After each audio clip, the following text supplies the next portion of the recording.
Hello, hello, and welcome back. How's everyone doing today? There hasn't been too much going on around me, except that it's, again, same as last time, been super rainy.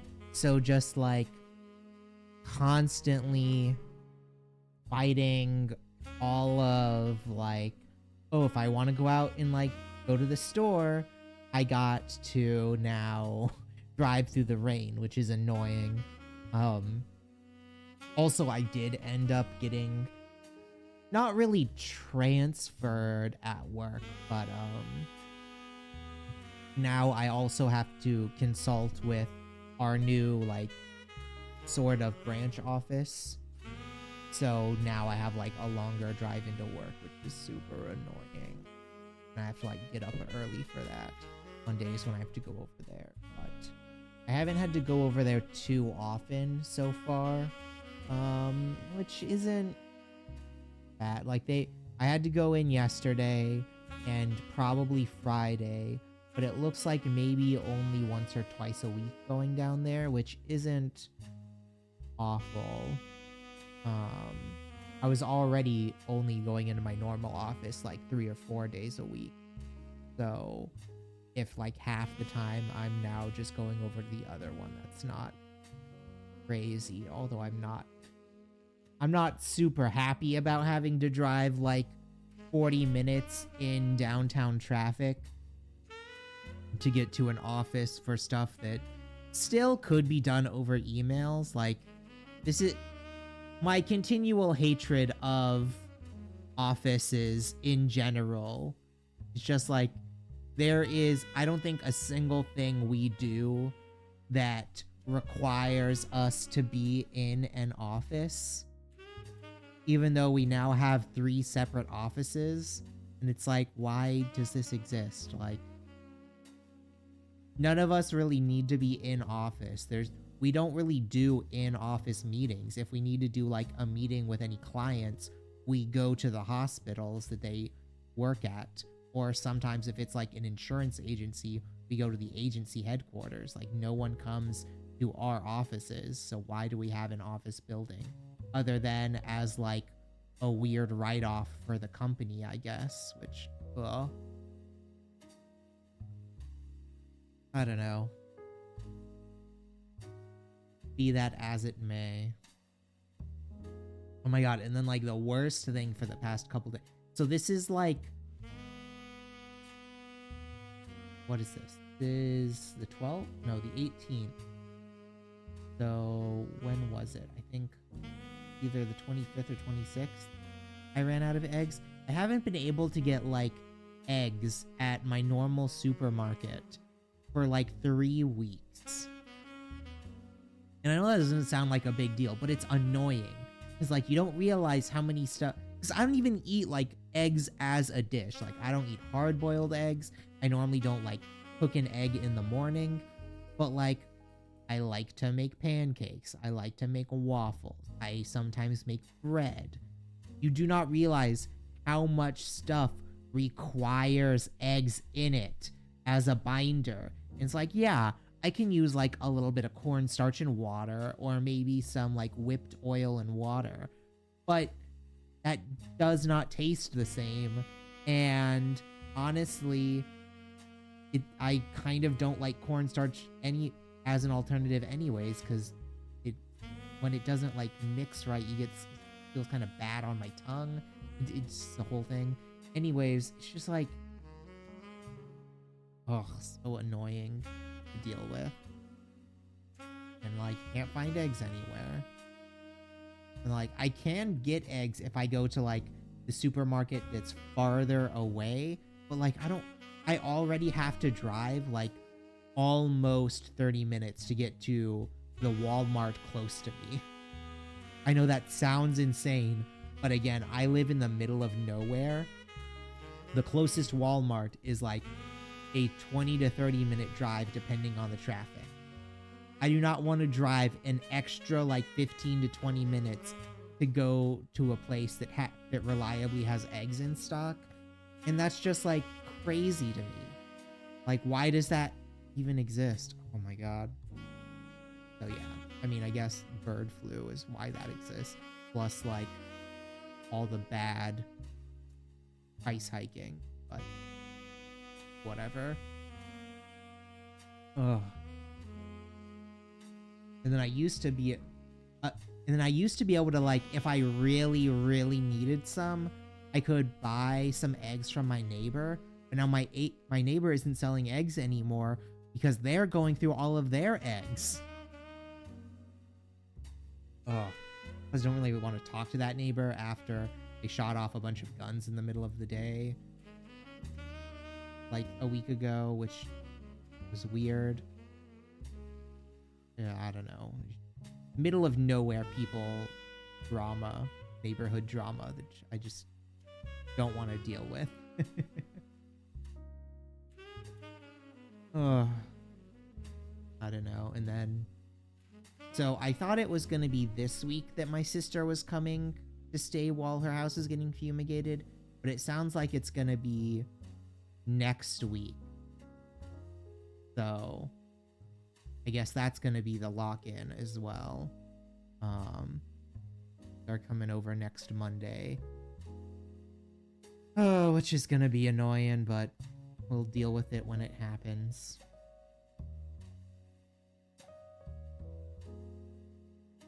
Without much else to report on.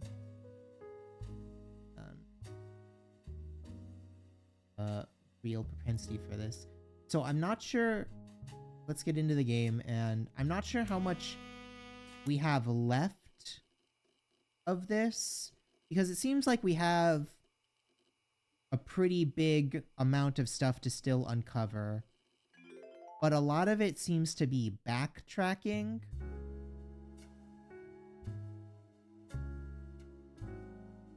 Like, we still don't know any of this stuff. We still don't know this.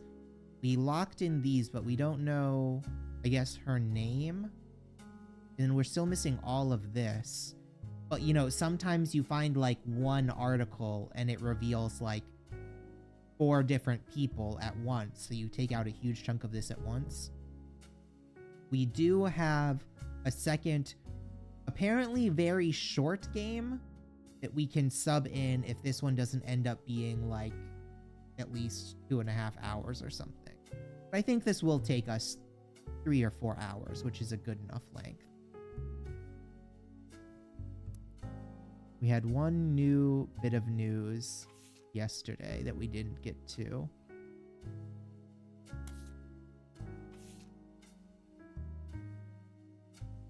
Painted Loaf. Kitchen Tales is a book that combines recipes and stories.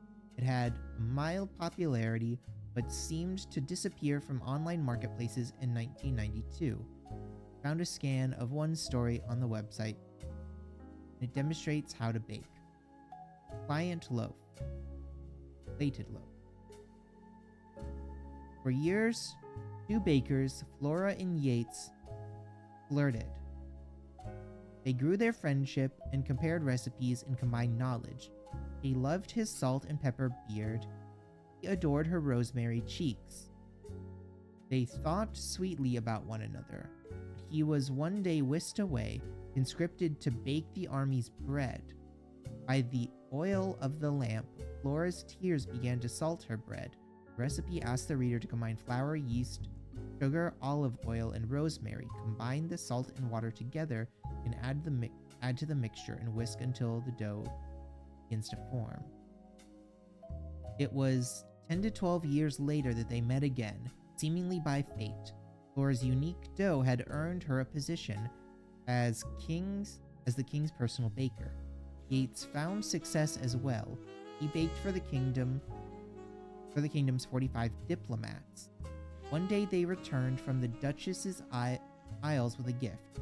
450 unbaked loaves that were set to be sent to the palace bakery to teach a method that required no kneading, allowing the dough to proof for 10 to 12 hours, then spread it out and let sit for 45 minutes on a floured baking sheet with no kneading.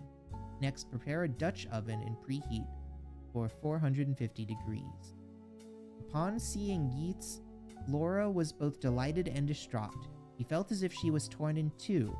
She had not been made aware of the gift and had already prepared buns for the palace ovens. He wished to greet Yeats warmly, but was struck by fears that he'd be unable to bake with her, that she'd face retribution for being unprepared. He cried to Yeats, adding more salt to her dough. Cut the dough into 2 equal pieces and lightly sprinkle salt across the top of only one of them. Yeats eased her pain. He insisted she had no obligation to prepare for a return she thought was impossible, but he shared her fear of retribution. He knew if they did not solve her predicament, they'd miss their final chance to bake together. In the end, instead of wallowing in the present, they worked together to share the future. They twisted and entwined their doughs and baked them as one. Thus was born a pliant loaf. Oh, a plated loaf. Word quickly spread of this new delight. The king's decree on royal parchment. Hello, pumpkin. How are you doing today? On royal parchment was that it would be considered a delicacy.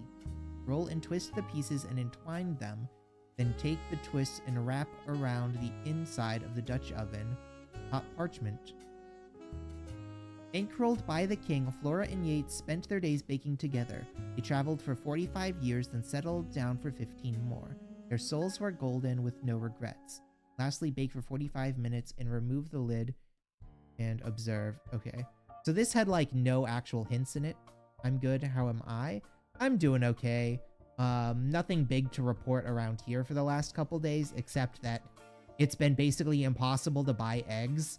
So I've like not been able to make any waffles, pancakes, or bread for like 2 days, which has me severely starved of like my normal little bread treats.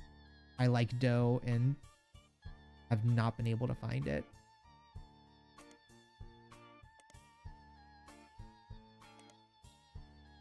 Okay, we needed to find...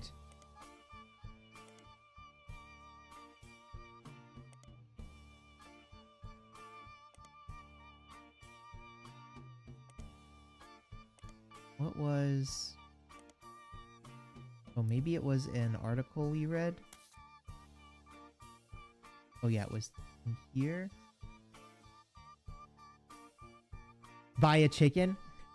I had a chicken... Well, not a chicken. We had a chicken coop in where I grew up. And chickens.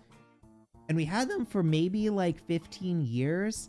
But one, the place where I'm at now, it would be annoying to have chickens.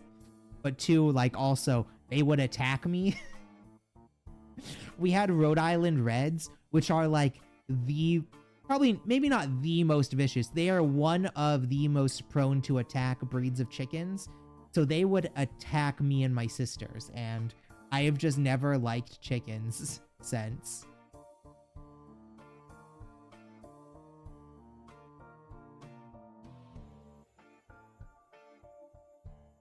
Okay, where? No room for experimenting, so... Favorite memory. Always had the eye for the best vegetables. Still haven't found out what Mom and Dad did afterwards. Less temporary than he had hoped, and she had to go back to work as a secretary even after Robert was born. Before they were old enough to go to school, we spent days alone. So I guess she must just be secretary. I don't know. Buy a nice chicken. We'll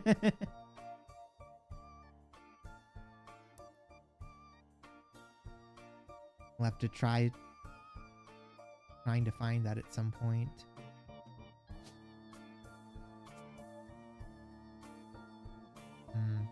Still don't know how to find any of this.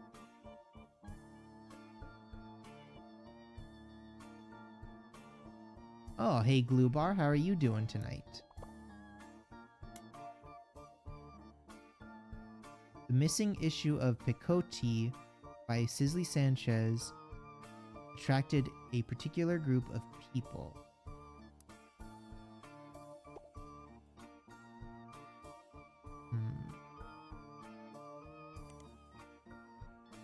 You're cool? Nice. We are just continuing to try to find out any of the things here.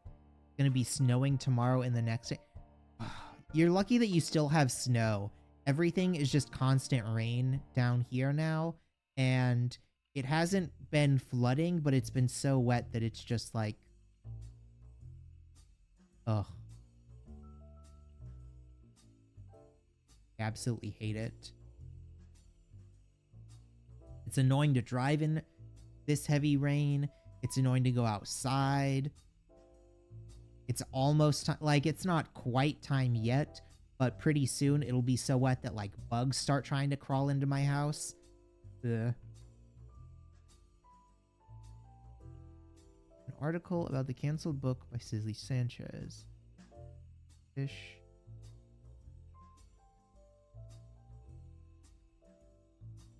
Because of the pictures, this issue was pulled from the shelves, making it a subject of some conspiracy. An instant collector's item. Due to this recall, the version found in the archives is in.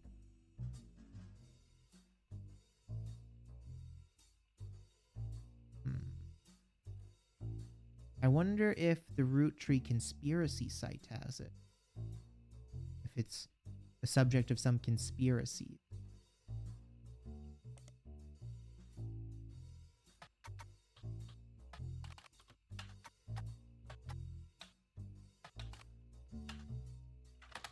Is that how you spell conspiracy? Okay, no, I don't think. There's an A in it. Okay. My dyslexic butt trying to spell conspiracy.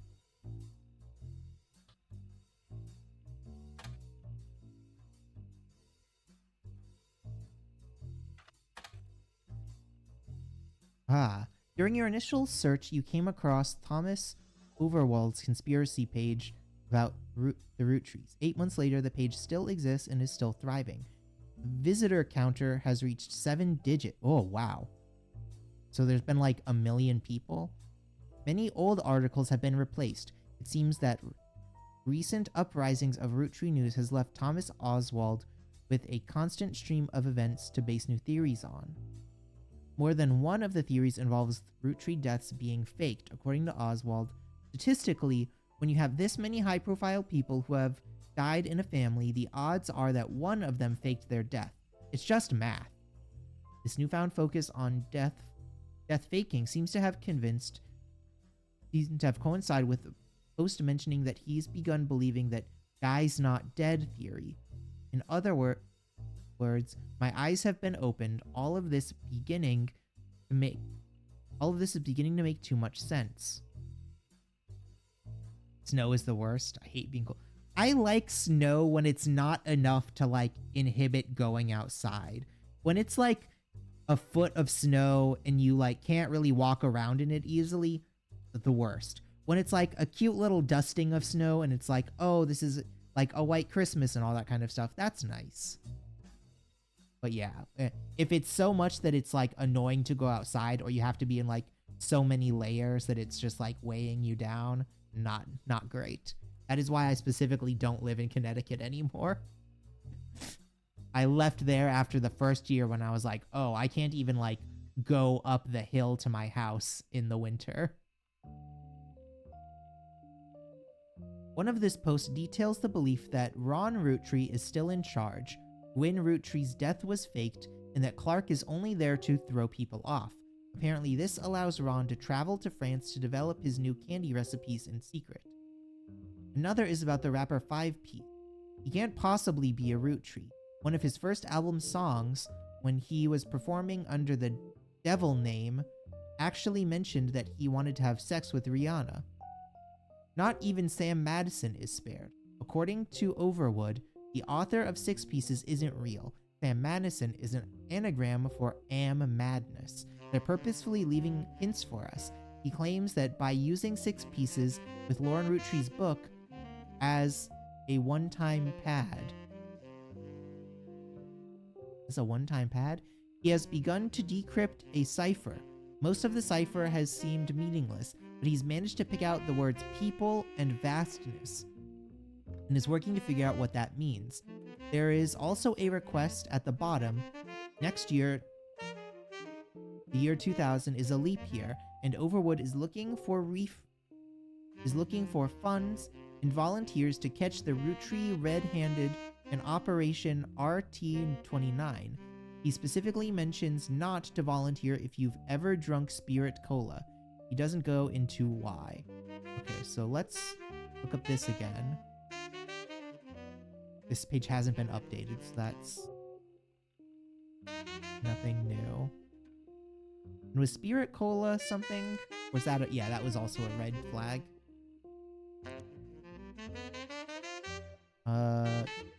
We have something for Guys Not Dead. Ah, we got that. We got the missing news article.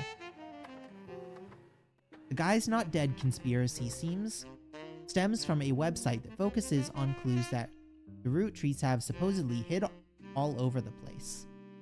You agree that snow's not great? Aw. I guess if the guy running through the snow, the person that is in the snow is anything to go by, then he must not be that great.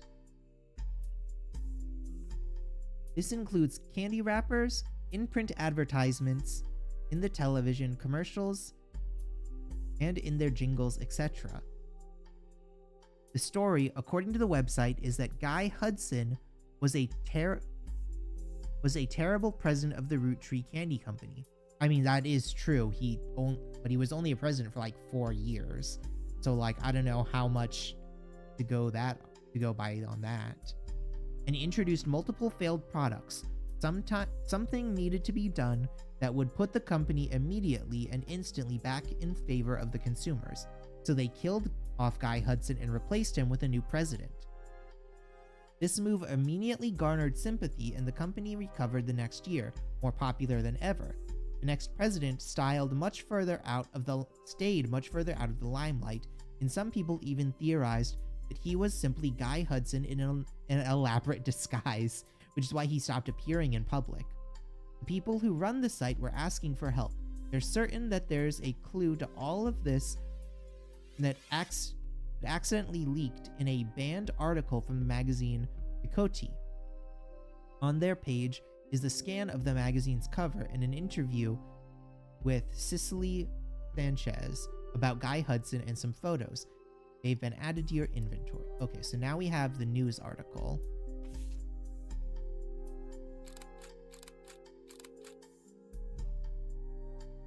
Okay, we don't know who that is. Oh, is that... Hold on, okay. This is a photo from a magazine interview with Cicely Sanchez. This is of Picote magazine, but he does not label its individual photos. Both photos were included under the shared label. Cicely has provided these photos by the Roottrees company for us to use in her book. In the background of the photo, there is a Christmas. Okay, so this is the famous Christmas party.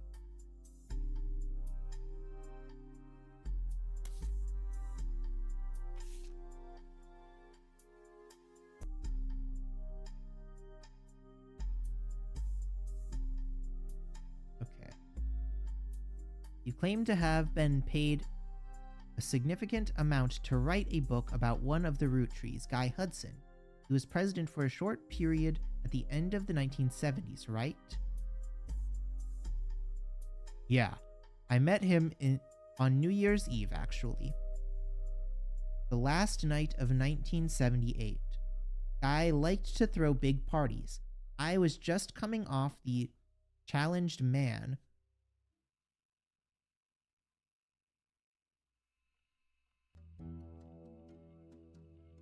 Okay, hold on.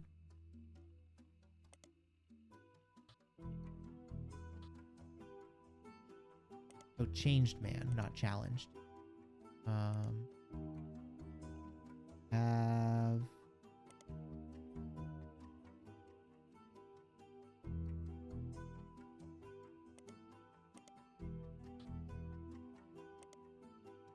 Nothing there. Okay. Not what I was thinking of. coming off the changed man and looking for my new project. When his wife learned who I was, he invited me to the party and they cornered me to talk about a book.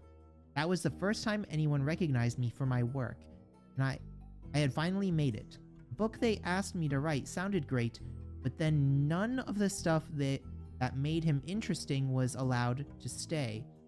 Chop, chop, snip, snip, anything, even the slightest thread to Guy's image, that was even the slightest threat to Guy's image, ended up gonzo.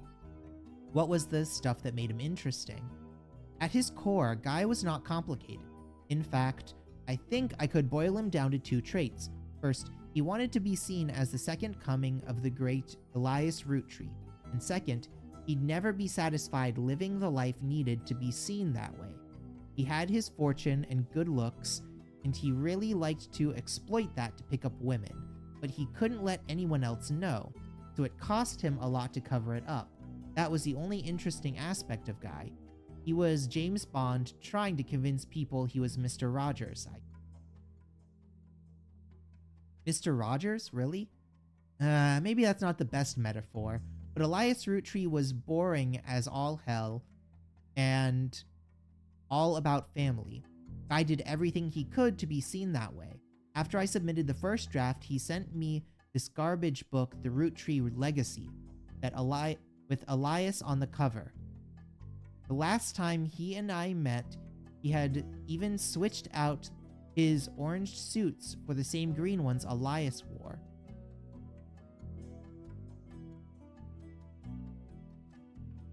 Oh, that's the one we already looked up.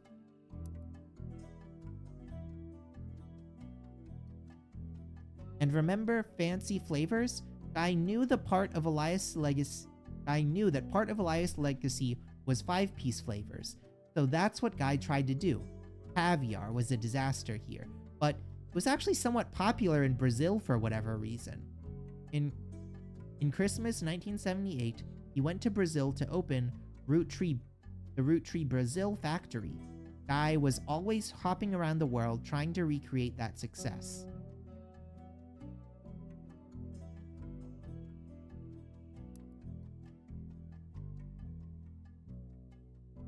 So how come the book never came out? It's complicated, and I had an out in my contract. Surprisingly, Guy signed the contract my lawyers wrote without running it by anyone in his legal department. I could pull my name off the book at any time, but Guy still got the content. After I left, it probably got a lot harder to convince any real publishers to give it their time. Jeffrey continues on the next page. Let's look up Roottrees Brazil for a second. Roottrees Brazil, sometimes erroneously referred to as Roottrees Brazil, is one of the companies created to manufacture and distribute Roottrees candy.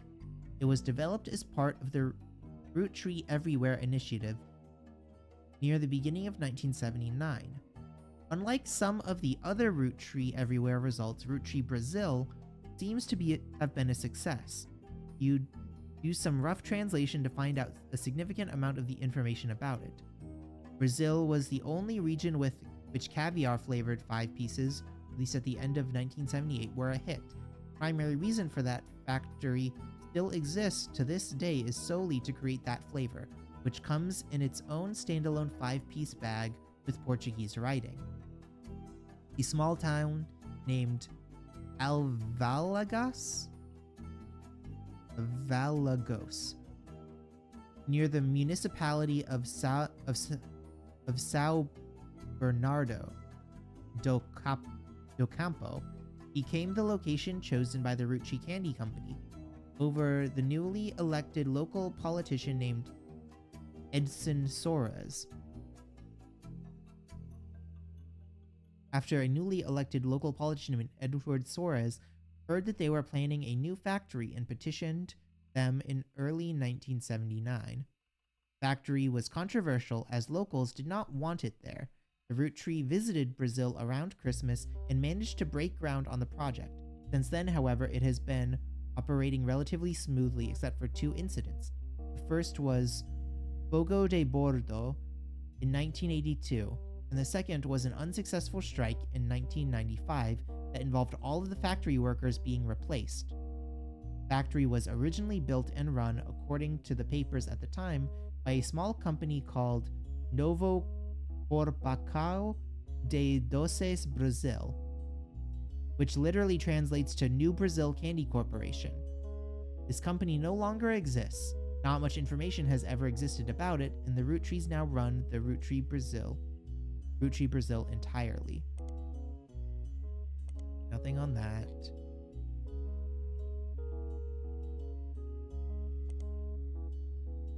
Rootree Brazil sometimes. Oh, that's just this entire article over again. Okay. Jugo de Bordo? Translates to maple fire. In 1982, the factory was deliberately attacked in a case of clear arson. Fire was brought under control after destroying about 2/3 of the production floor, and locals claimed that the air smelled like a mix of burning plastic and maple syrup. The factory was rebuilt and continues production to this day. At the time, it was unknown why this happened, but last year a news special did list this incident as well as a few others in the small town as backlash to perceived corruption in the government at the time. According to the report, the mayor of the city was found to be receiving a cut of the factory's profit.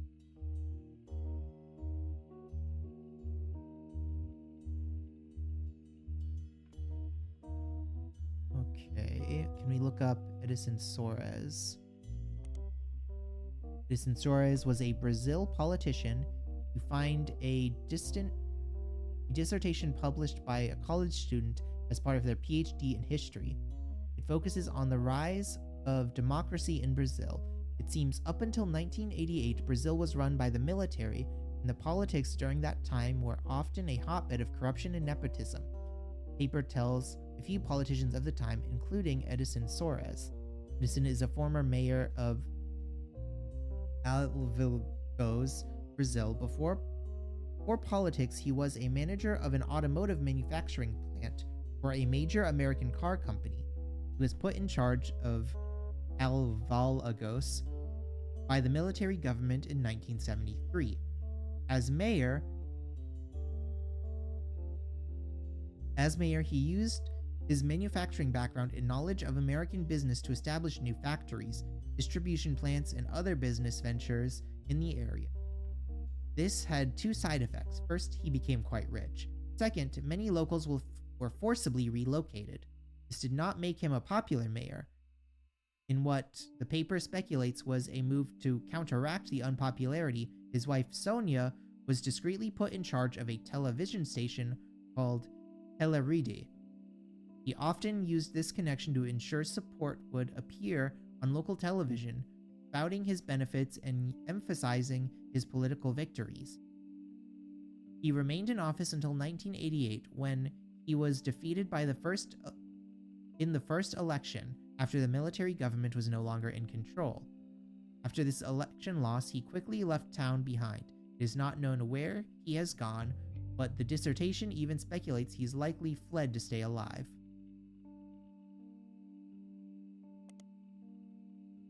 Telerede is a former television station in Brazil. It came into being in 1970 after a vacuum was created due to the removal of a different network at the hands of the Brazil military dictatorship. Due to a lack of resources online, you don't have much to go on about who ran it when. I wonder if we can find it in any of our periodicals. Wouldn't be in Butler County. Maybe News Time? No. Maybe Silver Screen? No, not anywhere. Okay. We didn't need to be in Source Nova Corp.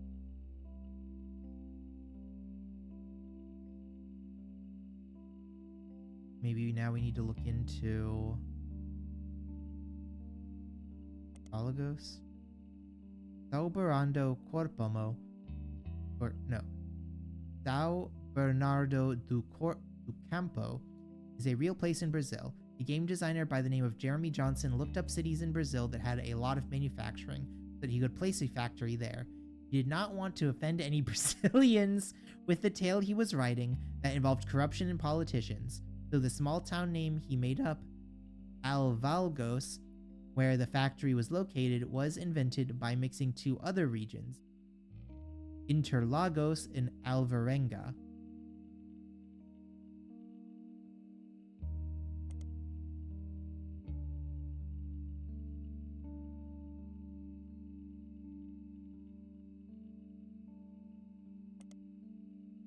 Yeah, so that's nothing there. Maybe root tree everywhere? Root tree everywhere was an expansion in the late 1970s, coincided with some other large changes at the company. It had mixed success. As far as you can tell, the different companies related to it were all formed in very different and sometimes haphazard ways. There's minimal organized information about the history of the expansion itself online. You can get the following. Roottrees candy has been distributed globally in certain markets approved by Elias as early as 1940s. This included places like Canada, Mexico, and select countries in the EU. Roottrees everywhere involved Roottrees' expansion to other major markets that were associated and ready for the Roottrees. This started with 4 that it had no share in: Australia, Brazil, China, and France. Each of the countries had an entirely new company formed, mostly by making deals with local distributors and manufacturers. Roottrees Oz, Roottrees Brazil, Roottrees China, or China Roottrees, and Roottrees France. Okay, let's look up Roottrees. Roottrees Oz is one of the companies created to manufacture and distribute Roottrees candy. It was developed as part of the Roottrees Everywhere. According to a history website for Roottrees Oz, Charles Martin, who owned the company that manufactured licorice in Australia, was tapped to run the Roottrees factories after he impressed the American leadership of the Roottrees Candy Company at the time. Roottrees Oz did have some success, but only in certain regions. The manufacturing leg of the company stuttered in 1992 after the death of Martin, and Roottrees Oz now serves as an importer and distributor. Charles Martin was a candy manufacturer in Australia. He had a popular brand of licorice called Martin's Licorice Bullets. Most of the history is unrelated to Roottrees. However, in 1979, he helped develop Roottrees Oz. He used his own wealth to build a new factory and distribute the maple treats through the same methods he had already been using in his previous candy venture. A website about Australian commerce mentions he had a very unusual business agreement with the main Roottrees company in the US. Much like how the Clancy Trust distributed the profits from the Roottrees company evenly to the Roottrees family, profits of Oz was split 50-50 between the American Roottrees company and Martin himself, for him to do with as he wishes. This made Martin very, very wealthy, but also led to many cost-cutting measures that meant increased profits as much as possible. Especially towards the end of Martin's life in the early 90s, the Roottrees candy gained a poor reputation in Australia and sales suffered immensely. Charles' vast fortune was passed to his daughter Robin Martin, who sold both businesses at the first opportunity. Hello, mildly British. Thanks for following. How are you doing today? Robin Martin is featured in many of the top 100 wealthiest women in the world list. She owns a private island off the coast of Australia where she reportedly has her own exclusive retreat. She has no husband, and there was a widely circulated rumor somewhere in the mid-70s that she had a medical procedure to ensure she never would have children. You find a joke on a site called Edgy Jokes that implies she was quite promiscuous and has a punchline involving Robin's eggs. For what it's worth, Martin seems to lean into the rumors. In the 80s, she once showed up at a charity function with 3 very attractive men, each wearing a shirt that simply said, "Satisfied Partner." Nothing relevant to Robin's eggs. quite cold. It seems like everyone but me is cold right now. Just finished this game and really interested in seeing how other people's brains work through this game. My brain has been mostly just like search everything on every page we can. Besides the jokes about Robin's eggs, there's a lot of jokes about the band U2 for whatever reason. Oof. Remember in like 2018 when everyone hated U2 for putting one of their albums on like the new iPhone or whatever, and everyone was like, this destroys my product. I hate that like 1 MB of space was used for a song that I don't particularly like. But yeah, I'm glad you finished this game and came to see what I'm doing. I'm on like the second half, the Roottrees Mania. I find the Roottrees Mania really interesting because like this is more what I thought the first section was gonna be like, where it's like, oh, how is like all of this weird other stuff connected to it, when it was really just like Google everyone's name to find like one article where it mentions that someone has a daughter. But I did like, and like, so there's good and bad of foreshadowing. Like, the good thing about foreshadowing is like, if you do it right, that means you're telling the story correctly. You couldn't get it off unless you went to a specific website, and it was the worst because you'd be shuffling through your music and suddenly U2 was there. Yeah. What was it? Foreshadowing. Yeah. So if you're foreshadowing right, people can like guess the twist because like, oh, that was foreshadowed. And like, but like you have to do it because like if you're telling a story properly, you have to foreshadow the ending. But like also that means that when you get the twist ending, you're like, oh, well, like, yeah, I already guessed that.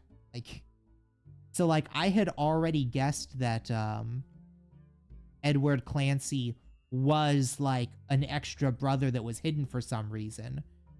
Like as soon as I found who was it? Where's Rachel? Oh, as soon as I found Lauren's diary, like I guessed that Edward Clancy and Clancy Edward were like brothers. And then when that was the big twist, I was like, oh, there's like not more to it. Like, okay, they had a son that was gay that they like ousted from all media. I thought he was gonna like have ended up killing someone or something. Or like he was born out of wedlock and like tried to kill Edward to like take his place. It was much less shocking than I thought it would have been.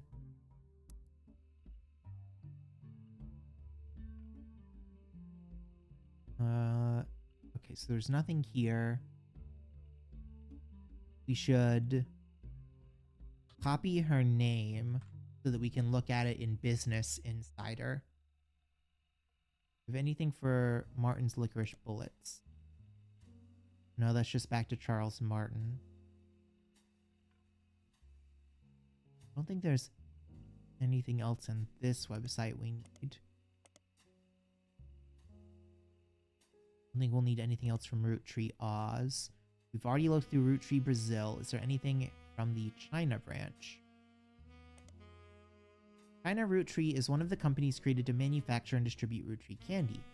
It was developed as part of the Roottrees Everywhere initiative in the summer of 1979. During the late 70s, China began to go through a period of economic reform. This led to new opportunities for American companies, and the Roottrees Candy Company decided to pounce. Lang Hongbo, who was said to personally win over the Roottrees family and was the owner of multiple textile factories, did not wish to import the ingredients and built a special factory to manufacture the candy in China. So instead, they made a deal to import bulk unpackaged Roottrees candy and label it not only for China, but additional markets. Hongbo was already in his mid-50s when the deal happened, only had daughters, and his brother Lang Hongyu took control upon his death in 1986. After Hung Yu died in 1992, it was passed to the oldest child from the next generation, Lang Hin Yu. Okay, so let's business watch first. Go to Robin Martin. Apparently, Robin Martin sold off her father's assets in 1992, the year after he died, which combined with her inheritance immediately catapulted her to an almost unimaginable level of wealth. The writer at Business Watch, who was assigned to report on this news, seemed to disapprove of this move immensely. While the article does touch on the announcement of who took over the licorice division as well as what was to become of the maple candy factory, the entire text seems to be dripping with contempt that someone would be willing to dismantle and gut such a successful company to earn a quick buck. The article ends with a dig at Robin's personal life and lack of traditional values. But who am I to judge? Maybe she sold it to ensure a better future for her own children. Oh, wait.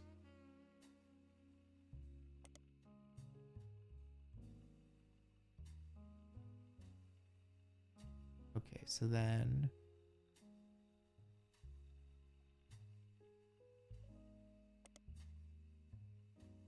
come across a website from Lang Tai Textile Corporation, which is a company that had helped expand Roottrees products to China since the 1970s.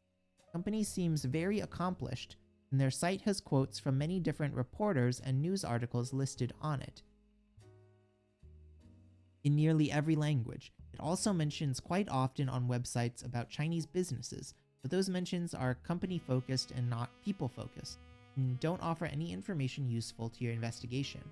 Their page contains a very rudimentary leadership timeline with notes that provide the company has been in the Lang family for a long time. Kind of looks like a family tree. It goes back at least 250 years in some form or another. During the period where they began the root tree deal, Lang Hongbo, in China the family name comes first, so Lang is the last name, was the CEO.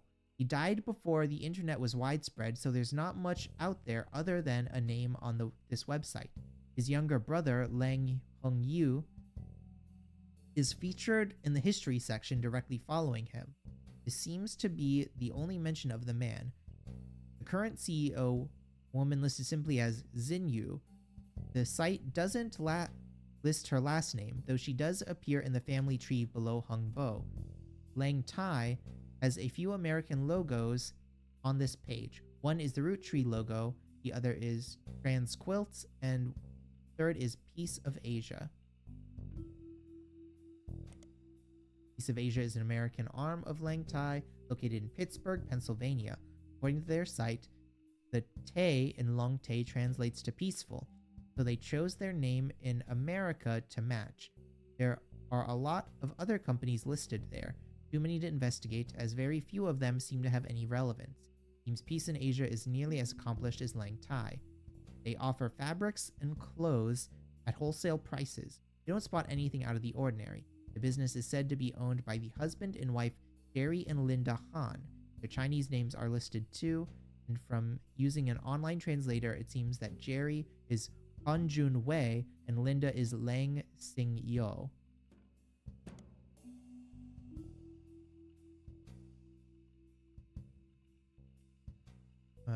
Where was the brother's name?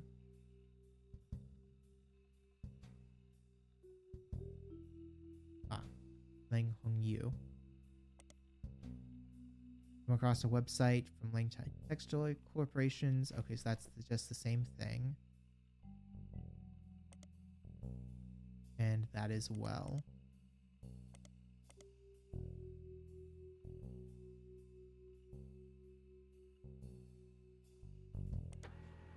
Ah, okay, there we finally got something new. Lang Xinyu, in China the family names comes first, is a businesswoman currently running the Lang Tai Textile Company. She was recently listed in an article on a website written by and for women. The article is entitled Empowerment. And it is about the recent rise of women entrepreneurs in China. Article states that due to her lack of brothers, she has a younger sister. Lang Xin-yu took over as CEO of her family's company in 1992 after her elderly uncle was deemed unfit to run the company due to mental deterioration.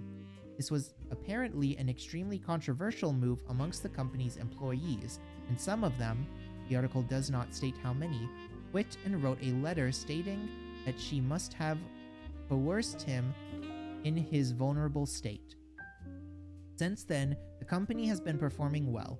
Her nephew, who is currently her second in command, is expected to take over when she retires. In the meantime, the board's stance has been a twist on the popular proverb. The article roughly translates it as, someone that has proven they can do something well can do it 100 times well. An unproven leader could doom us all. The article also offhandedly mentions that Xinyu was an early adopter of IVF and helped her sister have a child. Okay. Wait, so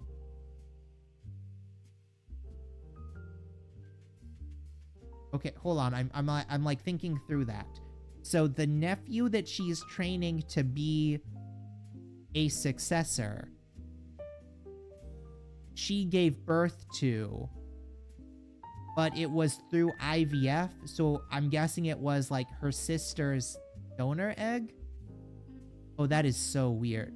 I mean, I say that's weird. One of my distant relatives basically did the same thing. She was too old to have a baby herself, did full test tube baby, donor egg, and sperm. So like the cousin is not related to me by any genetic sense, but my distant aunt still gave birth to him. Also, the kid is just like kind of nuts because his mother is kind of nuts, as you might assume by a 50-year-old woman doing IVF to have a kid. I mean, not that like you can't be a good parent at 50, but if you're having a baby at the age of 50, that is a little challenging.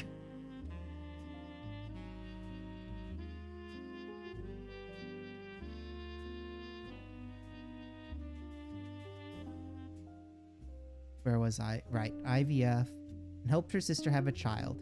There is an unsourced picture of Xinyu in the article. It says that it's from 1992 when she took over. She was 45 at the time. It has been added to your evidence. Okay, so she's definitely related to something around here.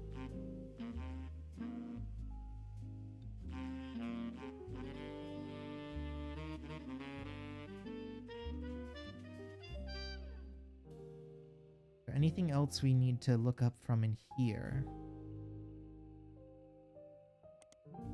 Nothing off of it for empowered.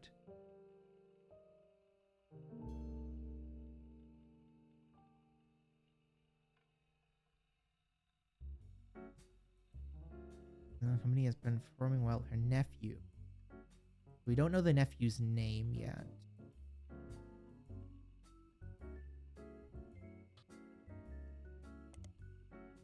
So can we go to our periodicals, go to Business Watch? Lang Xinyu separately brings up much fewer results than... Searching for Lang Xu separately brings up much fewer results than Lang Tai. Lang Shu was even featured in Business Watch in 1992. He missed out on Watchman of the Year, but did have a pretty sizable article that mentioned some of her history. She was born in 1947, the first of 2 children. Her mother was already in her 30s when she had her, and had trouble conceiving the second time until 3 years later. This was Xinyu's sister. It became clear that her father was not going to have a son to pass the family business down to. This is how Xinyu became involved. Her father stayed president of Lang Tai for a very long time, and his daughters grew up. He began training them in hopes that one of them would have a son who could take over. One helped him in China, Xin Yu, and the other in the US. Neither were given any official titles, and he died due to social dynamics in the business passed to his male siblings, a younger brother. Many in the know knew that this could be a problem. His brother, Xinyu's uncle, was not a businessman and was not much younger than his brother. During this time, Xinyu essentially ran the company as her uncle's consultant. He began to have problems related to dementia, and Xinyu, who had already been running things behind the scenes, performed somewhat of a power play. He stopped working until the results of her absence began to cause problems. Only then did they admit they needed her. Okay. Now let's look up Lang Tai. Oh, no.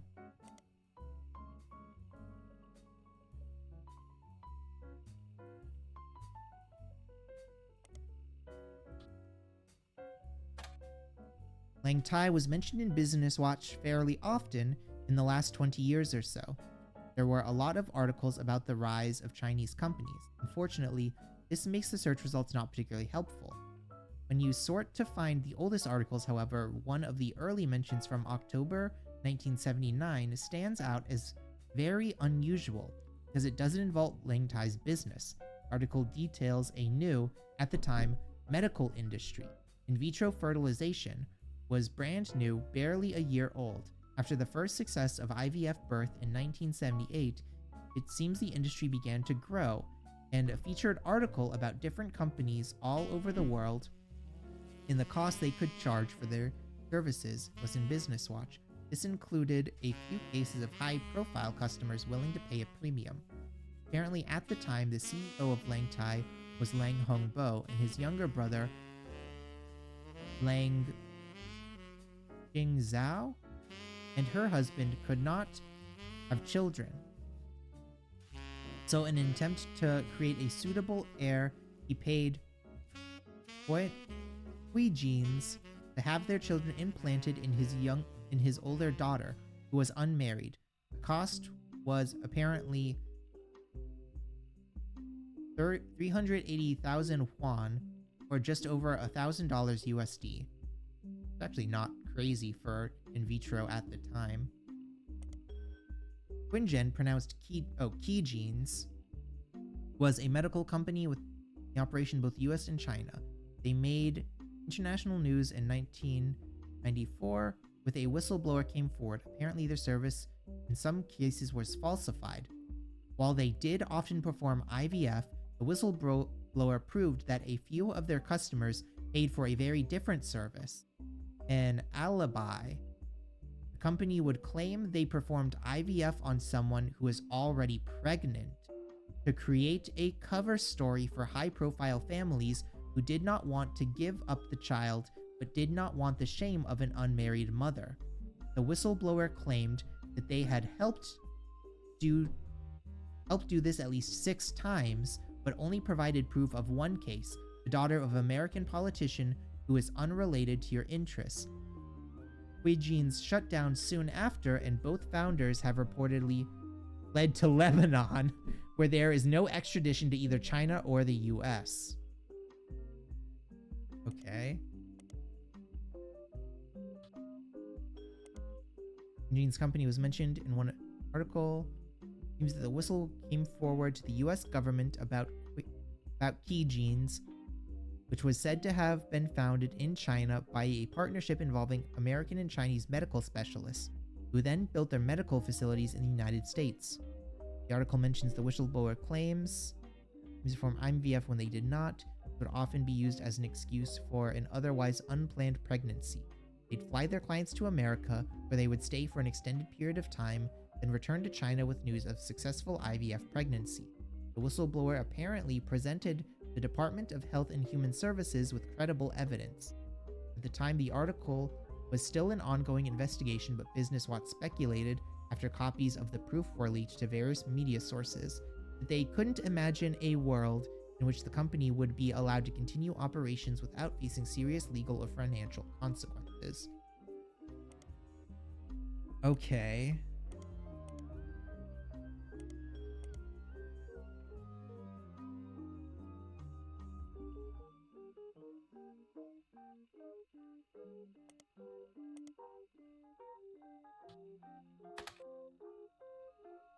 I was mentioned business, which is fairly often. Okay, so that's the same one as the old one.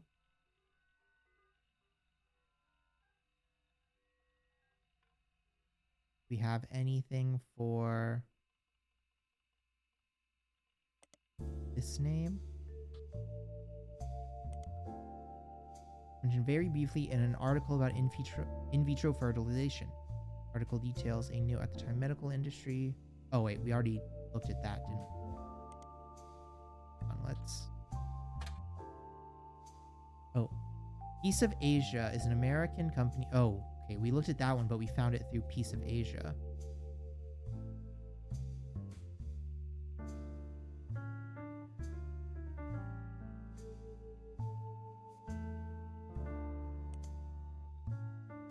And yeah, those are the same.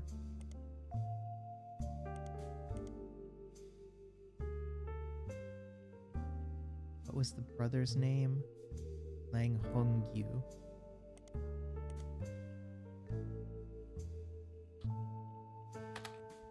Nothing relevant. Okay. So that definitely means...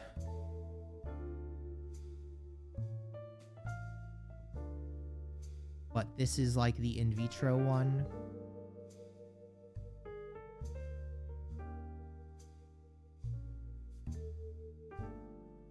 Because they have no spouse, I guess? Or maybe that was... No, because this is supposed to be Susan Ford.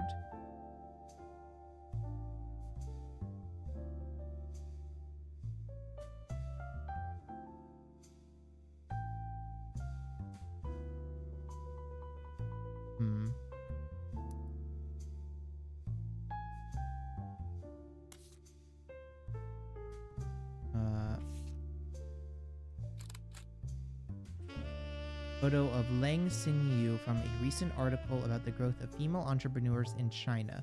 He runs a business with many textile factories that manufactured packages of American products. We still need to go over the second page of this. He was the president, right? Do you know why he never released it himself? If I had to guess, his family very wisely put a stop to it. In mid-1981, months after I had already moved on, he called me back and showed me a final draft. Do you know how expensive it is to publish one copy of a book? It had my name on it, in big shiny embossed letters. Like all problems in his life, throwing money at me was his attempt to win me back. But it had half the page count, and the narrative was torn to bits. No thanks. But the dinner was good. Imported steak that likely cost as much as a month of my mortgage, and we all got pretty drunk. He sent his mistress, Susie,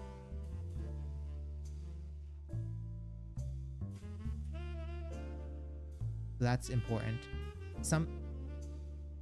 He sent his mistress, Susie, something into the bathroom to proposition me. Poor girl.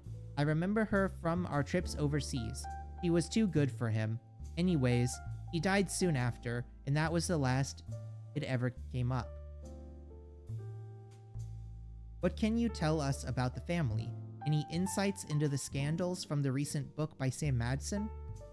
I actually haven't read it. I just skimmed the section on Guy to see why people were suddenly calling me up to ask about the man.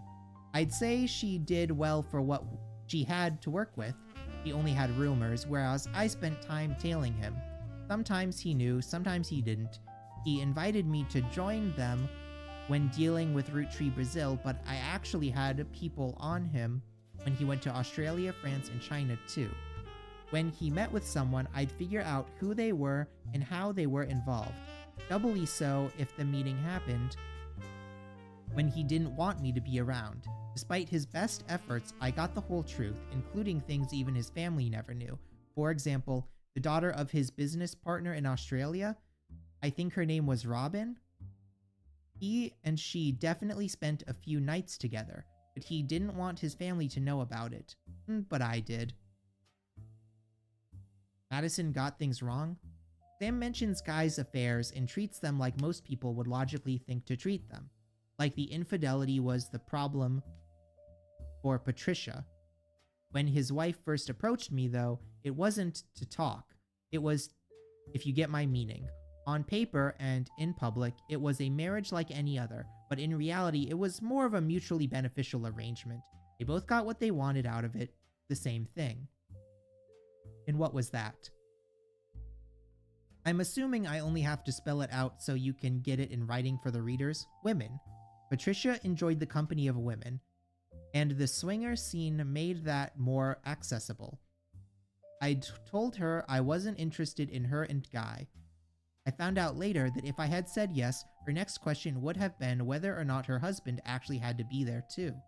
Guy, on the other hand, was seen in a traditional marriage, and at the same time could bend any woman that found him charming. I can assure you that was exactly the type of marriage he was interested in. Okay.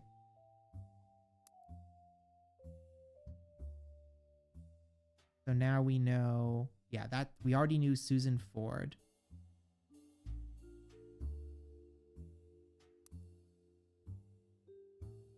And now we think this was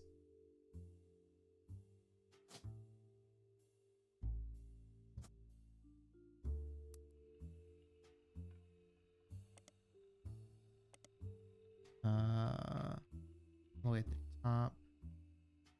Playing Si Yoon.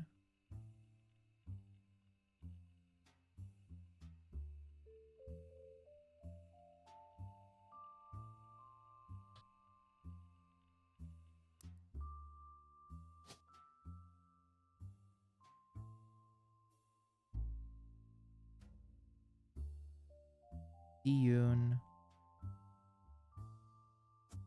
Lang. He is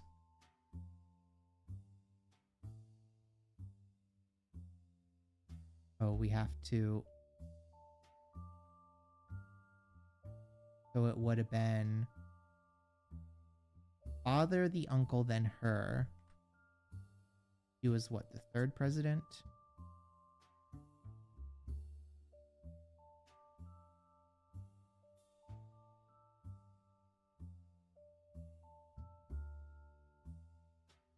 If Christine, we have her.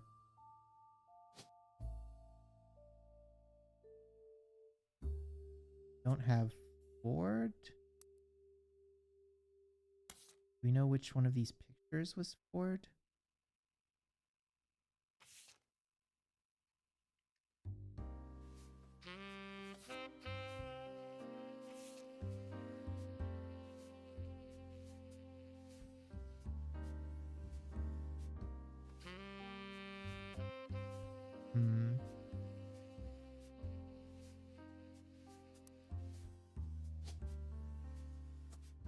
Maybe this? I don't know. Do we have another? We don't have another spot ready to fill out yet. I don't know if that's her picture, someone else's.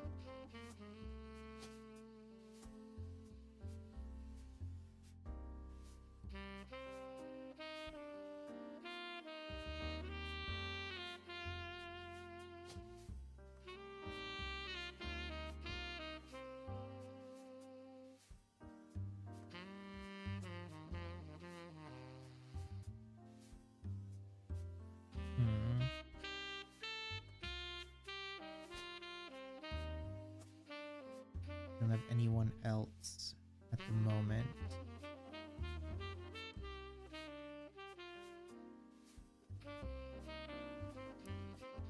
Still had to look into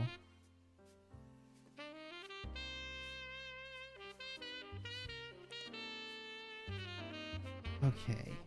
I'll have to look into Roottrees, France. Roottrees, France is one of the companies created to manufacture and distribute Roottrees candy. It was developed as part of the Roottrees Everywhere initiative in 1979. Apparently, Roottrees, France was a non-starter. Negotiations broke down pretty late in the process after the company had already been formed, and then the leadership of Roottrees went through a very large change soon after. The CEO of Roottrees, France was meant to be Kristen Robert. Tristan Robert is a businessman who at one time was in negotiations to take over Roottrees, France. He is still alive, and you come across an interview unrelated to the Roottrees from a few months ago. It seems that over other countries have not been immune to Roottrees mania, as you recognize the word Roottrees in one of the questions. It seems an interviewer snuck in a question about his experience with the company at the end of the 70s. The article is in French. It takes some time to translate section by section. He mentions Guy by first name only, and the tale he tells is quite ugly. The translation is as follows. Guy, the president of the Roottrees, was one of the worst men I have ever met. He approached my wife about having an affair, which she refused, of course. He then kept insisting that this was the best way to celebrate the end of our business contract. I did not think he expected her to say no, and I don't think he thought she would tell me what happened. I punched him in the face and refused to attend another meeting with this man. They lost a lot of money on the deal because not only was he a terrible person, but he was also a terrible businessman. When he died shortly after, it felt like the universe was working things out. I wasn't surprised to learn he had a secret child.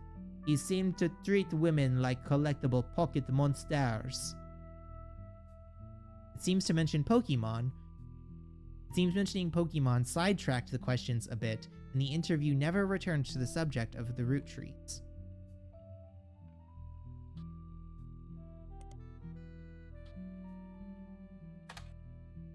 Nothing relevant for Tristan Robert. What happens if we Google Pokemon?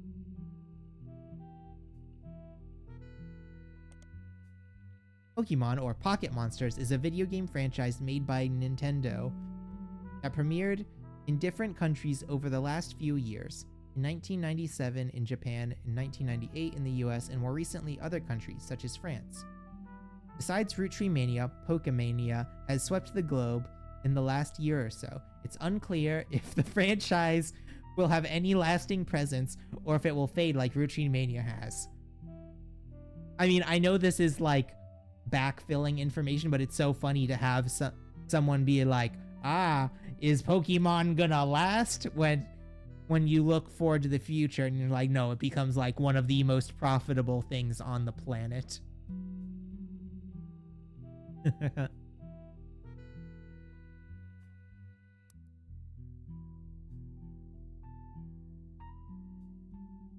Okay, so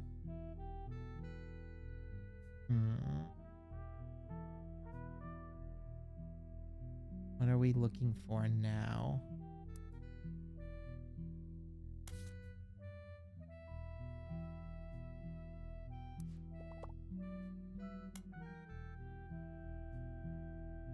There's a secret in Bikochi Photo 2. Due to the timing of Zach's retirement, there's only one person that could be.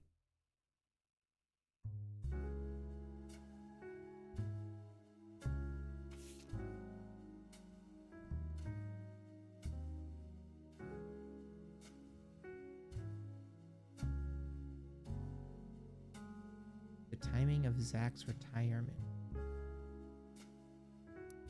Oh, so that would have to be...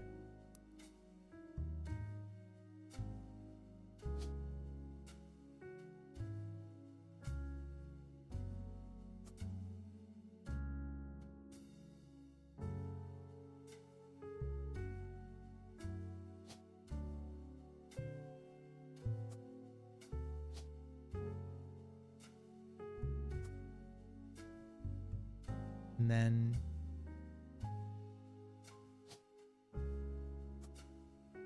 that's Zach.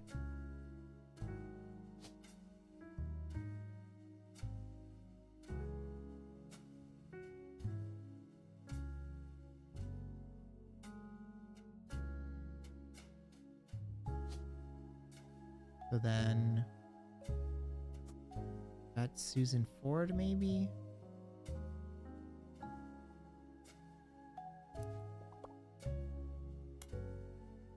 The result of Edison Soares mentions a wife.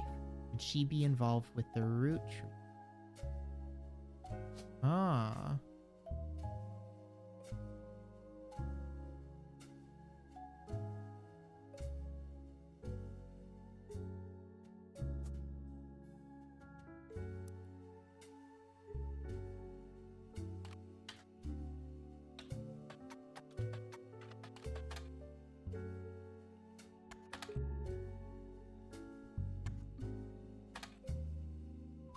Okay, hold on. We gotta go back to...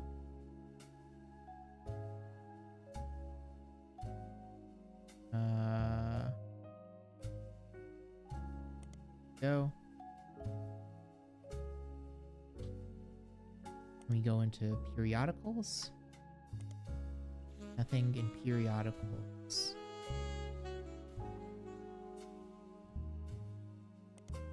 Not there either.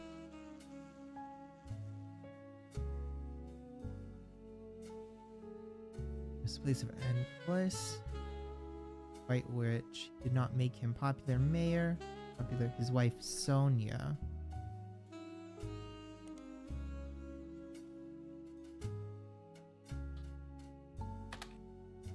There does not seem to be anyone relevant to the name of Sonia Soares listed anywhere online you can find. However, Spider Search does return a page that lists a new actor in Brazil named Flavio Soares, who had a mother named Sonia. Ah, so that's gonna be what?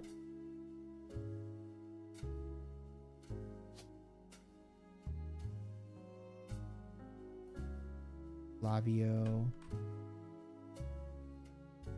Soares. This is Sonia Soares. Actor.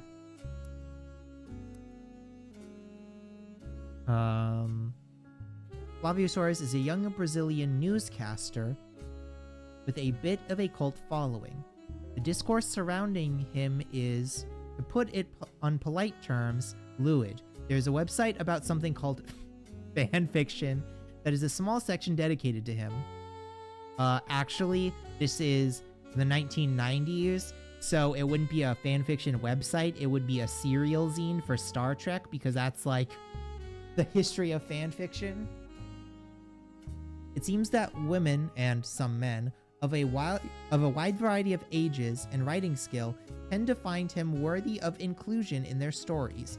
You skim some of the tales there, learning that a common thread is that he's currently dating a supermodel named Ashley York. Many stories either seem to ignore her existence or get her out of the picture rather quickly.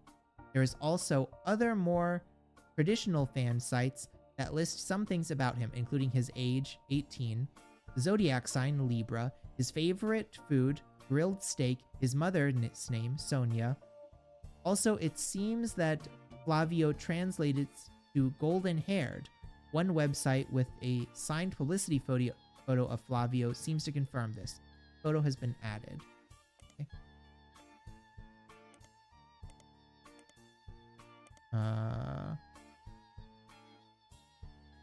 There we go.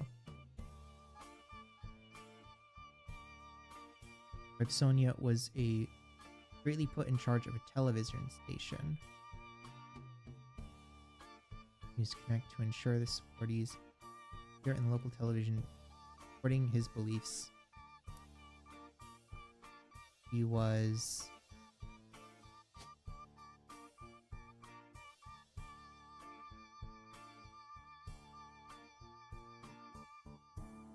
director.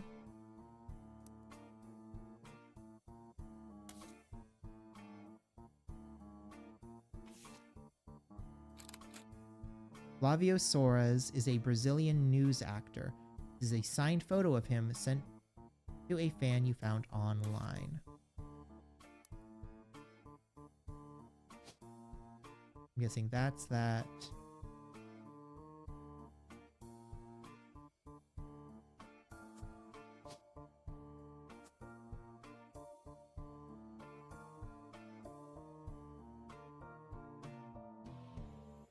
now we have a bunch of different photos. Any of these work?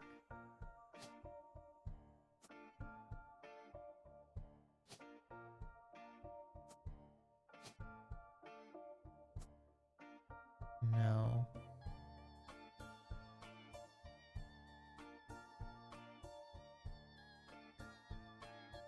Not sure. I've got Christine Farrow right.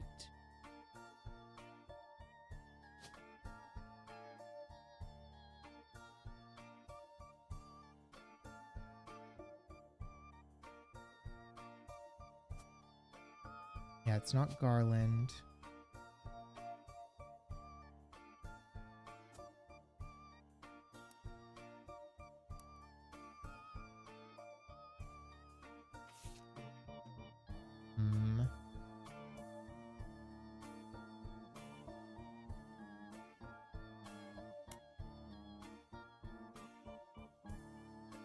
Christine Farrow was hired.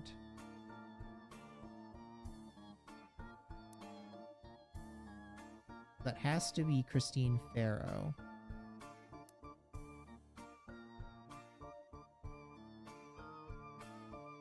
Ernest Madison is now listed under President Elias C. Roottrees. By Hudson replaces Ernest Madsen Jr. Home management. By Hudson replaces Zach Morden. Zach Morden, Roottrees, Elizabeth Ravensworth, and Lyd Carpenter are no longer employed by Roottrees. Dean Garden no longer working for Roottrees.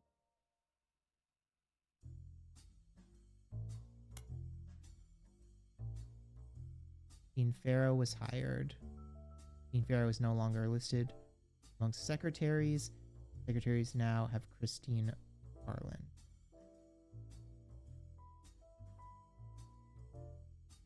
There's someone's name before Dean Farrow.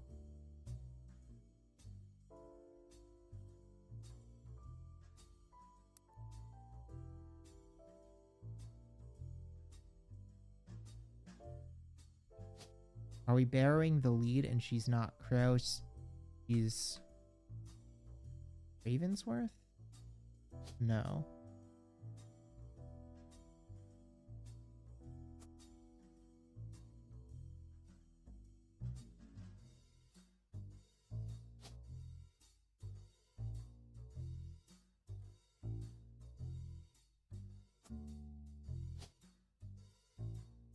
What other stuff do we have for jobs here? Maybe she's CEO?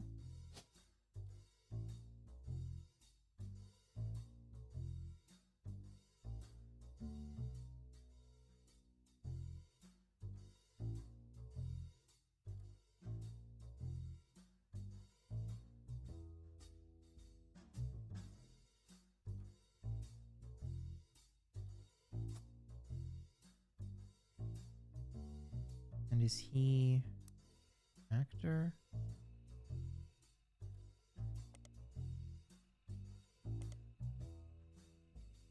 The young... Oh, he's a newscaster.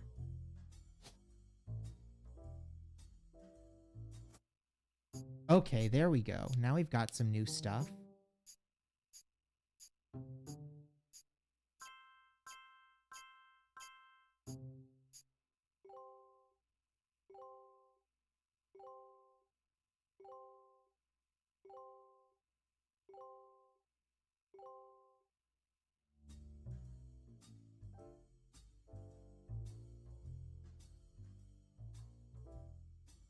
But we still don't have Sonia Suarez.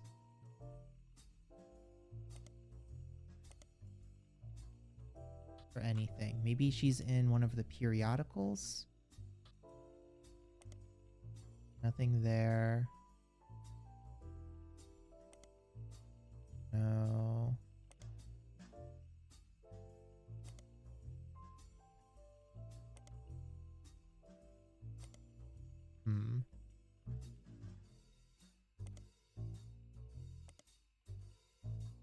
about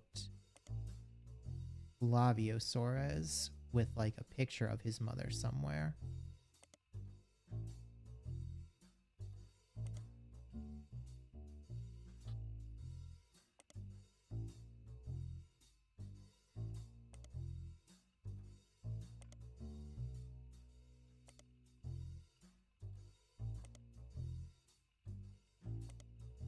Ah, Angela York, a British model, appears on the cover of Teen Blast wearing a full shawl 3 months ago. This appearance doesn't lead to any useful information, but another more recent appearance text only mentions she's dating Flavio Soares. In it, Teen Blast reportedly asked how they met. I was in Rio for Carnival, and he was on one of the parade floats. I had no idea who he was, but I liked what I saw and told my people to invite him to the party I was going to. I felt pretty stupid once I realized that we were going to his party. Well, his mother's party. She runs a media empire there called Transopalo. Okay. So she's a media mogul.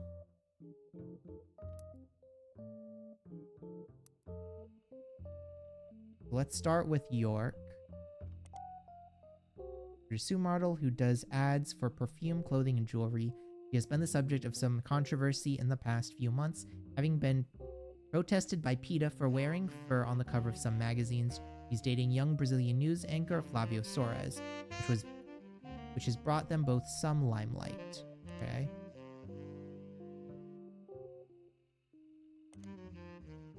Transmetropolo is a massive media group owned and run by the mysterious woman Sonia Alves now.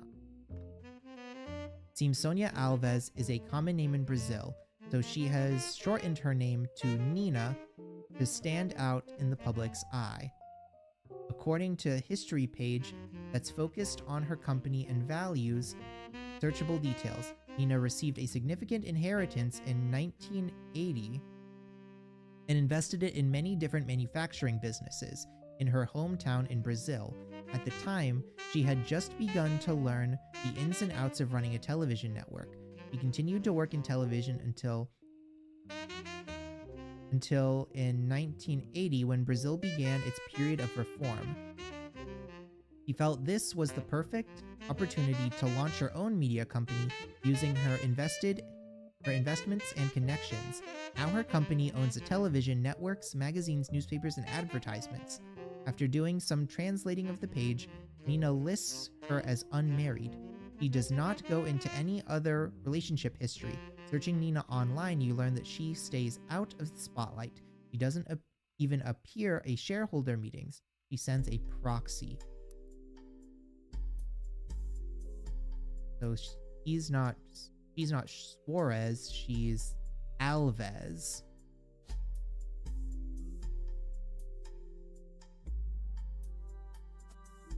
Now we just need to find a photo of her.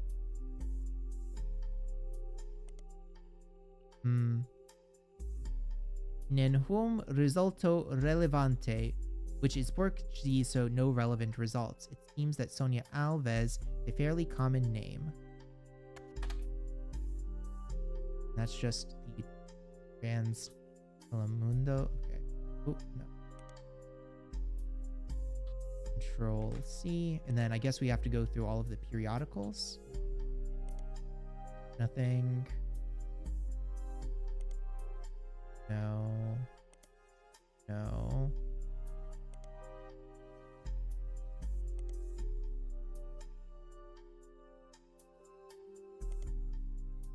What about Nina Alves? Nina Alves owns many forms of media in Brazil under the umbrella of Transmetropolo. Business Watch has mentioned her by name a few times. The most relevant appearance seems to be an article about the struggles of American media companies to do business with foreign counterparts due to a difference in law. Few media groups and countries are discussed, including those of Africa and the Middle East. Transmetropolo in Brazil is also discussed. The example mentions that due to a lack of employee protection laws in Brazil, there have been some clear problems with Transmetropolo leadership. that have led to no legal pushbacks. Nina is extremely private about her identity and supposedly once used her connections to have a reporter fired from a rival network and blacklisted. The journalist claims that this was to shut down a story he was doing about her personal life, including that her marriage in 1973 was not of her own choice. His research claimed that she essentially had her husband forced upon her as a child bride at the age of 15. Child brides were not outlawed in Brazil until 1990. This also claims that past appearances with her husband have been for show. They do not live together, and that she resents her own parents for this arrangement. The final claim was that she must have made her money under the table through nefarious and possibly illegal means during Brazil's dictatorship, as his research uncovered that she could not possibly have earned enough to start a media company otherwise. After making this statement, the reporter went into hiding in fear of his safety.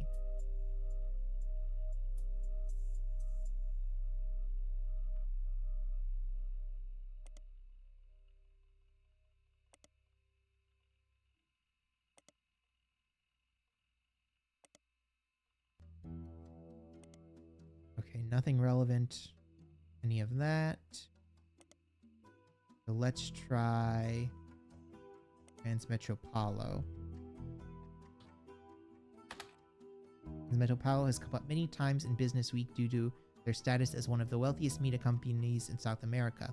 There's too many results based on one-off mentions and name drops for anything to be useful. Being relevant in news times. Okay.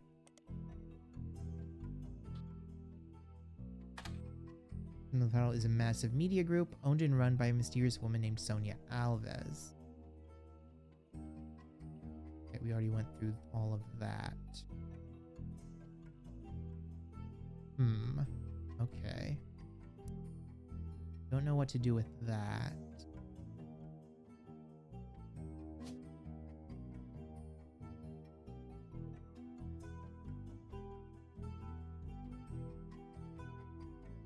We do know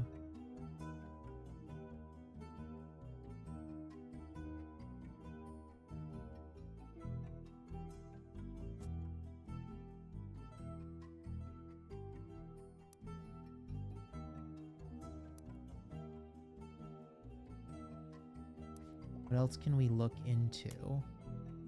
Roottrees Brazil broke ground around Christmas, and you have a photo of a guy around that time. Oh. Yeah, the Christmas party photo, so that must be Sonia Alves. Right, and this is extra Susan Ford photo.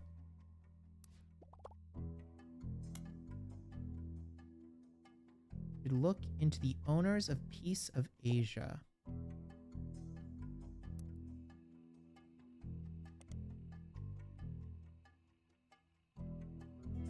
Oh, is that gonna be who this son is? Okay. God, that was way far back, wasn't it?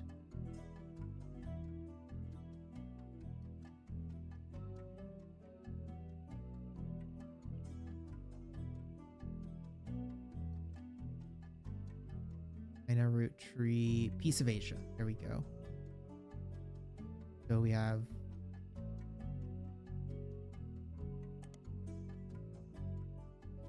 one fabrics, and they're closing. Oh, and Linda is Lang Sinyo.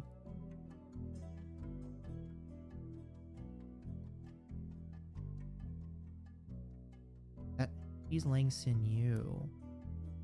Right. Yue Hong.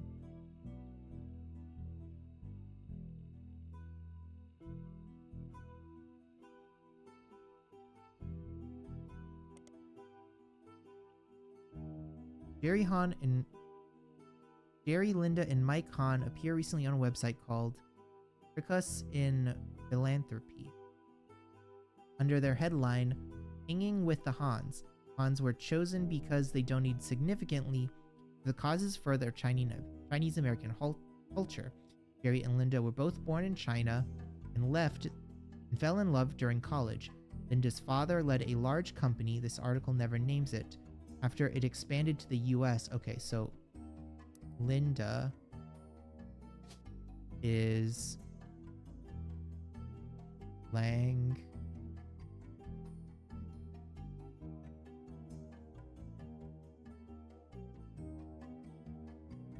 Yao. I don't have a picture of her yet. Recently, significantly to cause that further Chinese American culture.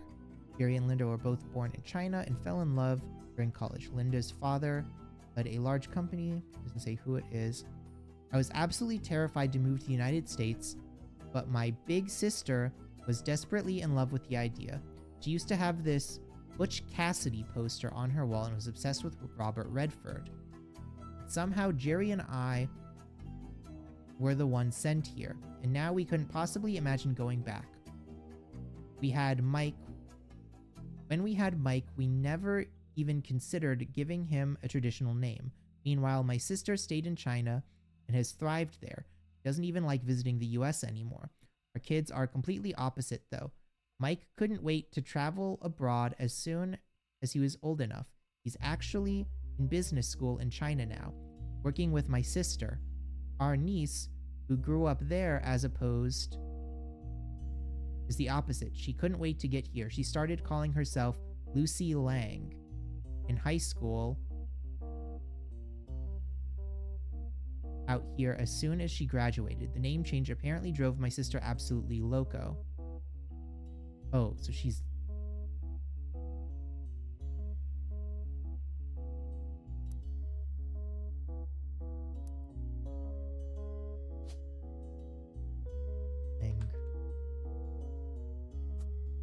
Lucy? Weird.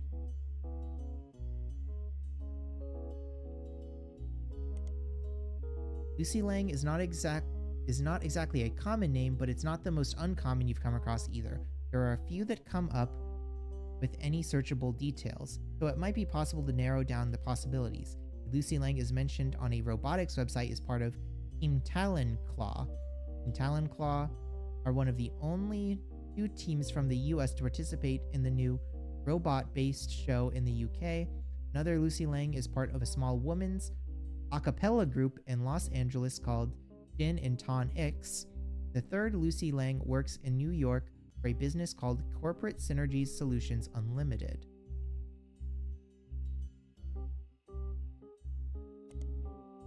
Corporate Synergies Solutions Unlimited is a company located in New York. Lucy Lang is the lead synergy engineer who is listed as being ranked one of the top facilitators in the world by Business Watch magazine. As far as you can tell, CSSU is a company that other companies hire as a consultant to increase productivity. It's unclear the exact services they provide. The site is light on details. There are a few high-profile companies listed on their site as former clients. You recognize their names, but none of them are related to your current investigation. Okay. Lucy Lang was listed as Business Watch for her work in Corporate Synergy Solution. She's in an article about consultants that corporations hire to facilitate large internal changes. Each person featured in the article has a small bio section, followed by a longer section about why they were chosen. Lucy's bio section mentions she grew up in a small Arkansas town as the oldest of 4 children. That's not her.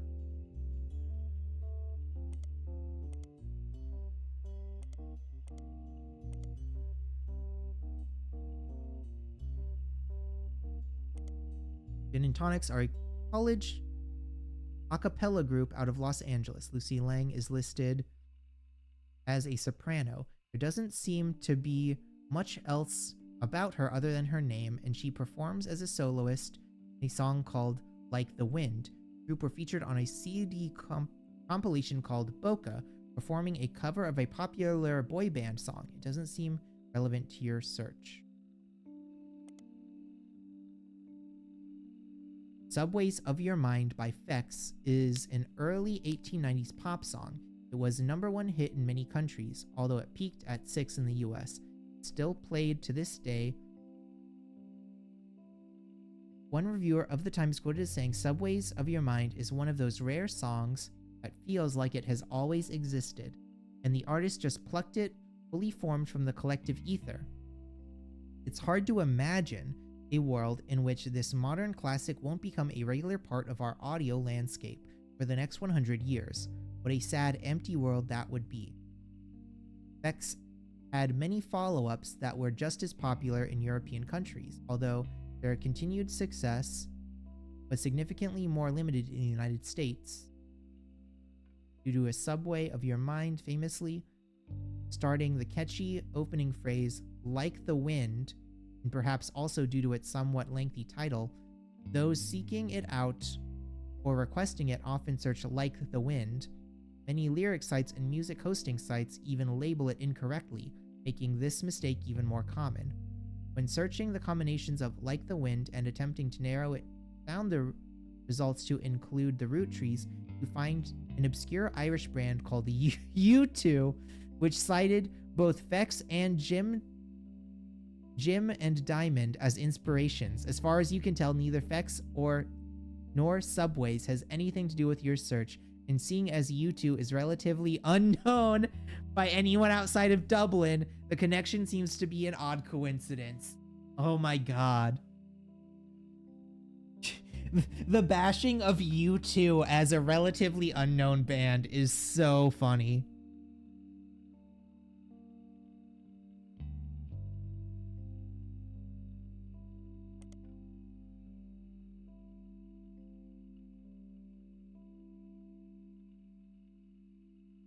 Okay, so can we then... BOCA stands for Best College Acapella. This since 1914. It is a compilation of various acapella groups from different colleges forming covers of popular music. It doesn't appear very relevant to the Roottrees or anyone connected to the Roottrees. Nobody has ever done a cover of a song by Jim and Diamond, for example. Maybe someday. So what if we go to Modern Music Monthly and do...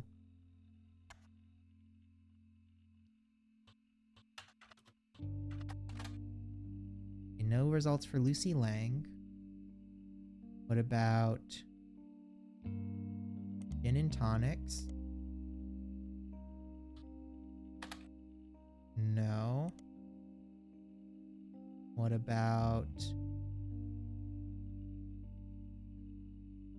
Like the Wind?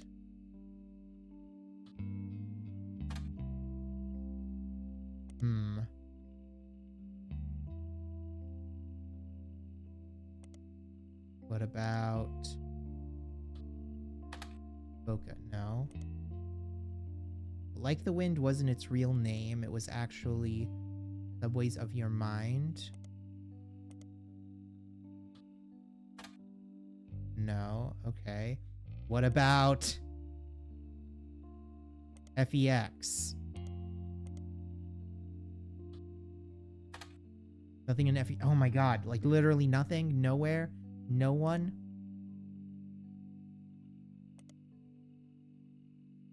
Ugh. Still play to this day. It's probably a disc.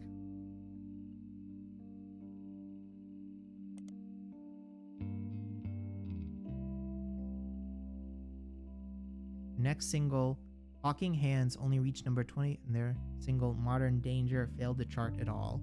The Way of Your Mind being famous, starring the catchy phrase Like the Wind.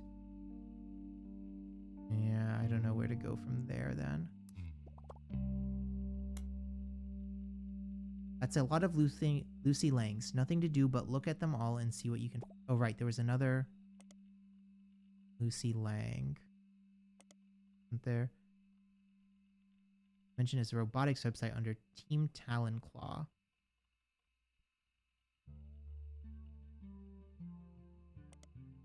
Talon-Claw is a robotics club out of Mid-Eastern University. Their robot, also named Talon-Claw, has been selected for appearance on the second season of the British television show focused on robot fighting.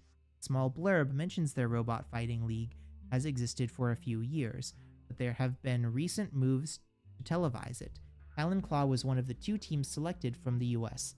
The robotics club has a text-only site you can find link from the university student section. The site seems like it's used mostly to announce the schedule to its members. The club is supposed to meet every Tuesday and Thursday, but the last 8 dates have all been cancelled because a few members of the team are currently in the UK filming. Another date from the few weeks back was cancelled for an interview with the school's newspaper. At the bottom, the traveling members of the talent crew are listed as team captain Jay Pallett, supporting members Lucy Lang and Kurt Hauser. Nothing for Jay Pallett or Kurt Hauser.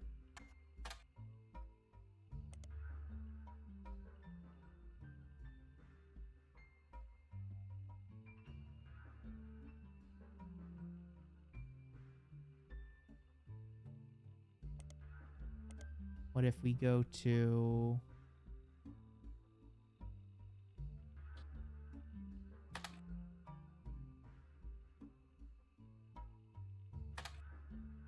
No.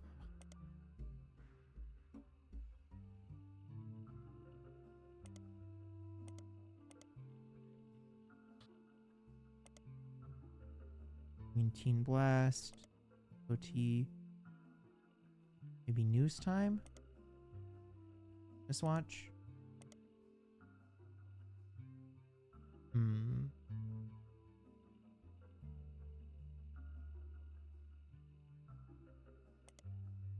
Nothing relevant in the search.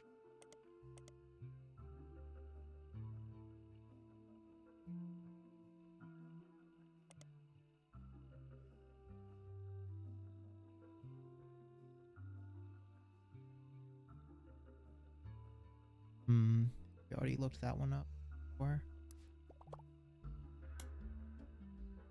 There must be a way to learn more about Team Talon-Claw.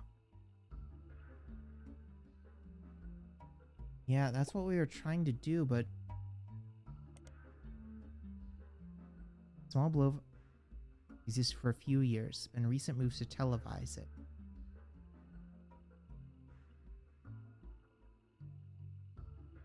I mean...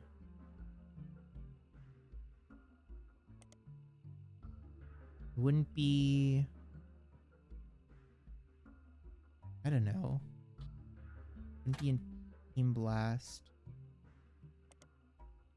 Scarlet, Silver Screen. OT. News Time. Modern Music. F Signature. Other County. Business Watch. Robotics Club. Nothing on just that. About fighting, a small blurb. It's in a second season of the British television show focused on robotic fighting. Just Google like that whole phrase. No. Talon-Claw was one of the 2 teams selected from the US. Robotics Club has a text-only site that you can find linked from the university students section. It seems like it's used mostly to announce the schedule to its members. Okay, it's been canceled. Another date a few weeks back is canceled for an interview with the school's newspaper.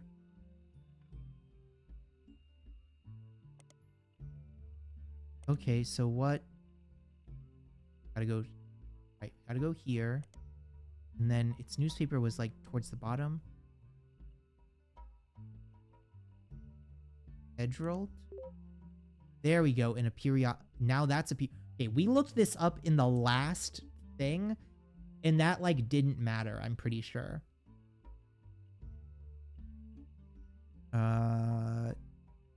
Hedrold.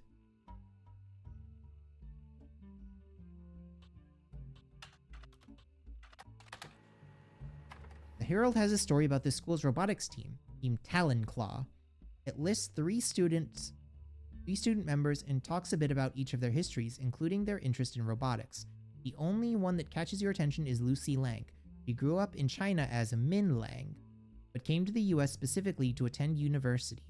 She says she grew up around factory-scale machines that assembled products that would be shipped all over the world, and the moving parts and automation fascinated her. However, as she has progressed through her major, she has become obsessed with smaller, more powerful hydraulics, such as the mechanisms that closes Talonclaw's weapon. In addition to robotics, she loves linguistics. One of her hobbies since coming to the States has been collecting accents. In her spare time, she practices not only removing any traces of her native inflection, but also quickly switching between multiple different regional accents. She feels her personal best is Southern Belle, but her favorite is Valley Girl due to its use in popular culture. The article has a picture, now in your evidence.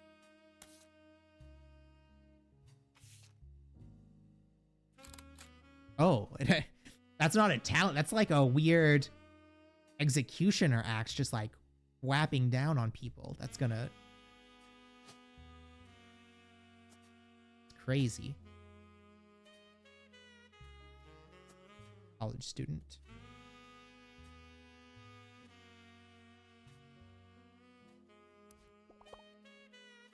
So where else can we look? You have enough evidence and information to fill out Lang Yun's daughter, who was born in China. Oh, right. We need to change her name.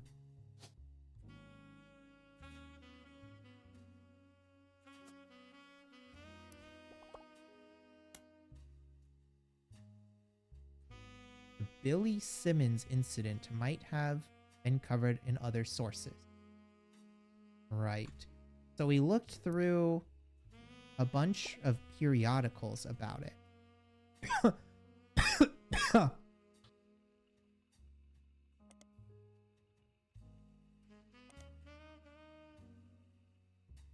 Butler County Times did not report on Billy Simmons, but the information seems redundant with the basic information you can find about the incident from the interview. Oh, right.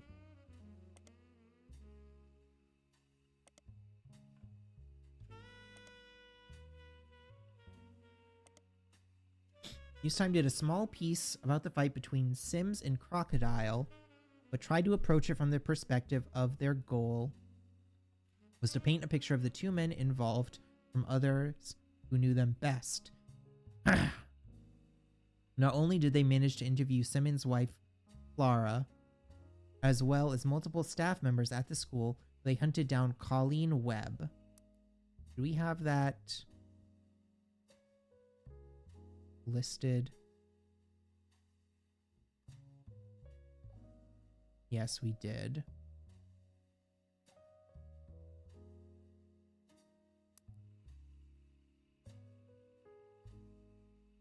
According to the section with Colleen, he met when she worked at an airline. He worked in an airport newsstand, and he was a drinker and would often have wild mood swings.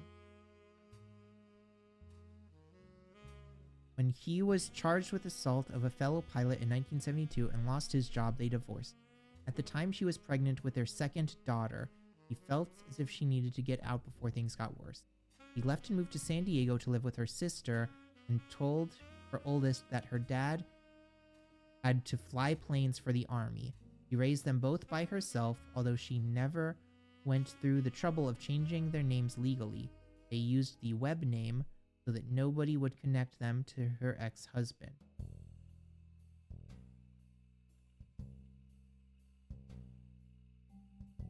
Okay.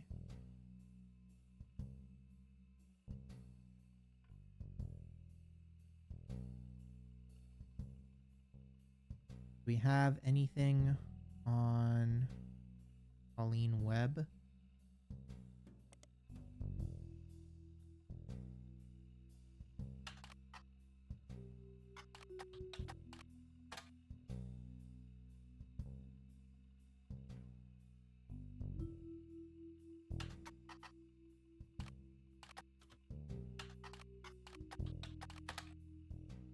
Nothing on Clementine either.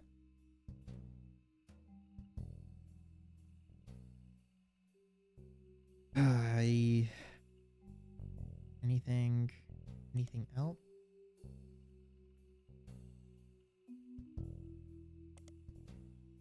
Roti magazine is kind of sleazy, so they are not afraid to publish a few details that most reputable news publications normally wouldn't. You look up Billy Sims' incidents, and it seems they did report on it. You gain a few new tidbits of information, though it might not be useful. Billy Sims was once arrested for throwing a Molotov cocktail at a company that was found to be testing their products on animals. According to police paperwork, Crocodile Clementine's bail was paid for by Casatorito Jacobson. Fragos Fiesta, a regional Mexican fast food chain, held a competition in 1993 that offered free meals for life to anyone that legally changed their name to Tostarito. The Tostarito was a burrito with a cylindrical tostada shell inside the flour tortilla. According to a few different sources, Tostarito Jacobson used to be named Lucinda.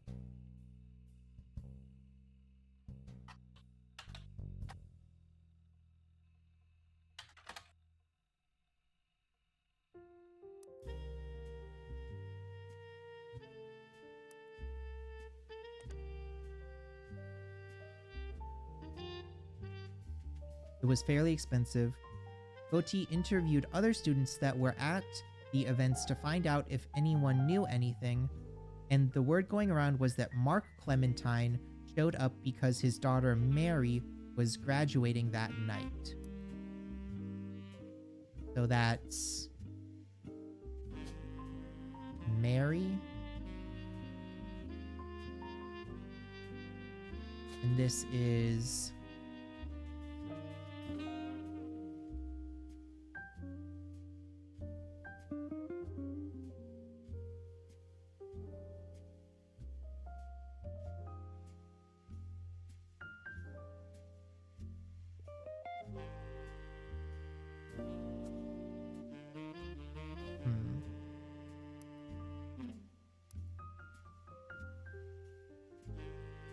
Mark Lemonade showed up because his daughter Mary was graduating that night.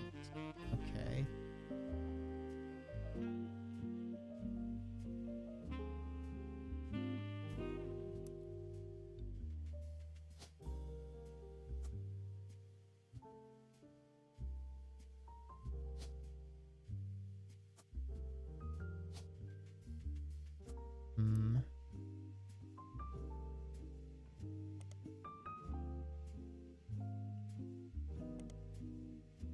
No Mexican fast food chain.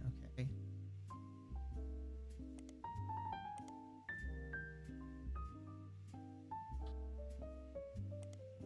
Oh.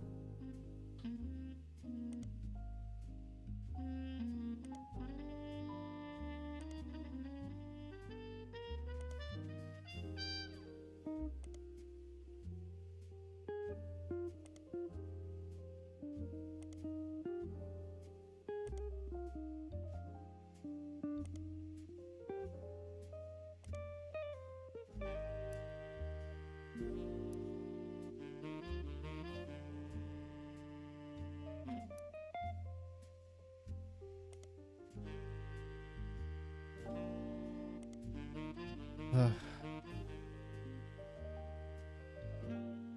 So we're looking for anything we can find and who the kids' names are.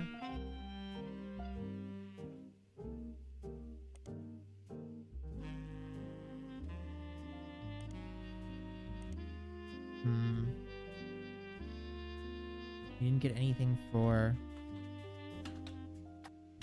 Lucinda Jacobson. Lucinda Clementine.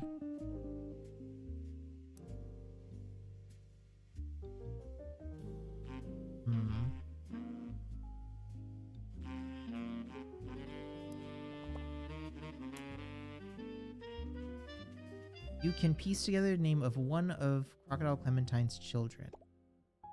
Yeah, we did. We got Mary.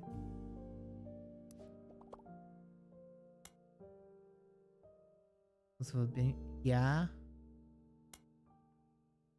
Oh, okay. So they went by web. They didn't have.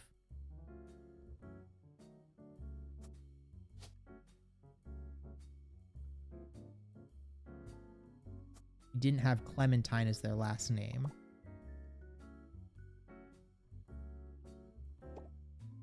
Oh, and then I have Mary Webb. Mary Webb in San Diego has been called Webb on the Web. Apparently, it's a personal travel diary that also doubles as an advertisement for her travel agency. There are descriptions of Mary's services, including booking flights and cruises. Almost all of them involve extremely niche audiences. It seems Mary is the #1 agent when it comes to booking spiritual vacation, aboard ghost ships, and specific hotel rooms that are said to be haunted. She also has a dedicated section for her more traditional modern cruises that cater to specific groups such as fans and boy bands. In the diary entries, she tells about the trips she personally taken and uses that as an opportunity to feature descriptions of amenities and excursions that the ships offers.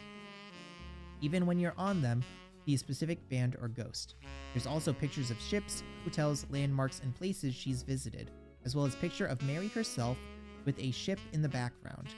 One of her diary entries actually mentions the day the photo was taken. She was allowed onto the ship at Port Day in San Diego with a professional photographer she knows. The photo of Mary has been added to your evidence. Okay.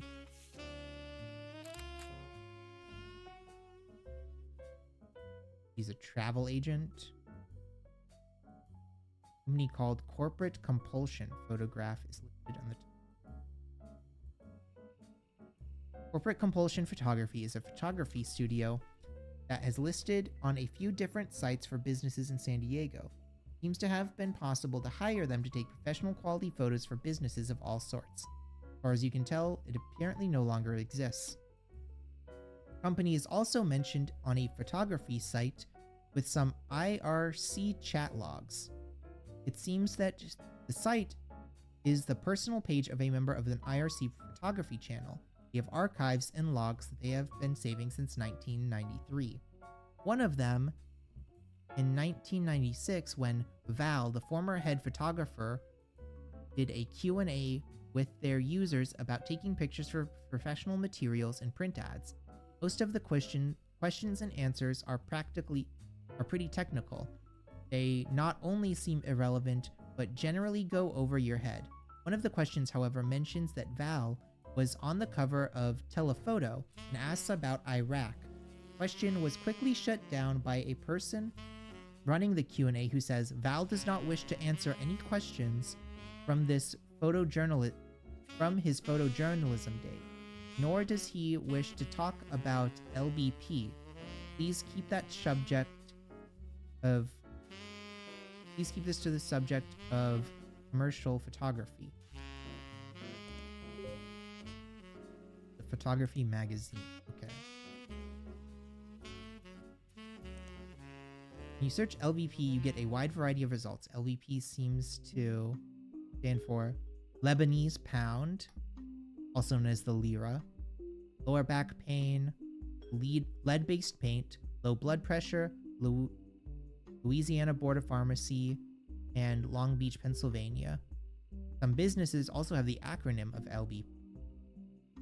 Lynch Building Plastics, Luxury Bridal Photography, Lexington Business Payroll, Lincoln Baby Photography, Laura's Bras and Underwear, and Longline Books and Publishing. Okay.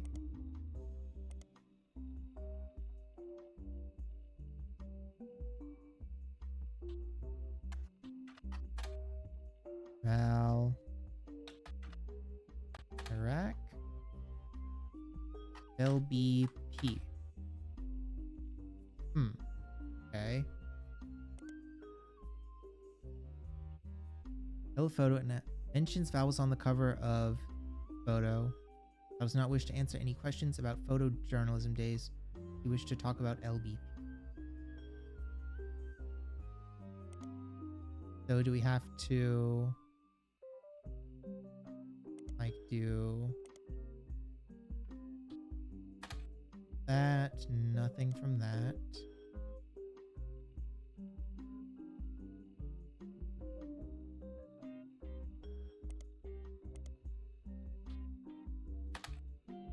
Wasn't Louisiana Border Farm?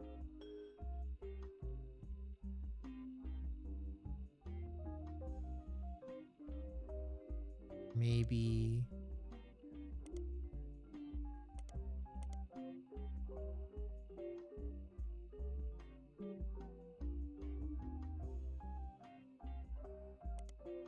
that.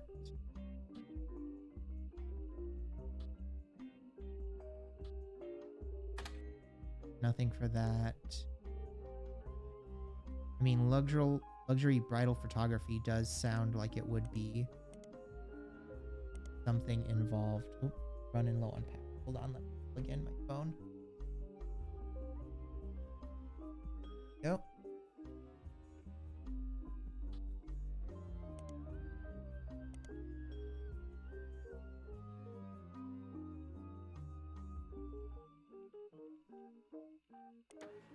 Ah.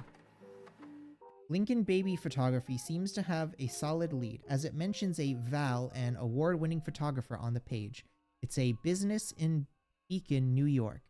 And on the side of it is a picture of a baby and a camera captioned with Ham Lincoln reaching for his namesake.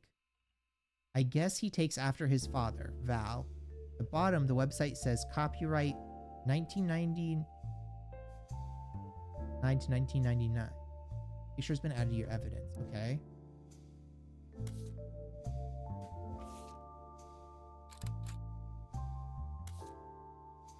That's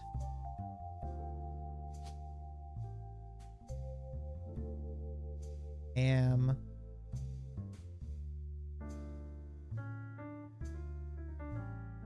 Lincoln Baby. Oop.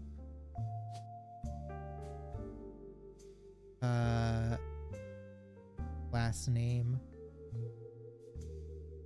Lincoln. First name Valerie.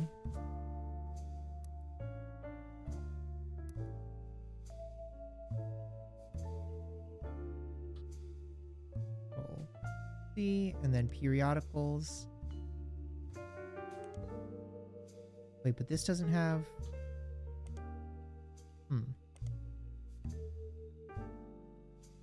Award-winning photographer.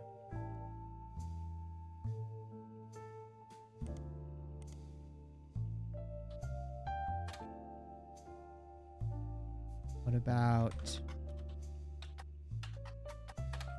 Am Lincoln?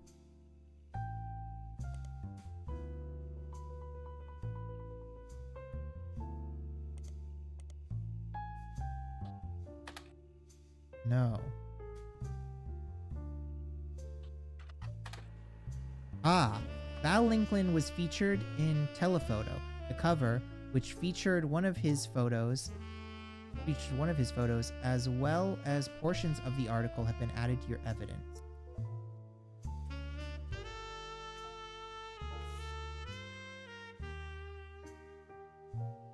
Into the Storm, Val Lincoln's War. Telephoto is a photography magazine. This 1982 issue's focus on the photo of Val Lincoln, a photographer who went overseas during Desert Storm. He won a Sepia Award for photojournalism, specifically for the photo on the cover. Val got his start in high school when he took a photography class because, in his words, he couldn't decide what else to do, though it would be the best career.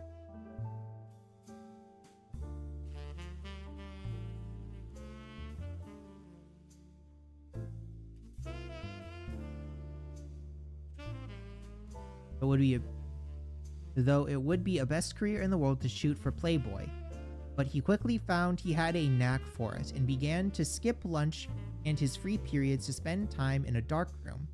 After graduating, he tried to pivot to landscape photography, but didn't have any passion for it. I work much better when I'm trying to tell the story of a person or an object. He got lucky when a photographer mentor of his who was going overseas to cover the war decided to take a chance on him. Most people wouldn't call it lucky to go to an active war zone for no pay, but he bought me plane tickets, all my meals, and even pulled some strings so we could rush my passport. For someone that had never had a real job or even left California, it was a hell of a break. Val was only 19 at the time and shot the photo that won him the award the third night he was there. The photo depicts Lisa Clementine, who lost an arm in Operation Desert Saber. According to the article, women were not subject to direct combat, and Lisa was in a vehicle at the time.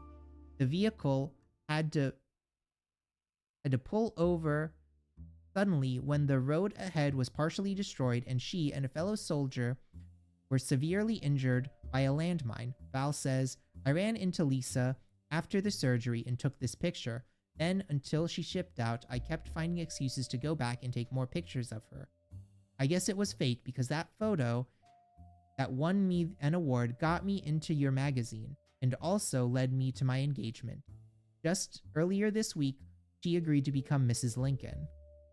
So he is Val Lincoln. And she is Lisa Clementine.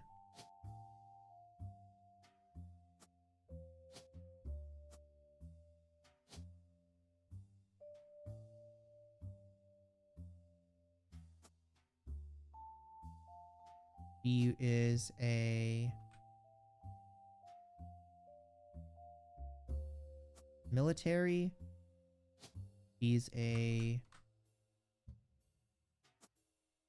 student? Oh wait, no. He is a travel agent.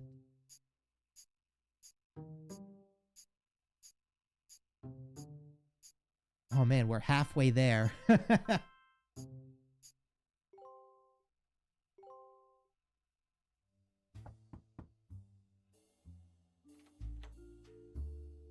Hey there, it's us. So I just have to say, the work you're doing here is fantastic.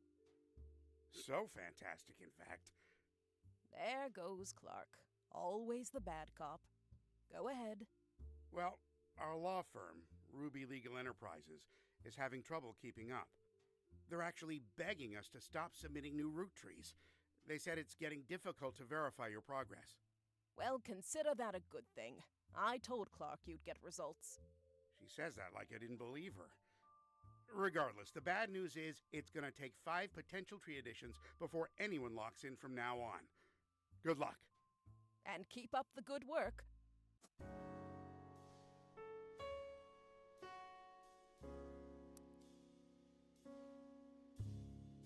Okay.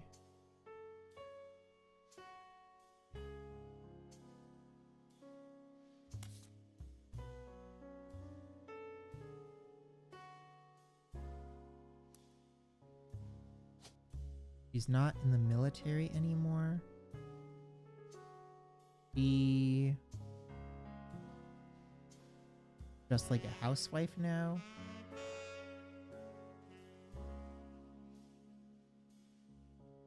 Probably with one arm.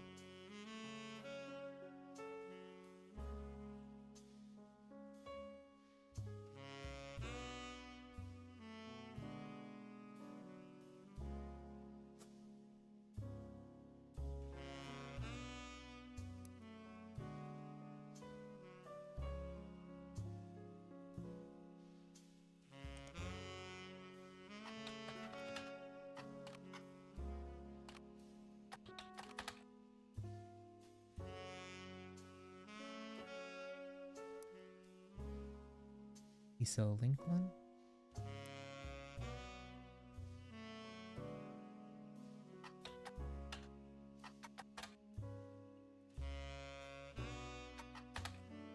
Oh, Lisa Lincoln is, according to a military website you find, an amputee who lost limb in Desert Storm.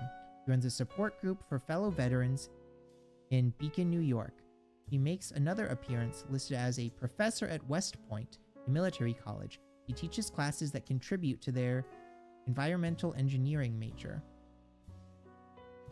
Her short biography on the staff page mentions that she had a passion for the military from a very young age due to erroneously believing that a family member was an Air Force pilot. While she later learned that to be untrue, her passion remained and she joined the ROTC in high school. From there, she enlisted. After returning from Desert Storm, she earned her degree and relocated to West Point to teach a few years ago. Okay, so she's a professor.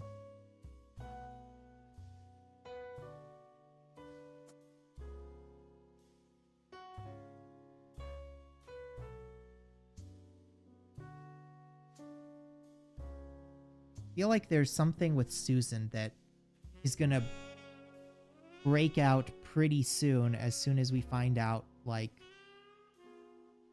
anything related to who her spouse is. Look for more recent news about Grandorf Dove. So we know its name changed.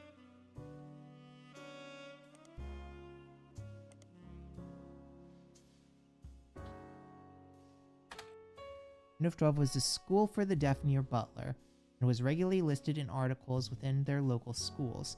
The County Times archives include what seems to be an endless list of snow cancellations, blah blah blah. Amongst the avalanche of useless information, you almost miraculously discover one useful article. The center of crime seems someone defaced the Hudson wing of the school and vehicles outside brand new Hudson wing of the school. There were multiple broken windows and one of the teacher's car was painted with profanities and accusations of infidelity. A few weeks later, a follow-up article provided more details. There was one arrest, Thomas Hughes, who was coincidentally a former student of the school. Apparently, the destruction came weeks after he married the school's newest teacher, Mrs. Hughes. He was not a teacher when he went. He graduated a few years earlier. According to the reported investigation into the police reports and trials and restraining orders, Mr. Hughes was convinced that he was not the father of Mrs. Hughes's current pregnancy. He was released on bail and the school has agreed not to press criminal charges after an agreement was made to pay for the damages and for the couple to begin the divorce process. It seems Thomas Hughes and Mrs. Hughes and the Hudson wing have all avoided appearances in the Butler County Times. Okay.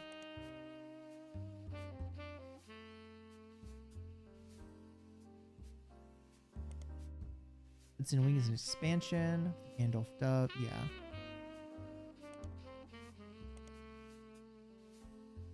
Okay.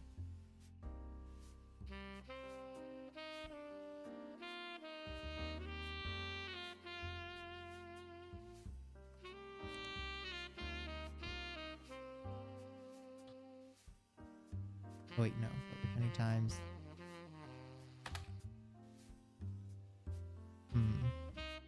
Okay.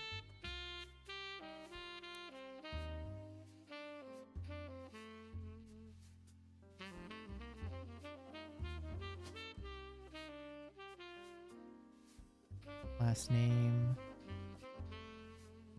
Hughes, first name.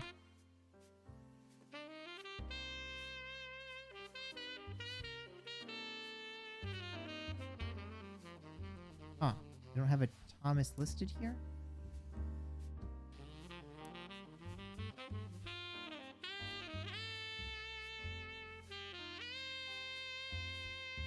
Okay, maybe that was mislead?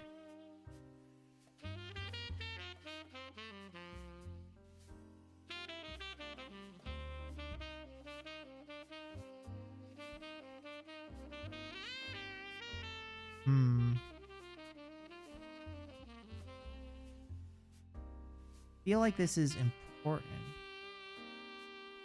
Don't know where we're supposed to throw that.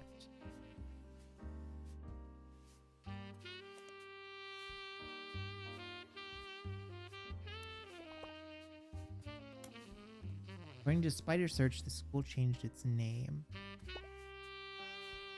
Right.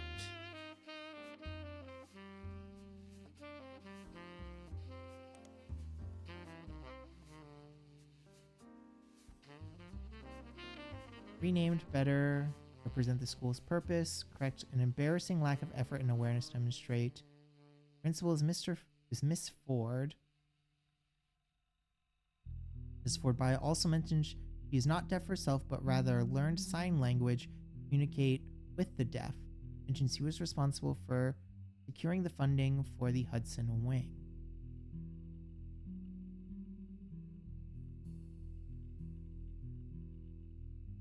Okay.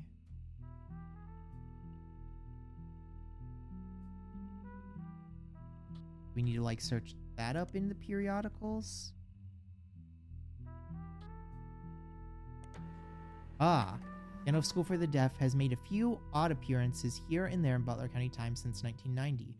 Not too many that you can't look at all of them, but so far, scrolling through a few pages, you managed to find something incredibly useful in an article that isn't even focused on the school itself.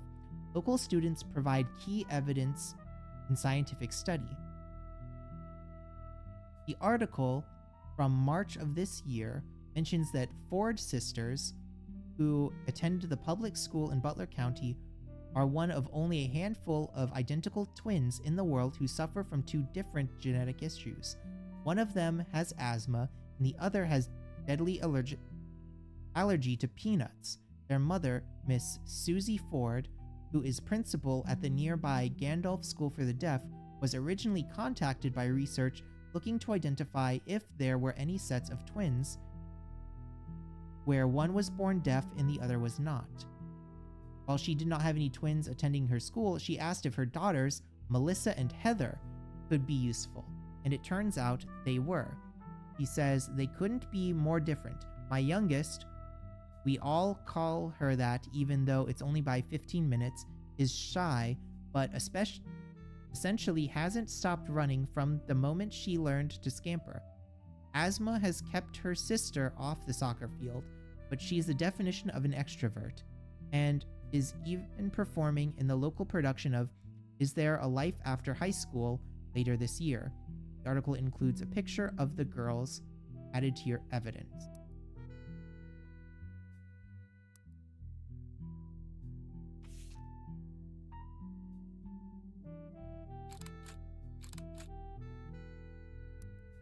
Okay.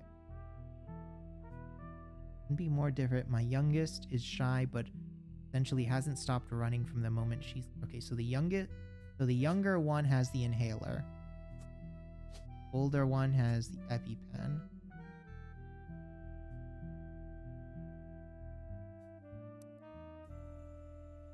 But essentially hasn't stopped running from the moment she learned to scamper. Asthma has kept her sister off the soccer fields.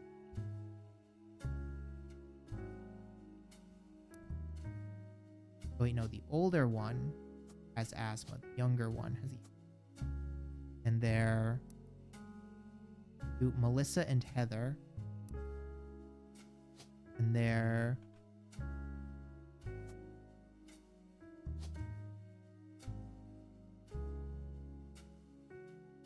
Student? Actually, they'd be in college. No, they'd be way older than college by now.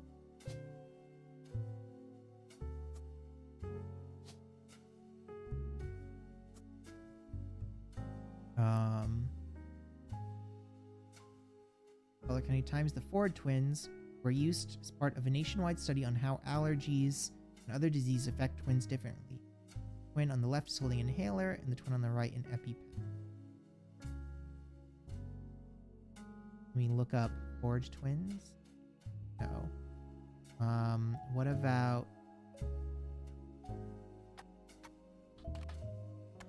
November Studio? Is that what it was? The sister?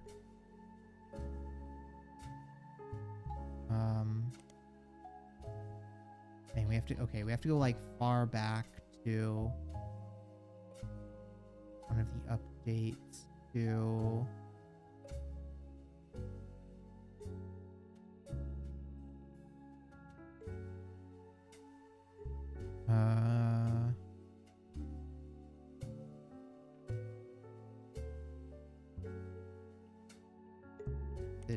Stephanie Jones, Brian Jones. Seems Brian Jones has been busy updating Stephanie Jones' campaign website. 2 new sections. What's next? Much of substance. Third born the night before Christmas. Folder website. Sure to read the full article on Butler County Times. Learn the election result of Stephanie Jones.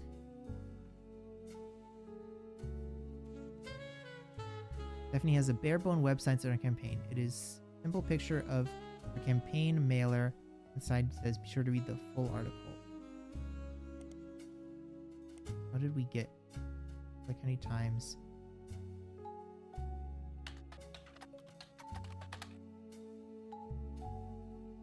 Okay.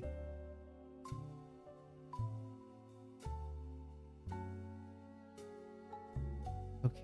What is... Oh, Jones Graphic and Print.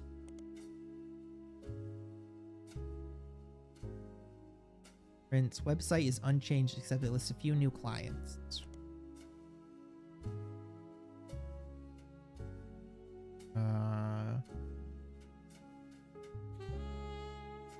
Butler Summer Theater.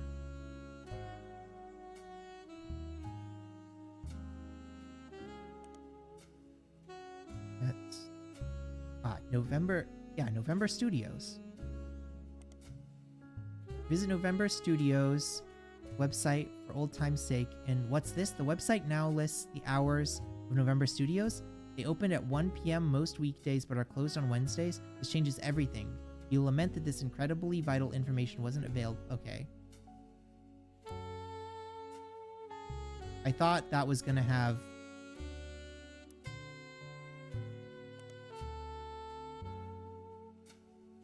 Your cast list, nothing of name.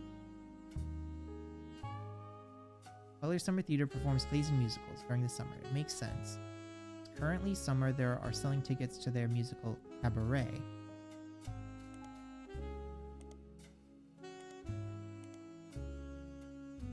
Okay.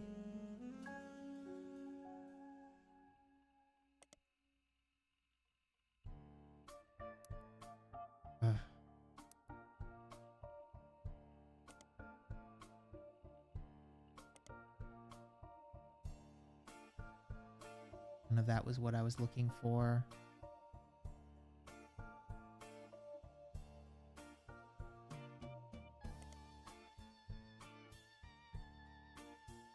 What if we look up The Life After High School is a musical. It's quite obscure, only appearing in Broadway for 17 performances. Nowadays, it's mostly performed by smaller theater troupes, including High School Drama Club. You couldn't tell by now, a game designer by the name of it has a musical theater all 4 years of high school. There's one song from it, what's surprisingly popular in the rest of the musical, called Hidden Side. Like to listen to it, I recommend Barry Manilow's version. If you've heard the song before, it's likely that cover. Entire musical details. Anyways, keyword to Butler County Times article was local.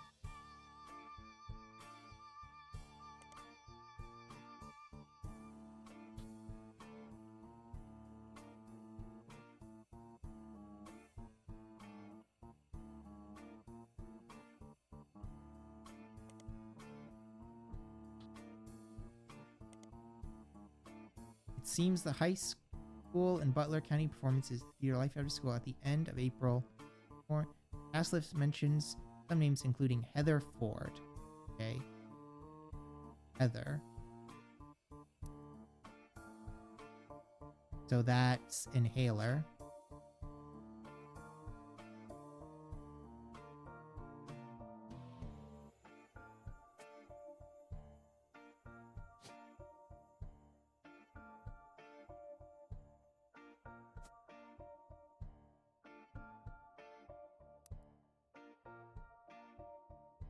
Heather Ford and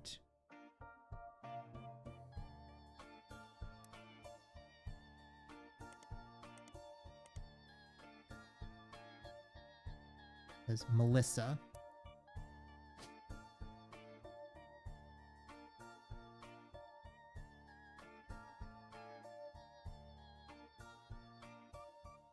Melissa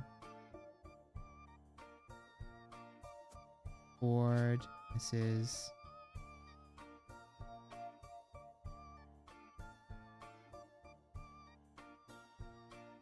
actually, yes.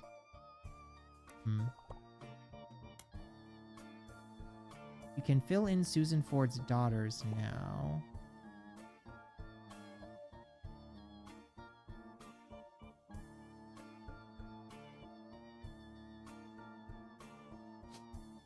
I mean, are they...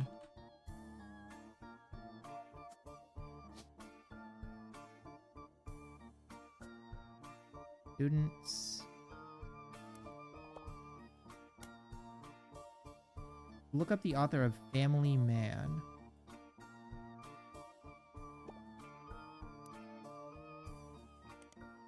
Okay.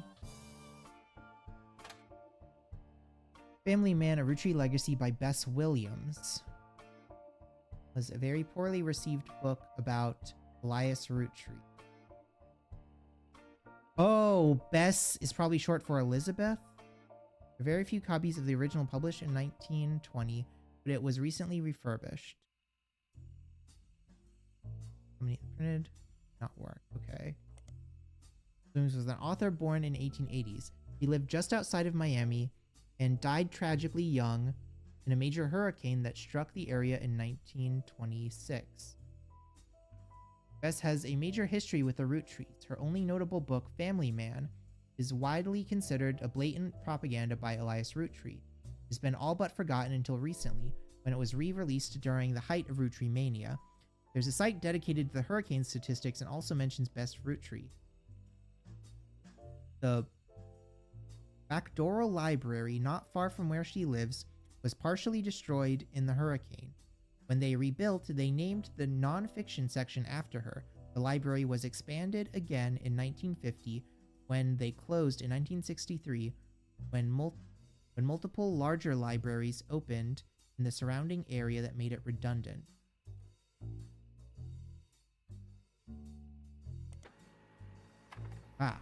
Local library no longer exists. You find multiple libraries in the area, according to the website from the library system in Miami. The building where it once sat is now the Miami Print Museum. Searching for the Miami Print Museum, you come across their website. It states their hours and lists of exhibits. The building is very small and admission is free, and they only have room for a few different displays. One of the exhibits is their courtyard, which includes a fountain as well as a statue of an unknown author. A picture has been added to your evidence. Another is a printing press that was used by the Miami subway and a now defunct weekly newspaper. The last is the original print of Cuba by Cubans, an art book. By Cubans is a book of paintings of Cuba released in 1963. It is credited to Mayor Marcia Barban. At first glance, it doesn't seem related to your search in any way.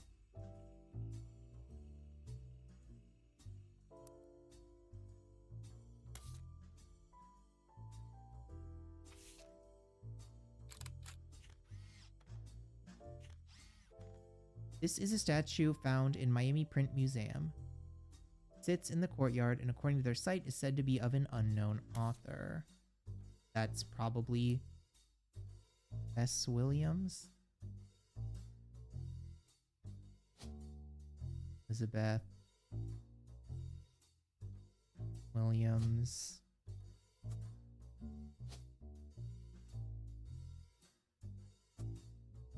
Author? No. Okay.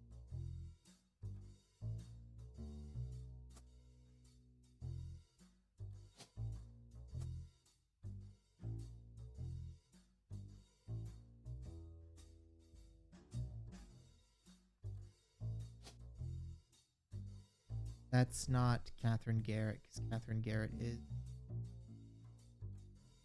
Oh wait, maybe that is Catherine.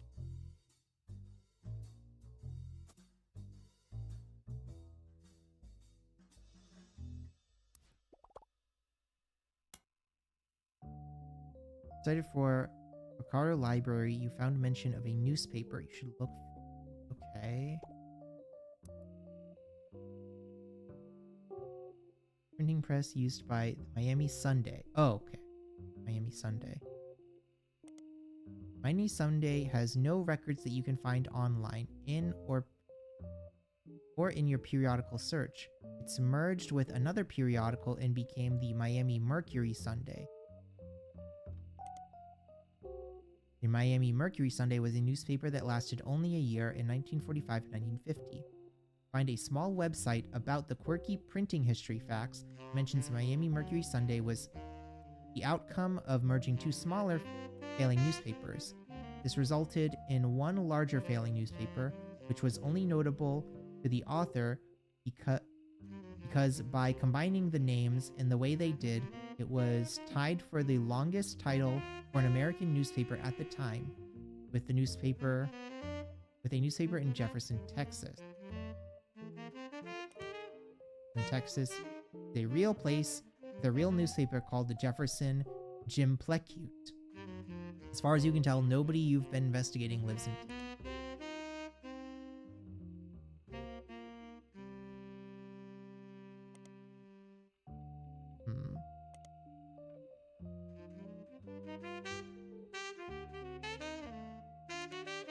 It only lasted a year. A small website about the quirky printing facts. Okay.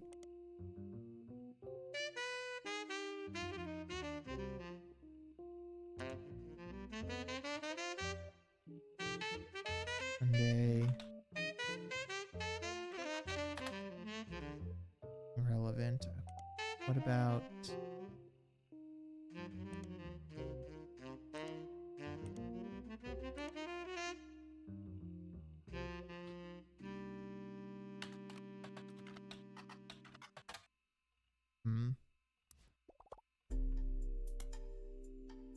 Miami Sunday merged with Miami Mercury Sunday.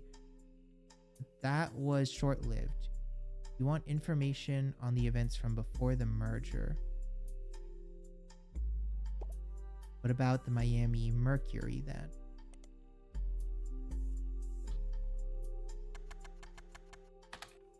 The Miami Mercury is a now defunct newspaper that merged with the Miami Sunday. The resulting newspaper, the Miami Mercury Sunday, went out of business. It seems at some point during the process it was at least partially archived. Okay. Miami Mercury. Bess Williams? Miami Mercury had an article about the Bess Williams sections in the Bacardor Library when it was being built in 1928. It mentions Bess's young son, now an orphan, was in attendance during the dedication.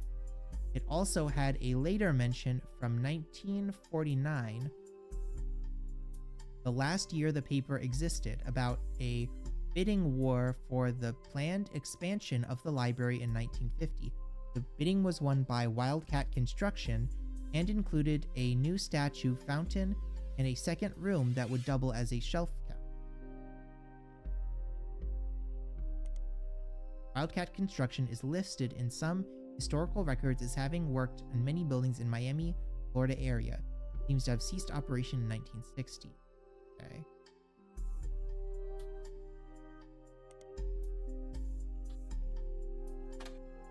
Wildcat Construction was mentioned once in an article you've already seen. It was also mentioned earlier in 1947 under the headline Constructing a Better World. Frank Wildcat Williams left Florida in 1941, a construction worker, and returned a hero. He won the Navy Cross for his bravery and sacrifice, having carried a fellow soldier to safety under heavy Nazi fire.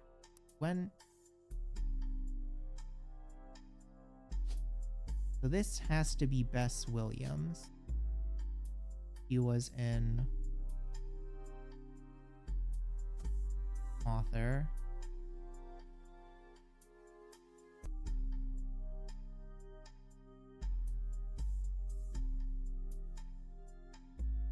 And so he was Frank Williams.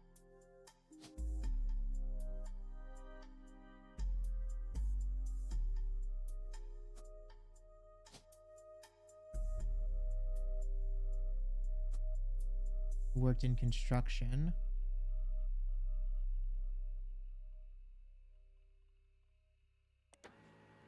Frank Wildcat Williams is listed as on a few different military history websites. He won a Navy Cross medal in World War II, and the story goes that even after being struck in the arm with a bullet, he managed to carry a fellow soldier through enemy territories on his shoulders for over 2 miles. He died in 1996 at the age of 74 in a retirement community in Sweetwater, Florida. An obituary on the website of the local news channel that was written by his surviving family also sheds light on some of his personal life. He grew up an orphan because his family died in a hurricane when he was very young. He could barely remember his mother and had no memory of his father. After the war, he ran a construction company that mainly hired World War II veterans and did a lot of jobs in and around the greater Miami area. He was a born joker and a shining light to those veterans who needed it most. An anecdote mentions he used to insist he married his wife Ophelia as a matter of courtesy and convenience, then she wouldn't have to change her last name.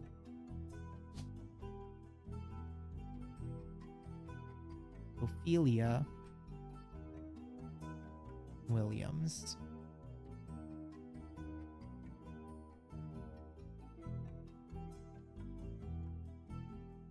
Oh, wait, that has adoption.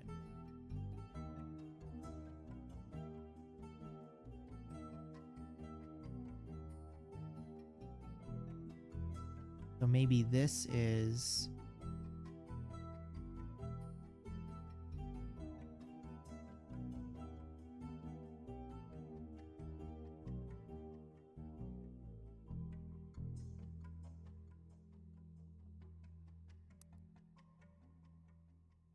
There is...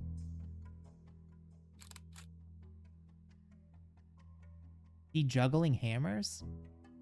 He was juggling hammers at a construction site. Yeah, dang, that's hardcore.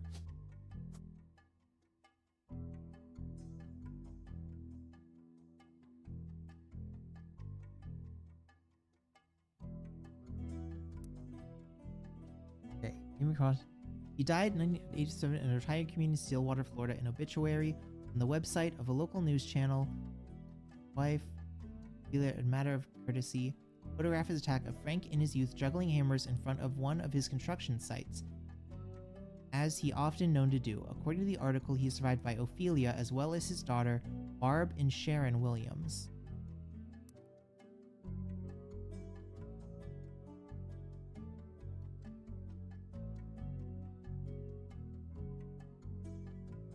Okay, so this has to be Frank.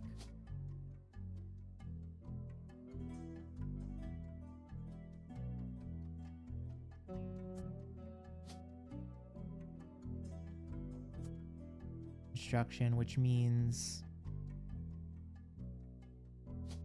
this would have been his mom.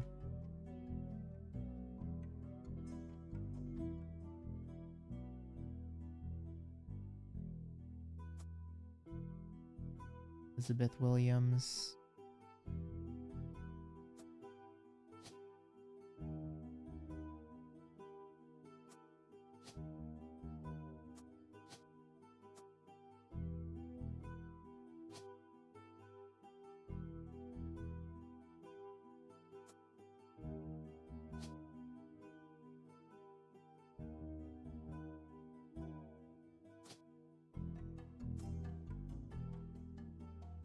Occupation.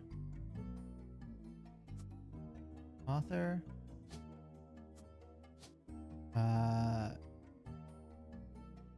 Delia Williams. Juggling hammers.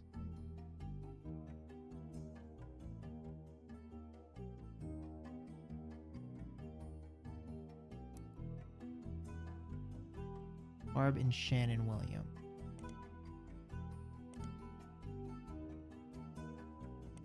You're still in periodicals. Left Florida Navy Cross. His wife Ophelia are carrying. Now he and his wife are carrying his fellow soldiers through the tough times home. Wildcat Construction is Frank's company and focuses on creating opportunities for soldiers, finding difficulty getting back to normal. Ophelia has handled outreach with the wives of local veterans who are often able to provide insights into their husbands' needs and conditions. She has, through such outreach, found 13 veterans of the war to serve as Frank's employees. The community support has been unending and overwhelmingly positive. It has gotten to the point where Frank bids on a project, other local companies have decided to step back and let his soldiers handle it. This has become a bit of a sore spot for local politicians and business owners, as the bids are often not as low as they expected. Problem for them is that essentially Frank has a selective monopoly, but any attempt to circumvent it has caused an uproar and accusations of being un-American. It was uncertain what will become of Wildcat Construction, but at least for now we're rooting for them. Okay.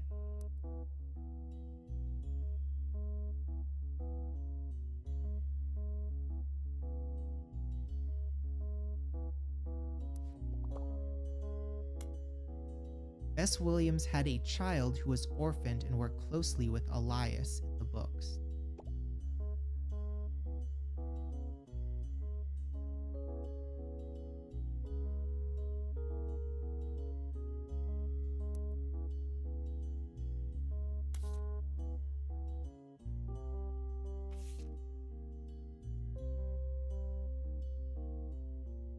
Elizabeth Cranesworth? Must have been Cranesworth.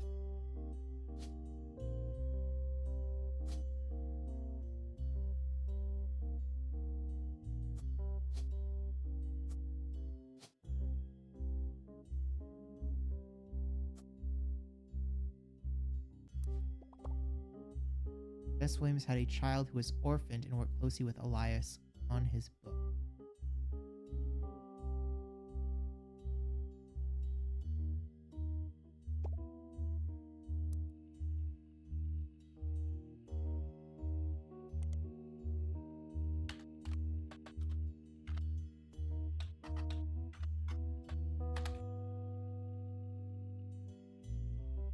Only notable book was Family Man, widely considered blatant propaganda. Out until recently during a site dedicated to hurricanes.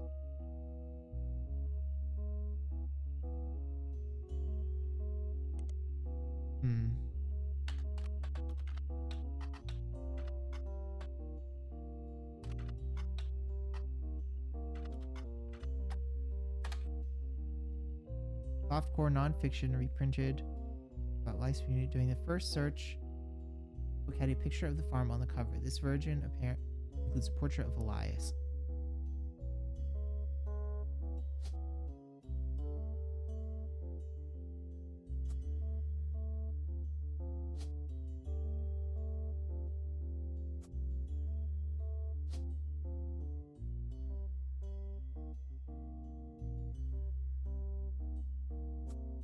Author.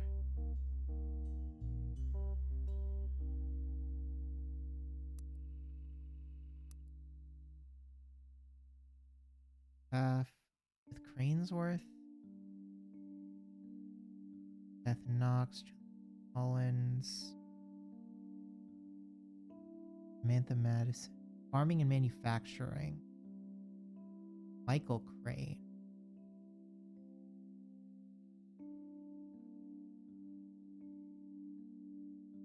Juliet, John Robinson, Doris, Beth Knox, Elizabeth Cranes.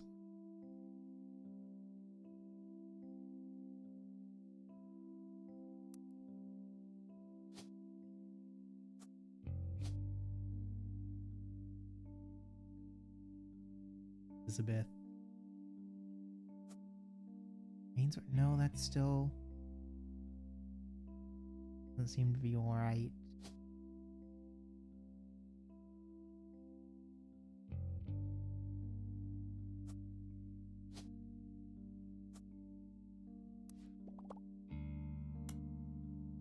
Considering the dates and the layout of the family tree, she must be a person involved in possible infidelity number 1. What? The wing of the library was dedicated to her, and the library statue has her like... S. Williams is an... Okay, yeah, but that's not... Oh, is this...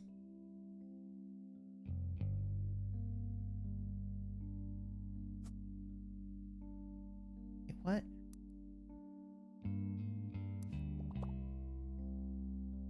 Miss Williams had a child who was orphaned and worked closely with Elias on his book. Yeah, I... Where is that supposed to go, though?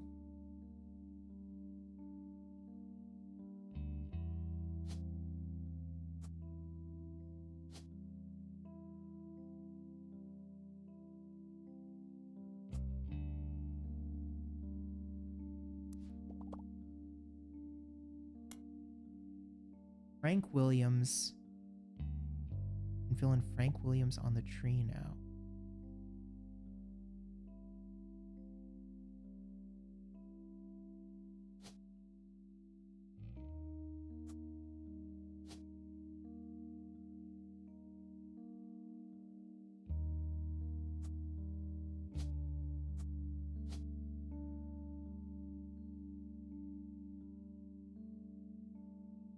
Ooh. Okay. It lagged out for a second there.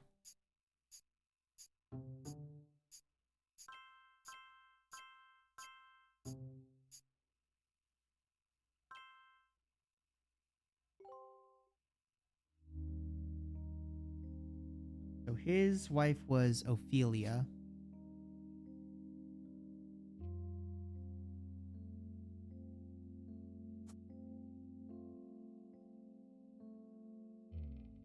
I don't know. We filled that in before. I guess because we didn't have both of them in this same position.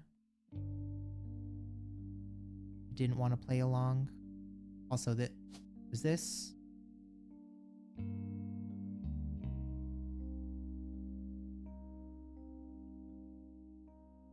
Use.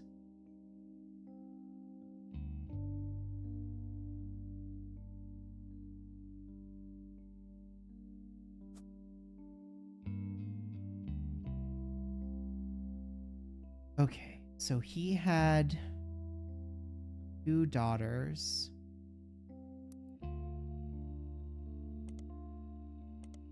That were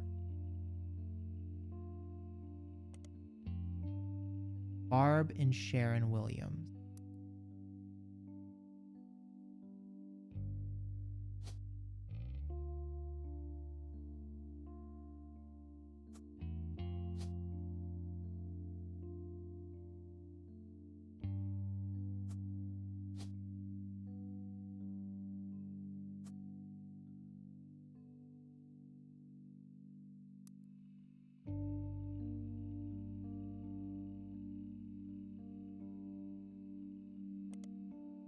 And we look up them in Miami Mercury.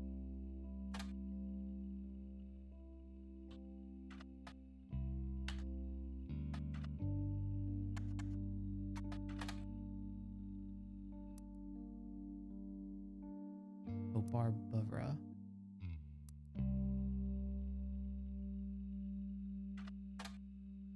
No.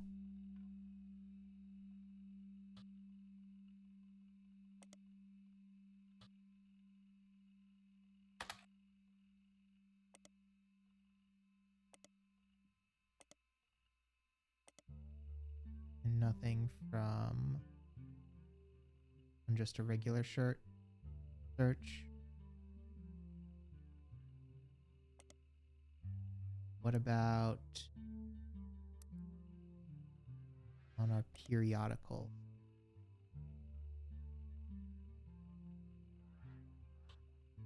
Ophelia Williams. Nothing.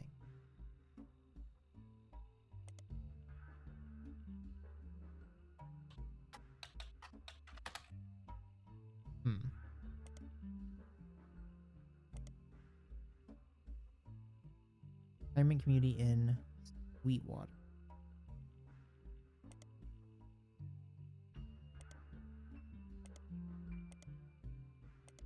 Okay. No, we don't want Bess Williams. We want Wildcat.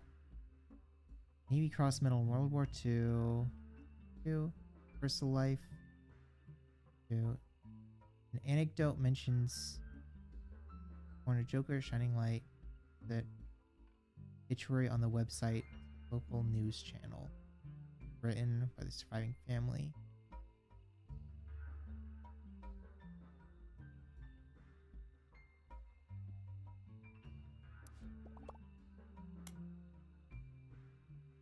Product Williams mentioned some children. You should try searching for that. Okay, I did. Don't show up anywhere. Maybe more periodicals.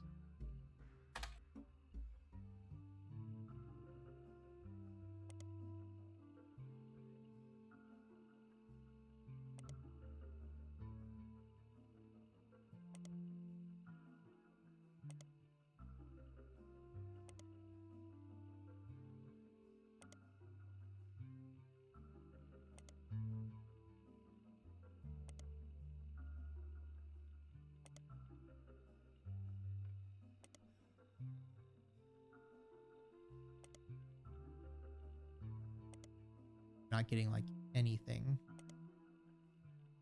guys.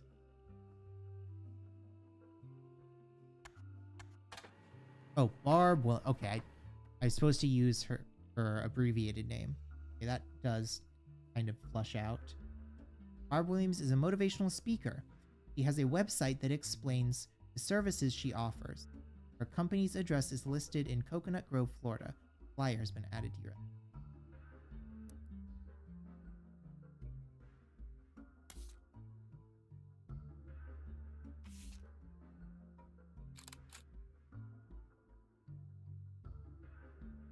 Advertising her career as a motivational speaker online.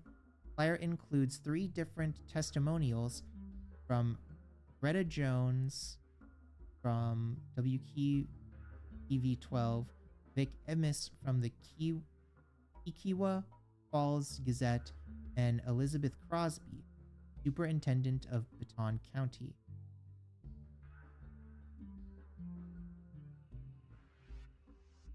There is no Kikkiwa Falls anywhere in the world that you can find. Closest thing is Kikkiwa appears to be in New Zealand. Instead, a man named Chris Elmsworth has invented a small-town newspaper as a conceptual art piece.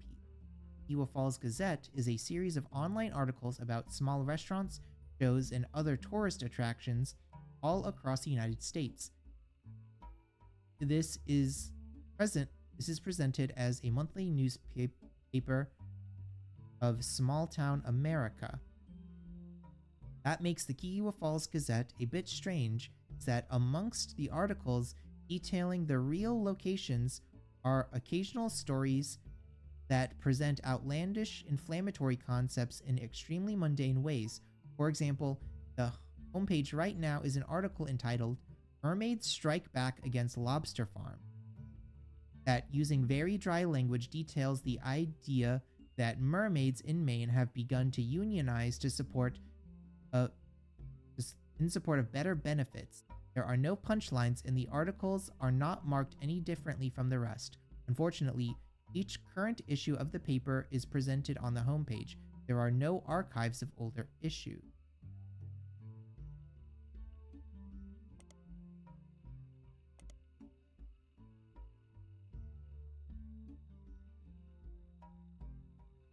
Hmm.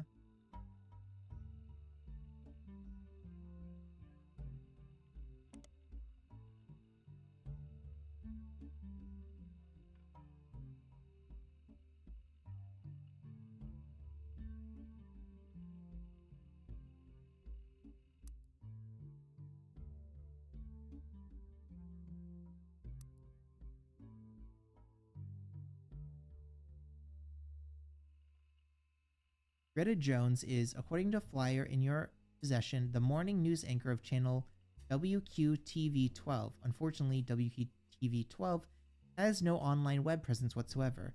You find it's located in a giant list of television call channels next to the city Springfield, under the heading Effingham County. You may need to do a deeper dive on the specific city and state to see if any locals have discussed news in that area. Effingham County is the name of two different counties in the United States. One is in Georgia and the other in Illinois. Probably need to append a state name to your search to find better results. Georgia. There is a Springfield in Effingham County, Georgia.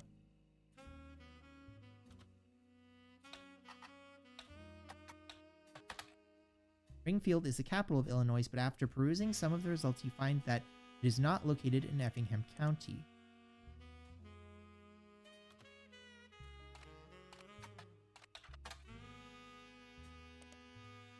You may need to do a deeper dive.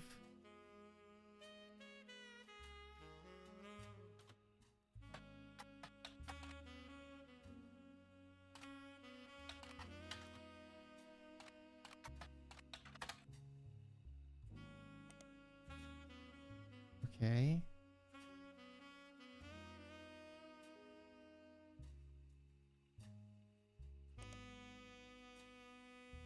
There are, for whatever reasons, 30 Springfields in the United States. You probably need to list the state you're looking for in the city name. Why can't this be easier?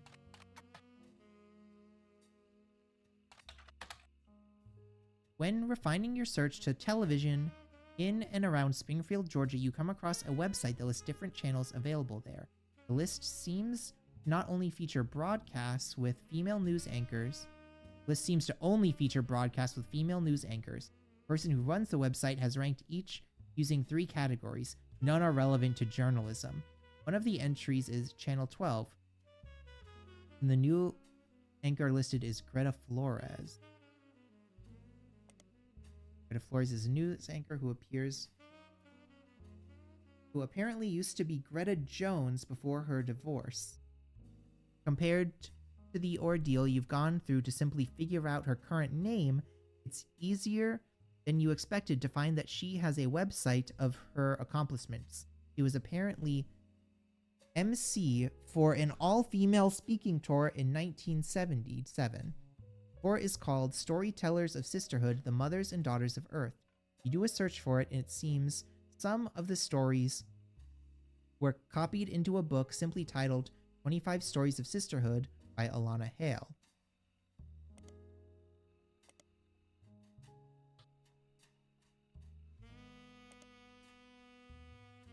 Oh, geez. They're making us work for some of these. Okay. This is an anthology of stories told on different Storytellers of Sisterhood tours. It contains a direct transcription of most well-received stories told on stage. Donna Hale is the editor, not the sole author. One of the stories by Barb Williams has been added to your evidence.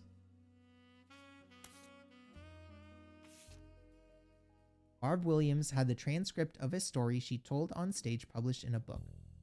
First part focused on 2 16-year-old girls. My sister, Sherry, was a brat, always sulking, often disobedient, and never on time. She borrowed things without asking. Excuse me.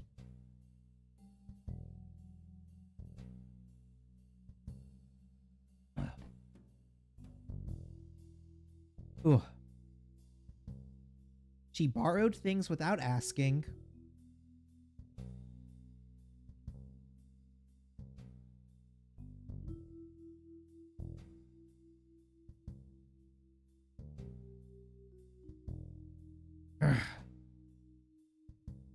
She borrowed things without asking and even ran away from home, only to sneak back the day to sneak back the next day like nothing had changed. My daughter, Sharon, on the other hand, was a beautiful person. She had excellent marks in school, was intensely artistic and creative, and even volunteered on any animal rescue. She continues to tell stories of two girls until she shifts the narrative. Was the difference between Sherry the brat and Sharon the beauty? Is it nature, nurture, a better education, different opportunities? The answer is nothing. There was no difference, because my sister and my daughter are the same girl. Barb reveals that her daughter was the result of an unexpected pregnancy when she was 15. I met a boy at a county fair. Unlike us, he lived in a nice part of town. He went to a good school. To a teenage girl, it felt like a fairy tale, but there were boxes all over his house. He was moving in 3 days. Those 3 days were heaven to me. The final night, he surprised me. He told me he could actually see me again soon. He planned to return to visit his grandparents. I thought I was giving him a reason to keep his promise. I never saw him again, and when I finally got desperate enough to ask around, a friend of the family told me he hadn't even given me his real last name. Barb also talks about when she found out she was pregnant. I was convinced my life was over, but my parents, they took charge. They had to live at home. I had to live at home and work a part-time job, but they removed the burden of motherhood. I managed to scrape out a degree in English, and as far as my daughter was concerned, I was her much older sister. Barb uses the story to come to a conclusion. When I was younger, I thought my sister was the brat, and I was wrong. But she ran away from home to work at an animal shelter. She borrowed my clothes for presentations at school, and her creativity allowed her to open up Sherry's hair.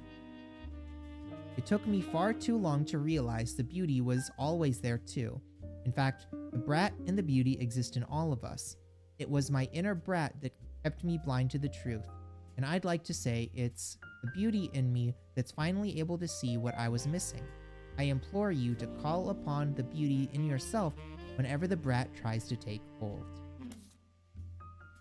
Okay. She is a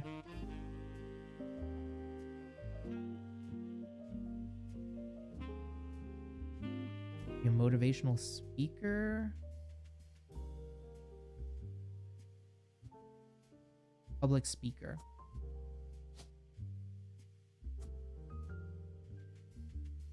And this is Sharon Williams, and she is a hairdresser. And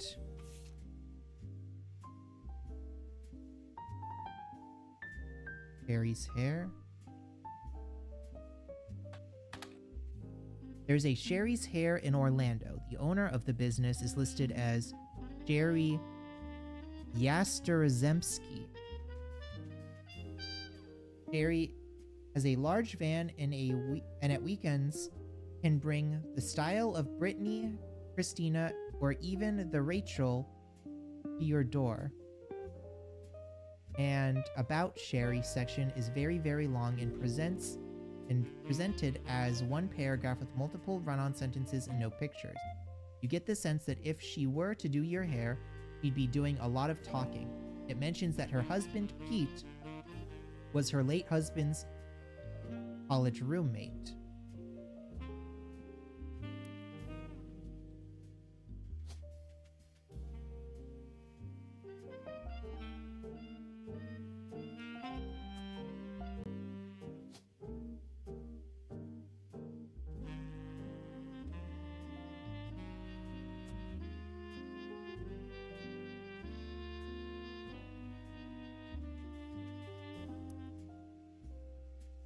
was her late husband's college roommate.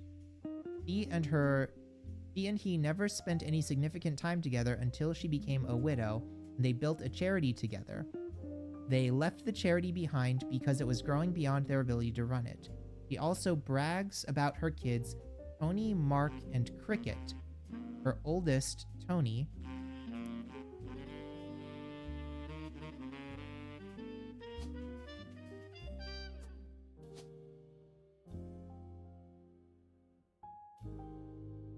or I guess probably Anthony.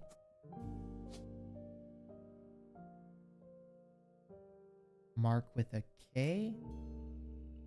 No, Mark with a C.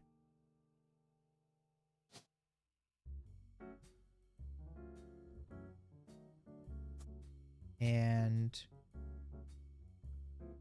Cricket.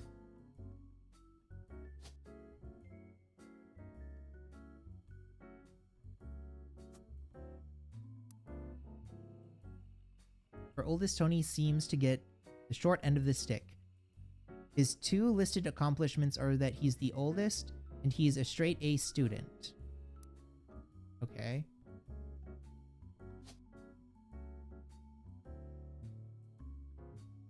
Student, probably K through 12 if he's getting A's. He's a straight A student. Mark, on the other hand, has multiple basketball accomplishments listed. Apparently, his little league team is nationally recognized.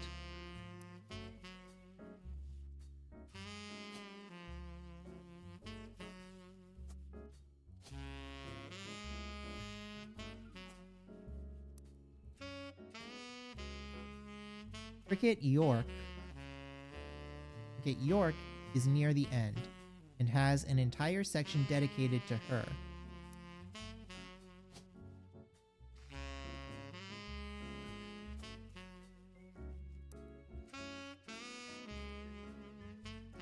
Dedicated to her. She's an actress on a local television show.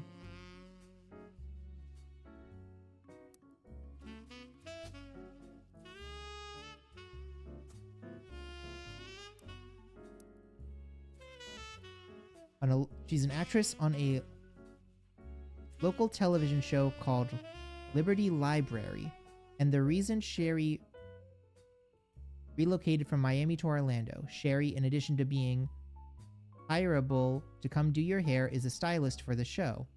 Passage also mentions that her agent recommended they change her last name to York since it was easier to pronounce.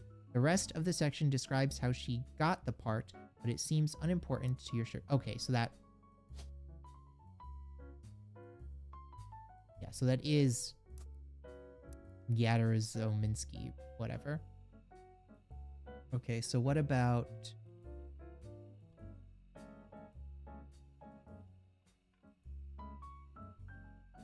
Barry... Brittany, Christine, Ryu, and Rachel. He was her late husband's college roommate. Okay.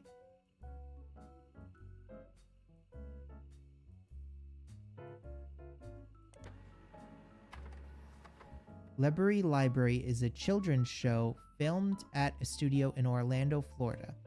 It has been on air since 1991. In the show, multiple adults and children interact with different animal puppets in a small town called Liberty. Unlike some of the popular shows involving non-human performers, this one isn't funded by the public. Instead, it's paid for by donations from a business related to education. This includes textbook manufacturers like Arithmetic, traditional companies such as EDUC82U, and a few well-known publishers and picture books. From what you can find, it's syndicated in a few markets across the southern United States and in New Hampshire for some reason. Like most other children's entertainment, many of those that grew up with it tend to have fond memories. That works in your favor because the show has been documented by a few fan sites. There's even a Liberty Library Webbering, although it has only 3 entries. You click through the sites and find that Cricket York joined the cast in 1997 at the age of 5 and is still listed as the current cast member. A picture of Cricket from one of the first episodes has been added to your evidence.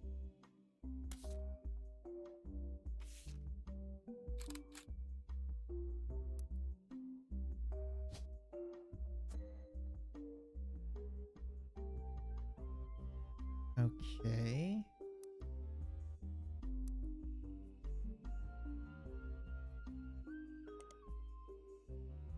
So then...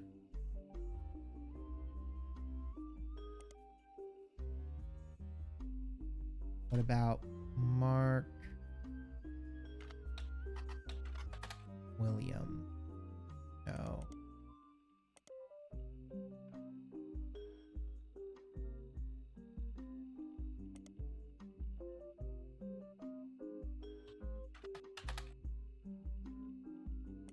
Think for that either. Going beyond her ability to run it.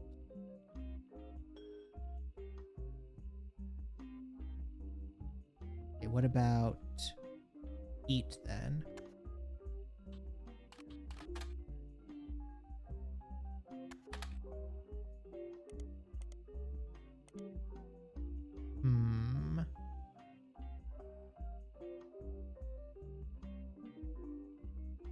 Okay. What have you got on tips for us? Barb Williams' flyer has some quotes of interest. Perhaps they'll lead you to more information.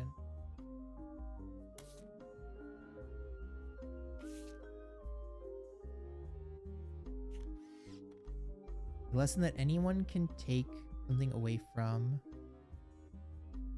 An intimate evening with a truly wonderful message. Isabel Crosby. Book Barbara for a corporate retreat, church event, or even school assemblies. She can customize her message for any audience. Rise and uplift you and energize you. Greta Jones.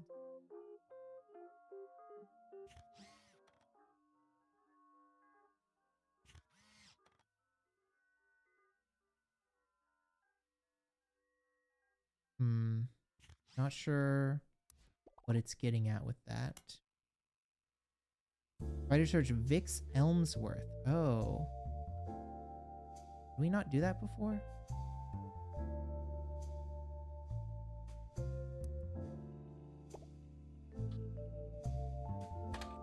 Vix Elmsworth, according to his own personal page, is apparently one of 3 brothers.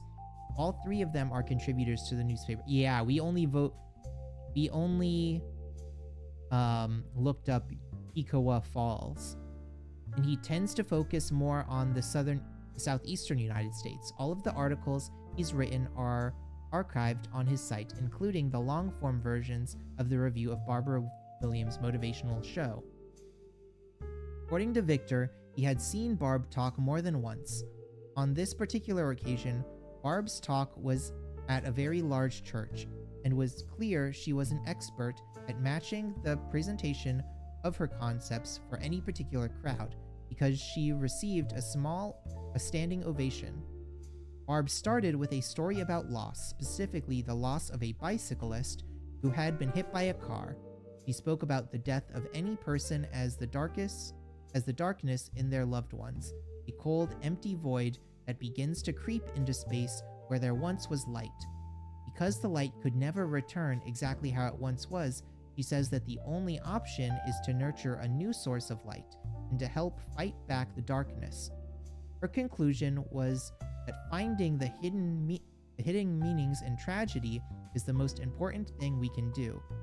She used multiple biblical comparisons and finished by looping back around to their initial story and how she personally began to come around to this ideology.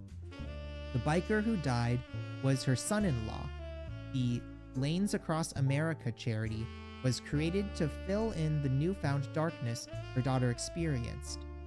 It, the charity, was the light that began to fill the void, and she was doing everything she could to help nurture it. Okay, so Lanes Across America. Lanes Across America, or LAA, is a charity focused on adding bike lanes to major cities. The pages and pages of news articles that mention lanes across America have similar summaries for them. LAA, formerly LAM, was founded in 1977 after the death of Drew Smith. Okay.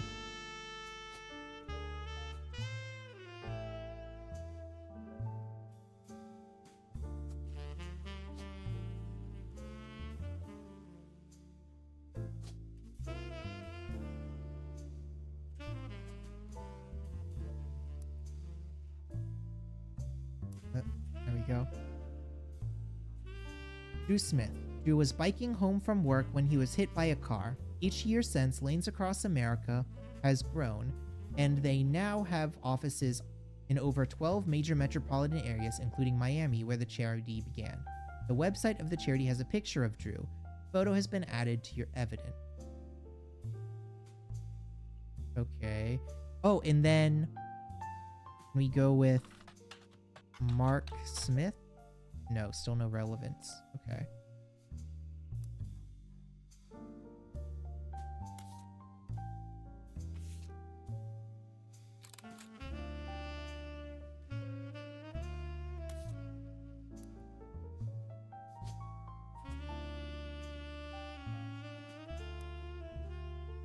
Okay.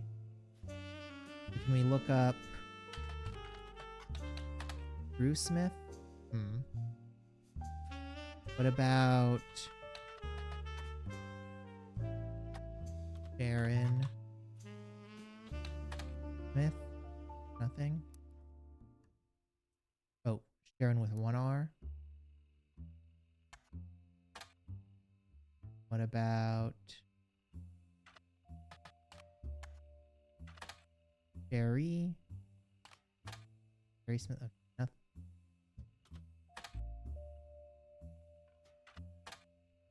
Nothing from any of that.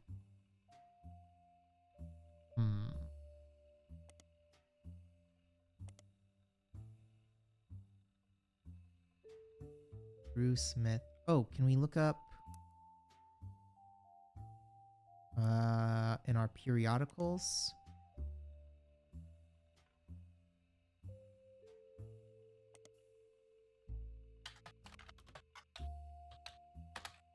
No? What about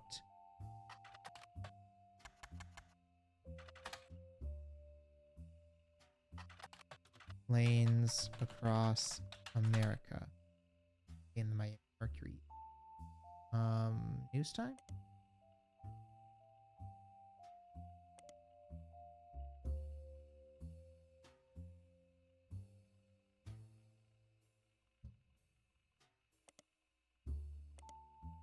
Okay. What else do we have going on? Already focused on adding bike lanes to major cities. Drew Smith. Drew's biking home each year. Lanes across America. 12. Including Miami.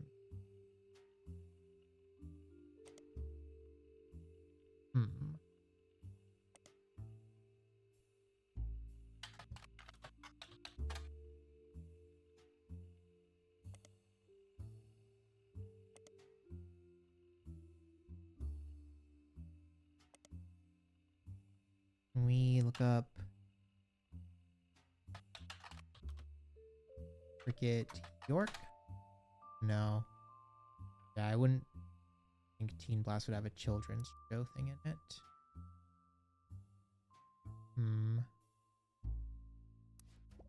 What else can we look through? There's more to discover about Lanes Across America. Where can we find it? I mean, I guess we can just look through all the periodicals.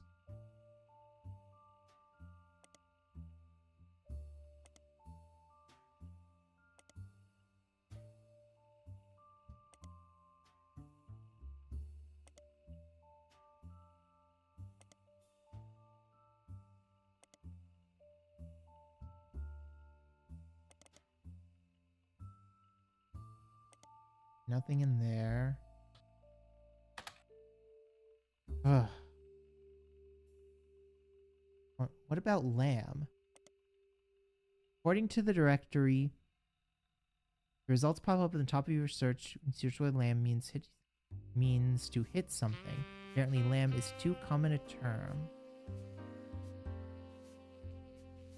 Oh, lanes across Miami.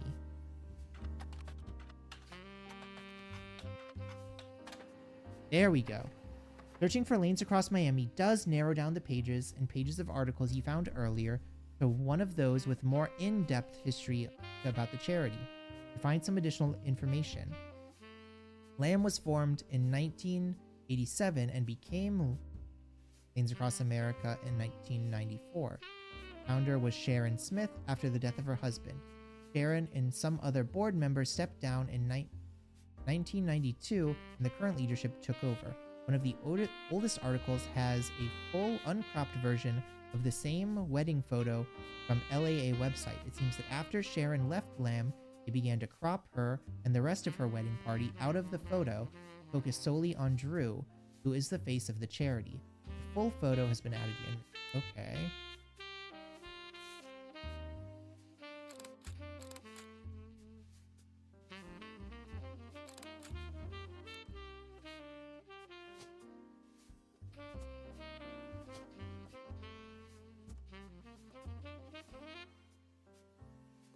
So we need to verify her before we can add extra one. Now we just need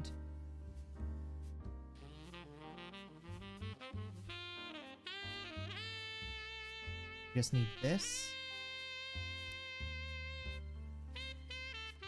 Seems that Sharon left LAM, began to crop her and the rest of her wedding party out of the photo.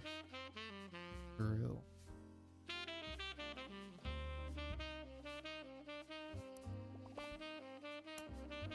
The results for Liberty Committee mentioned a few companies you should investigate. Okay.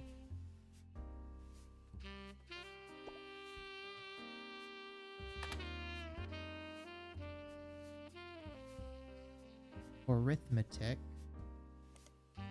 Arithmetic is a math textbook publishing company. They were in the news last year when a prominent news program did a full comparison of their 4th edition textbooks and their 5th edition textbooks. Schools were complaining that the two editions seemed remarkably similar, yet Arithmetic was charging almost double for the newer edition than they had for the previous one. The news program announced that between the two books, there were only 16 total changes. The most noticeable was that the cover was changed from a picture of a water droplet creating concentric rings on a lake to a close-up of a feather. The other 15 were all instances of changing 4th to 5th. This even led to a geometry problem where the book asked students to calculate the 5th side of a rectangle. Nobody associated with Arithmetic seems to be related to your search. Okay. So what about EDU? EDU is a tutoring service. They have a deal with Liberty Library and feature some of the actors from the show in pictures of their websites. According to the site, they actually provide tutoring for all of the actors and actresses on the show to accommodate their shooting schedules, including Cricket York, who is seen in the photo labeled Cricket and her brothers ready to learn from one of our talented tutors.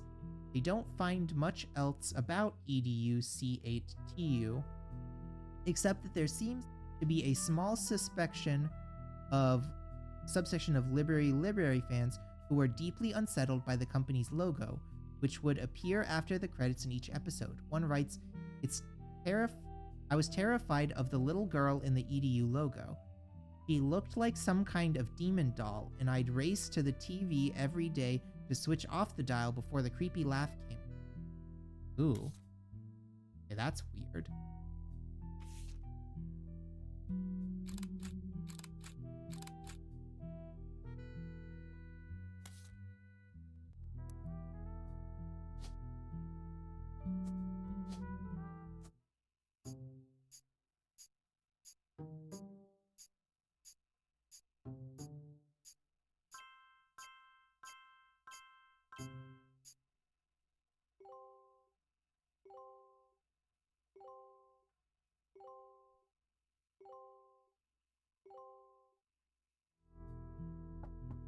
Okay, so now we just have the last section. Hi again. I know you probably thought you were done. But it turns out what you're doing here might have some pretty major repercussions on the family tree. Again. Also, there's something really strange happening. I can't explain it. Neither of us can. I'd call it a simple misunderstanding, but it's digging at the pit of my stomach. I just have a feeling. Clark? Last week, let's just say being the president, sometimes people bring me things. Just skip to the important part. Right. One of our janitors brought me some hair she'd found in Ruby Spratt's trash. It was Bonnie Hudson's. Bonnie is Guy's sister. She'd sent us her hair to test potential Roottrees, since her DNA is closest to Guy's. But Ruby threw it out, and I wasn't sure why she would have done that. Especially right before we began testing the tree you provided. When I asked, she told me she thought the samples needed to be fresh every time they did a test. It seems really odd. Ruby was the one who convinced us to do DNA testing in the first place. She seemed so knowledgeable. I don't like it. Oh, I've yeah. done more of a deep dive on these people than anybody else has. Clark will keep a closer eye on the DNA tests from now on. You have an eye for anomalies. We need you to find the smoking guns. If there's anyone you're 100... Or any you've got definitive evidence are Roottrees, then we might be able to catch Ruby in a lie.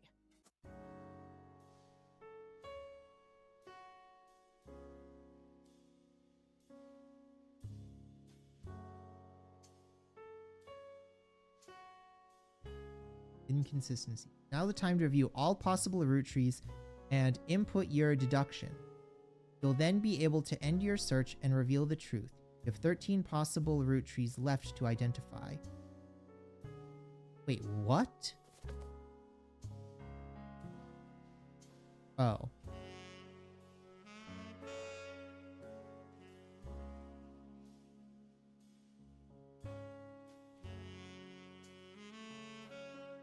Ringrooms might be a root tree, but it's impossible to prove. Is a blood relative.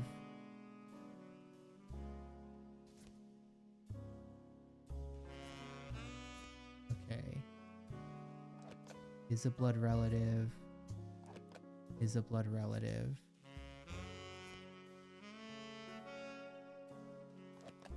Think is not.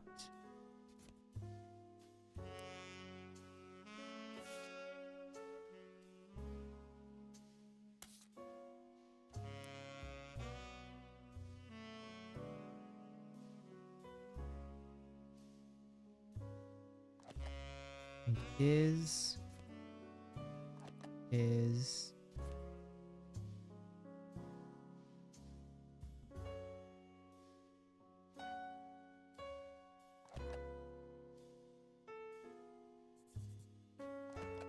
think is not.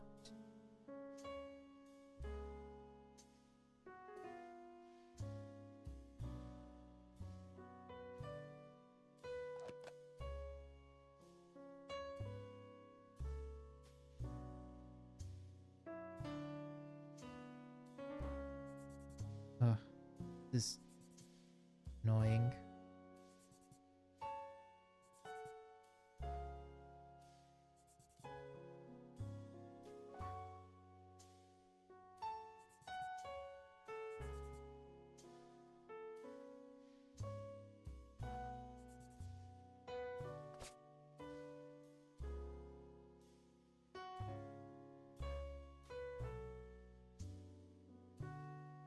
So we don't know if these two actually are. This one is the one that we're positive isn't. Clark and Sam asked you to look more closely at all the potential infidelities involving the previously dismissed one.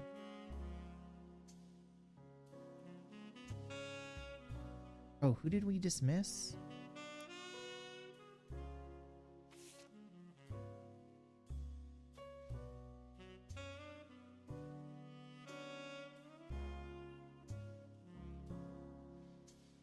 Riff,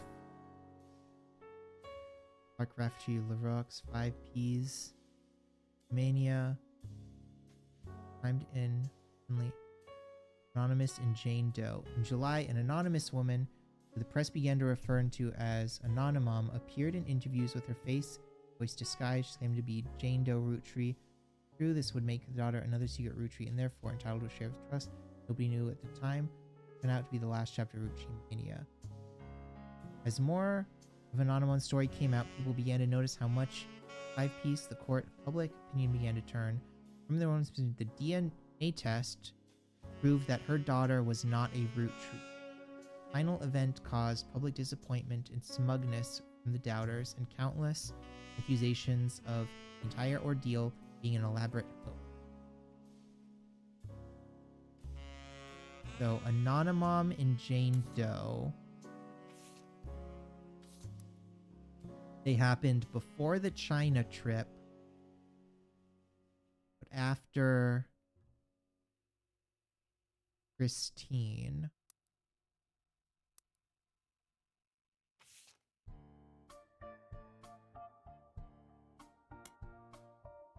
Guy Hudson. Nice Morrison. So Christine Farrow is hired. And Joanna Robertson is no longer listed. Joanna Fellows. That's Fellows. And that's Christine. Christine Farrow is no longer listed, but Christine Gardland, John Miller, Gwyneth Madsen, Beth Knox. 50-year work anniversary. Edward Roottree, Elizabeth Cravensworth, and Lloyd Carpenter are no longer employed by the Roottree.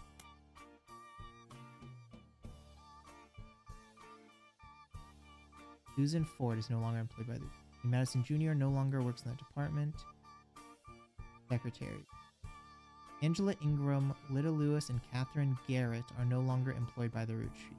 From here on out, no secretaries are directly employed by the Roottree.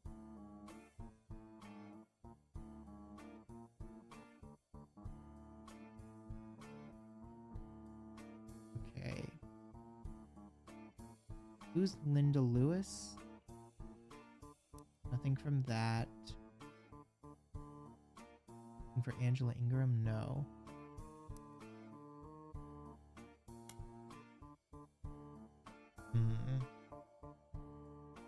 So it's got to be someone in the secretaries. Caroline Schwartz and Beatrice Watts are no longer employed. Linda Lewis and Ingram are hired. Linda Lewis and Valerie Ewing are no longer employed. Okay. So do we have anything on Beatrice Watts? No. What about Corinne Schwartz? Corinne Schwartz comes up with a few articles from local news stations in Pennsylvania. Some of the people attempt to track down Anonymom while harassing her. They recently had to take a leave of absence because people showed up at the car dealership where she worked. She is begging people to stop accusations so that she can get back to a normal life. In every article you find, the journalists involved have independently verified she is not Anonymom.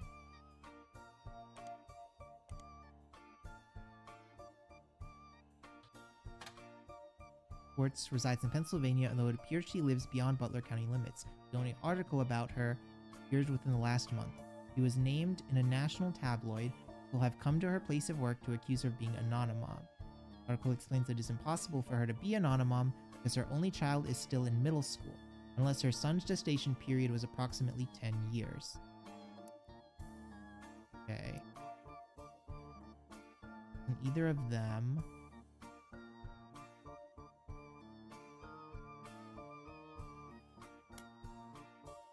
Who were the secretaries here? Jean Garrett, Beatrice, and Colleen. Juliet McCullen.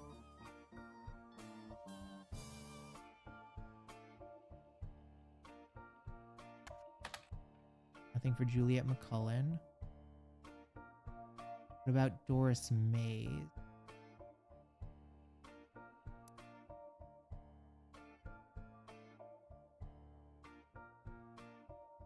Specialty services Susan Ford.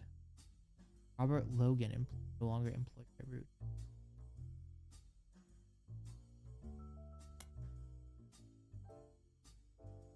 Dean Farrows, Joanna Robertson, Joanna Fellows, and Beth Knox are no longer employed. Tina Farrows is Tina Garland.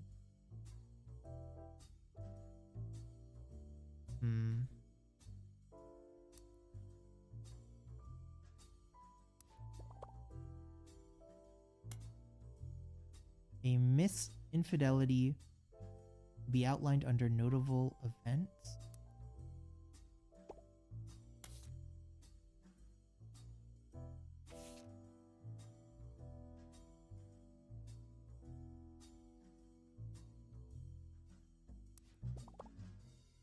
A dismissed infidelity was outlined under notable. Yeah, Anonymom, which we.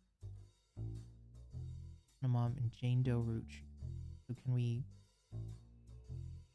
Anonymom was a second high-profile case after Felix Fellows' potential new root tree being added to the Clancy Trust. Instead of claiming herself as a root tree, however, she claimed she'd slept with Guy Hudson and her daughter was a root tree. The accusation came during the root tree mania and began with a brief TV interview. She appeared at the Shadows with a disguised voice and promoted an article about herself in News Time. In the TV interview, in the article, she refers to her daughter as Jane Doe Roottree. The name Anonymom was not self-inflicted. It seemed to spring into the occasion because no one knew how else to refer to her as. The day after the News Time article, Sam Madsen publicly supported Anonymom due to some parts of the story she found particularly credible. With the momentum from Sam's endorsement, Anonymom went on a media blitz. Ultimately, this backfired. As more details came out, people became skeptical of her story due to extremely similarity to 5P. Her accusation even included many of the same details as her mother's story. This included her job, secretary, and the time period, 70s. After fumbling the 5-piece story so publicly, the Roottrees were more prepared to handle all Clancy Trust-related cases. Within a week, a DNA test proved Anonymom's daughter could not be related to the Roottree. This was announced at a joint press conference within the lawyers present for both Anonymom and the Roottree. Each party ensured their respective clients provided accurate samples immediately after the negative results were released. Many of those who had already been skeptical felt vindicated. Others, who had built up a hope that history could repeat itself after 5Piece, felt duped. Many people suspected the whole affair had been a hoax to gain fame and money. Many demanded that Anonymom be held accountable, and some people even began to attempt to track down her true identity. The Roottree company felt pressured and put out a statement to try to curb some backlash, even going so far as to say, though it was scientifically proven that Jane Doe was not a Roottree, this does not mean that her mother and Guy Hudson were not involved in an affair. She had every right to make her claims, as has been verified, that her stories about Guy Hudson were not exaggerations. Please leave their family alone. Many people claimed this high-profile anti-climax public backlash was the beginning of the end for Roottree mania.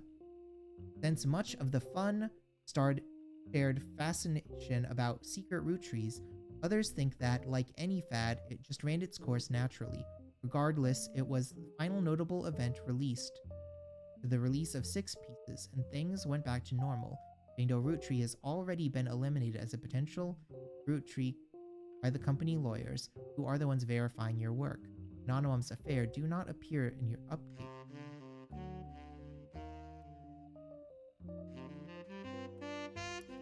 How are we supposed to track down who that was? Writer search results for Anonymom mentioned your article. Oh, right. Okay. So we go to News Time. An anonymous woman appeared in the cover of News Time holding a picture of her daughter, Jane Doe Roottree. The first and only mention of the phrase Anonymom in News Time came the week after, when they issued an apology for featuring her in the first place. A summary of the initial cover article has been added to your evidence.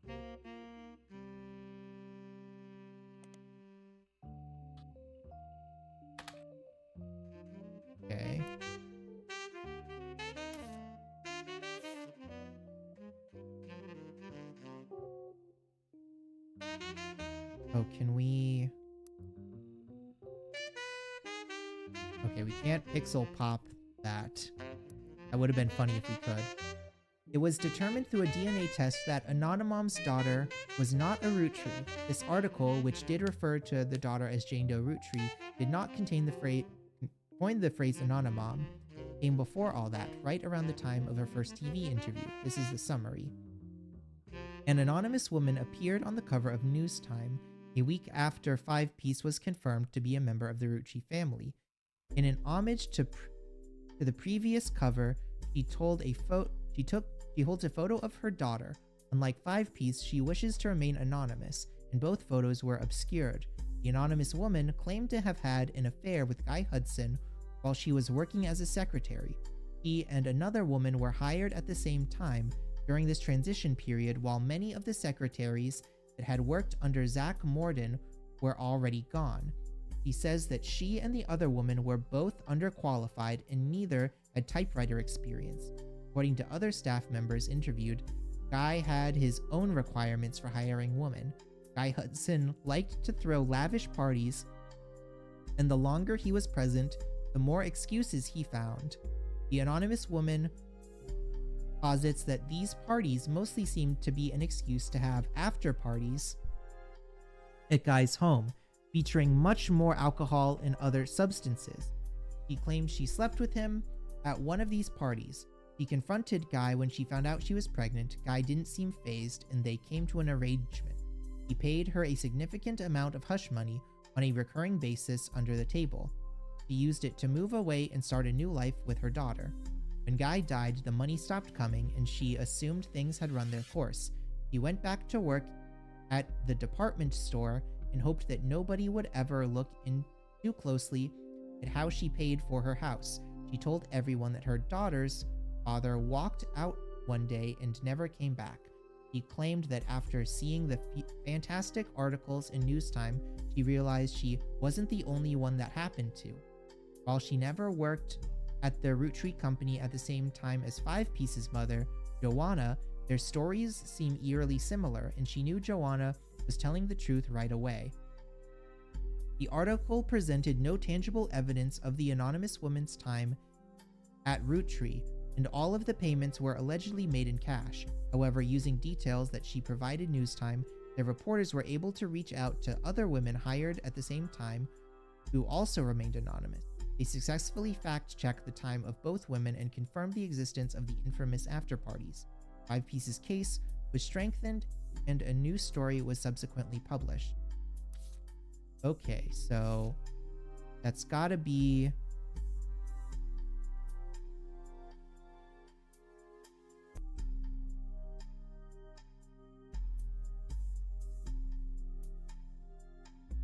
Okay, so Christina... So Joanna is there, and that was Five Piece's mom.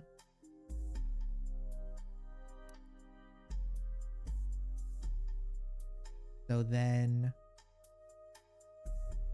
Joanna is Five Piece's mom, and she would have been hired in the next one, which was Beatrice Watts and Karen Schwartz. So it's one of these two, Beatrice Watts or Corinne Schwartz.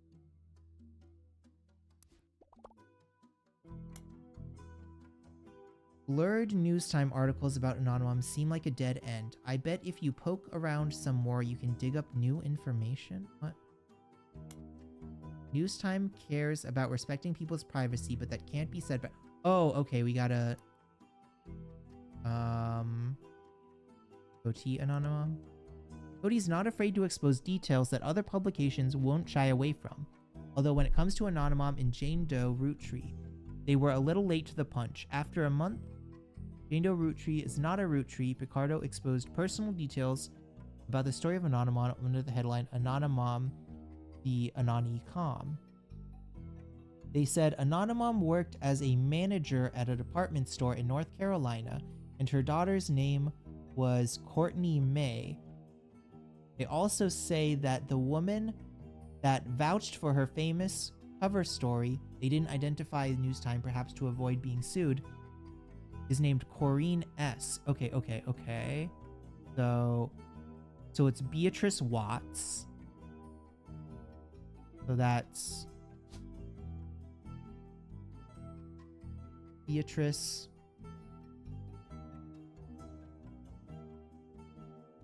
Watts. First name Courtney May.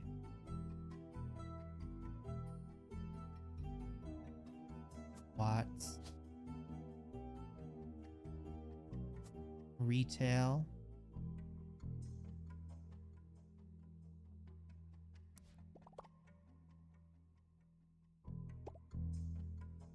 Okay.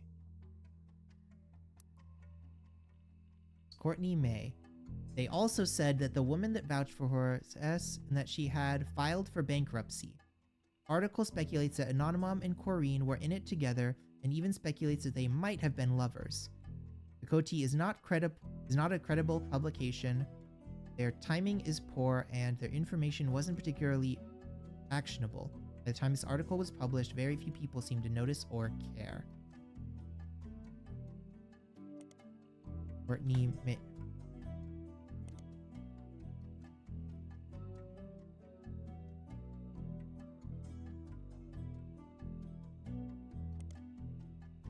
Courtney May bots.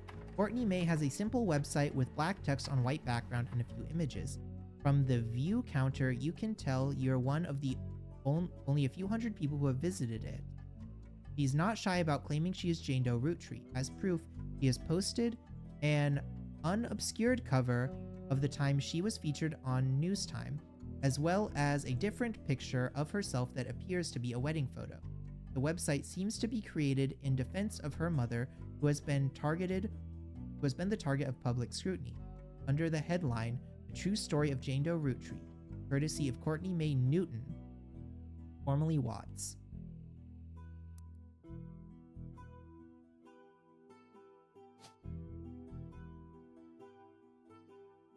Newton. Everyone has everything wrong. My mom approached the Roottrees before Five Piece was ever on the cover of News Time. Nobody on the Roottree company took us seriously. He only listened to us after we approached the TV in magazine. The site has a scanned letter from Ruby Legal Group to Courtney May's mother, Beatrice. Did we list her as Beatrice? Yeah. Courtney May's mother, Beatrice. In very polite legal terms, it seems to account of her exploiting their name and orders her to leave the Roottree alone. It's dated from a few weeks before the five-piece article appeared in News Time, and it seems legitimate. Courtney May also discusses her mother's magazine feature in more detail. Do you know how difficult it was to convince anyone to tell our story? My mom didn't want to show her face because everyone in the media we approached assumed she was lying because her story was just like Five Piece. But my mom's story was first. Mom was advised by Ryan and Cork to tell News Time that seeing Five Piece on the cover was what inspired her to go public. That's the only way News Time would agree to it and help her get to it. But it's not true. Our story was first. Courtney's defense continues, but much of it seems repetitive and useless. Towards the end of the page, she discusses the DNA test in defense of her mother's character. My mom is amazing. She's the nicest woman in the world, and she has diabetes and works in a department store, but still manages to help pay for my apartment in the big city so that I can stay with my high school sweetheart. I got a degree in nursing, so I learned about DNA in college, but I'm beginning to think it's a lie. Mom is 100% confident that there's nobody else who could be my father. Either they did the test wrong or the DNA is completely BS. He is not a lie. She is not a liar. Okay.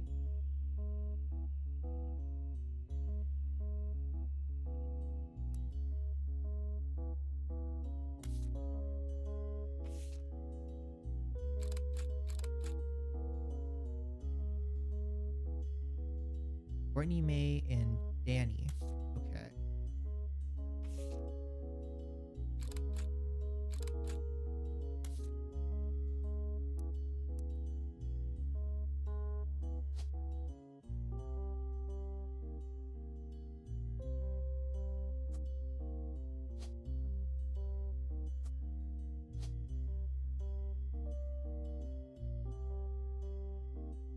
Daniel, occupation, nurse. Okay. Is that everything? So now we just need to fill out possible root tree.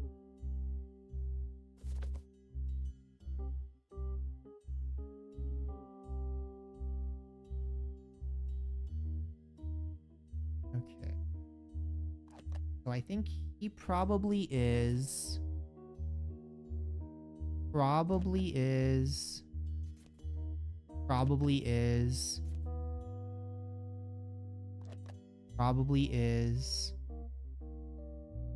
not a root tree. Probably.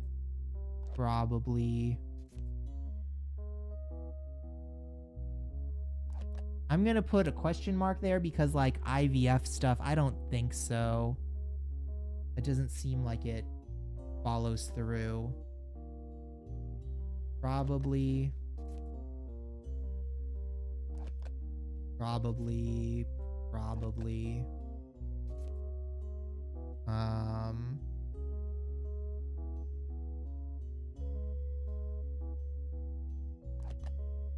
Yes? Why were they under suspicion again?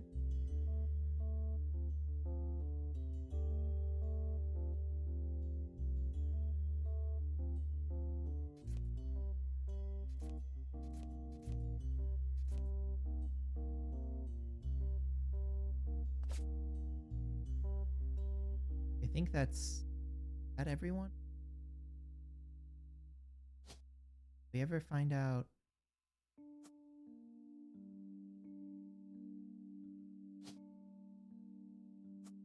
that, or is that one of the other kids?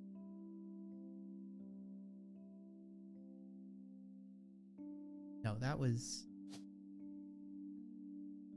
this is her. This is her. I think that's,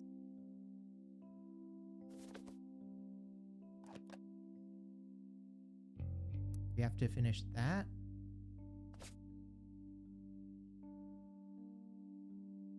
Oh, we have to go with I'm ready.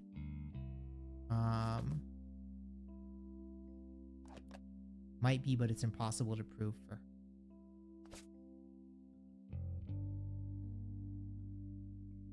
Okay.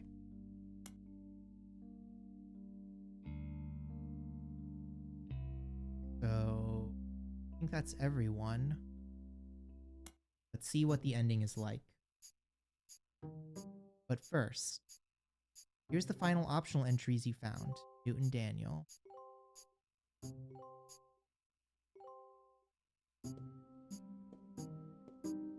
You did it. Family tree complete.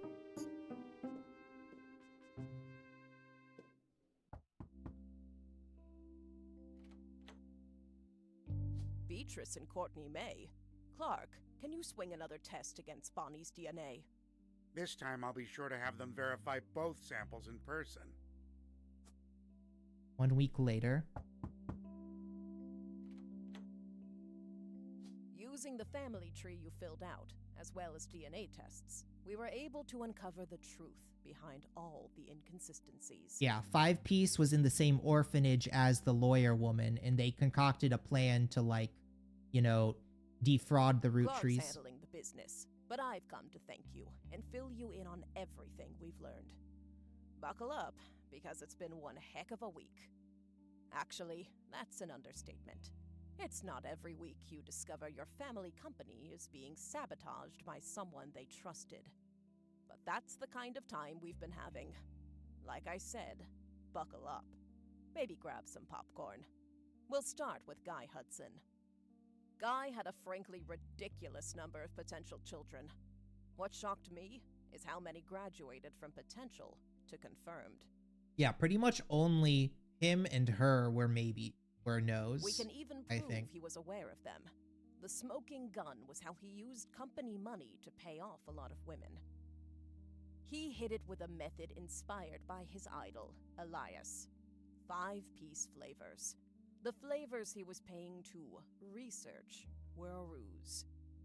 He developed flavors based on the initials of the women he was paying, which was really stupid, considering one of their names started with X. Let's start with Christine. Guy was paying her under the name Caviar, but there were some other clues. James was born 9 months after Zach's party. Christine was there with Guy, and when she got pregnant, she panicked. Steve stepped up. He even turned it into one of his recipe stories. Yeah. Not all of Guy's affairs led to offspring. He may have slept with Robin Martin, but she didn't have children, so we'll never know. Also, not every child of Guy's affair partners were his. Robert Garland was born after his parents had already moved to Boston.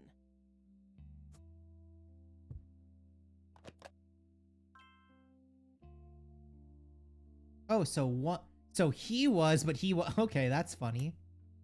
Skipping Beatrice for now. Up next is Leng Xinyu. When Guy showed up in China, she was into America. And Americans.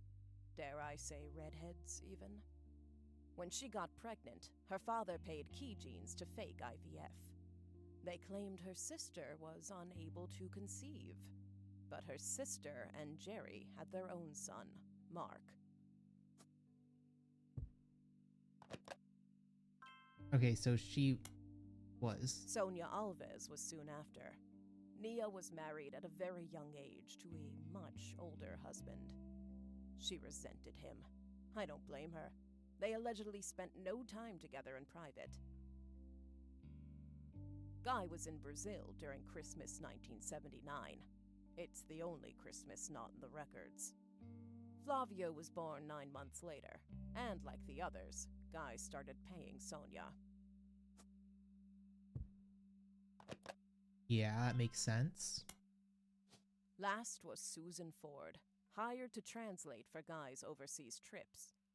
It's easy to read into Guy's donation to her school, but there's no definitive proof there. She and Guy were witnessed together near the end of his life. Susan's husband was convinced he couldn't be the father of her daughters. Guy, though, paid double. The price of twins.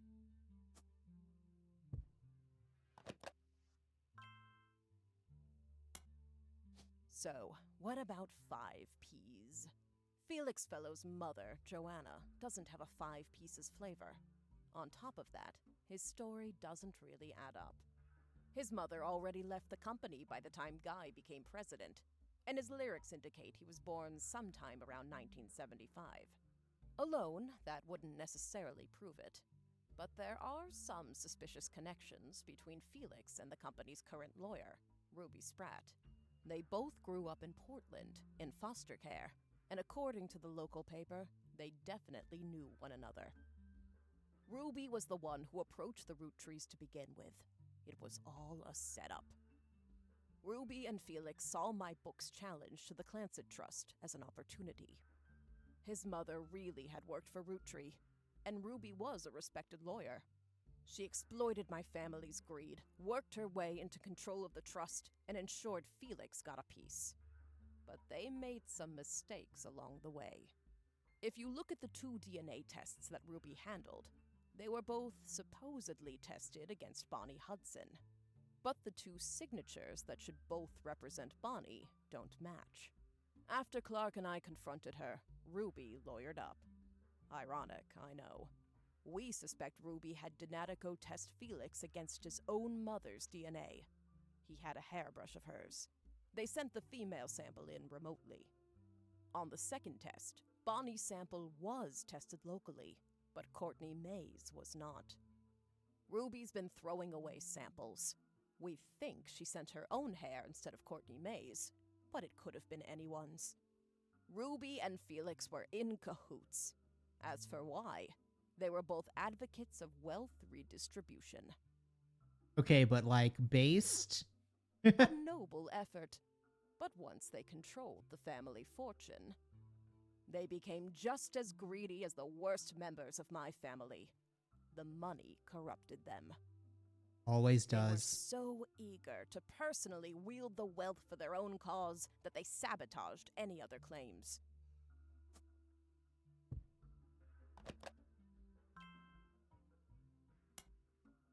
That finally brings us to Anonymom, aka Beatrice Watts.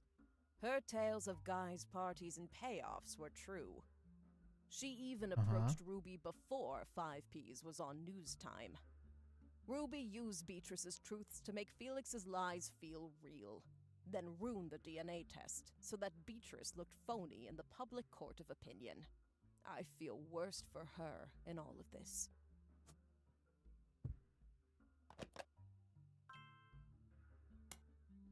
While Ruby and Felix stole the show, there were some other potential new family members as well. Miracle Roottrees was less of an open and shut case. That said, it's very likely he had a son with Mary Beth Clementine. Not Stuart. Mary Beth adopted him before she ever set foot in Butler County. That leaves Mark. The timeline fits. He showed up about 9 months after Mary Beth visited Miracle, and the basket baby story is a bit too convenient. If that's not enough on its own, he was also bailed out by the sister of Edith Roottrees, Miracle Jr.'s wife, after she changed her name to win that silly contest. Our best guess is that Mark was told by his mother whose son he was, and used that fact to put some pressure on Miracle Jr. We have no real proof of that, but nothing else really makes sense for why they'd be connected in that way.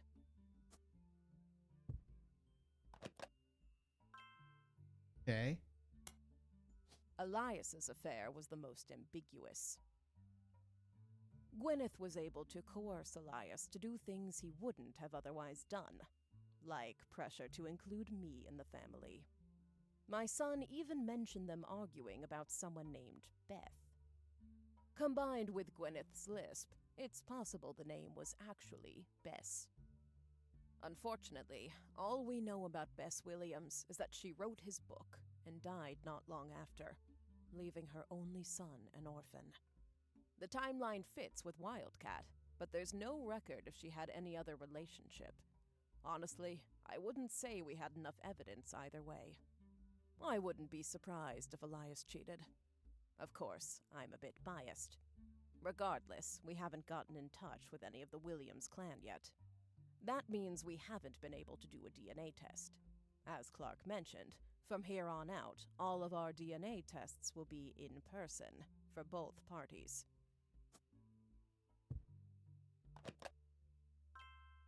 Okay, so those are question marks because Lastly, we can't have a even bit tell of if a it's curveball. true.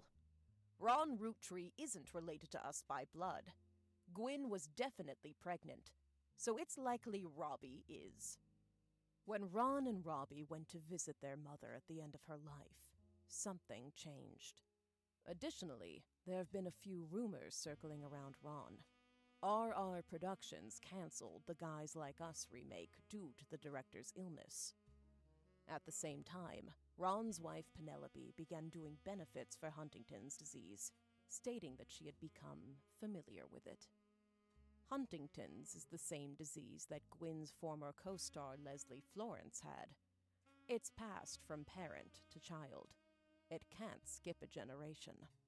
Because Gwyn and Wild Bill didn't have Huntington's, and Ron seems to, it's impossible Gwyn was his mother. I recently confirmed all this with Ron. At the end of her life, Gwyn told Ron the story. Leslie and Bill had an affair the same year Leslie learned she had Huntington's. Leslie got pregnant. Oh, Leslie dang. wasn't likely to survive to see her child grow up. And even if she did, she didn't want to be a burden. She begged Gwyn and Wild Bill to adopt her child. Gwyn did. Mere weeks after she found out she was having her own son, she also took in Ron. Wild Bill was a problem. Unreliable and a serial adulterer. Gwyn divorced him and never saw him again. Gwyn had already told Starlet she was pregnant, so it never really made waves when people saw her with a child in Paris. There was gossip during her divorce when she was discovered to be pregnant again. In actuality, it was the final months of her only pregnancy. To lay low, she stayed in Paris long enough that even her own family never had reason to question the timeline. It's one heck of a story, and frankly, nobody could be expected to piece the timeline together. Not with what few mentions of Gwyn's past have survived. But the Huntingtons itself? That's proof.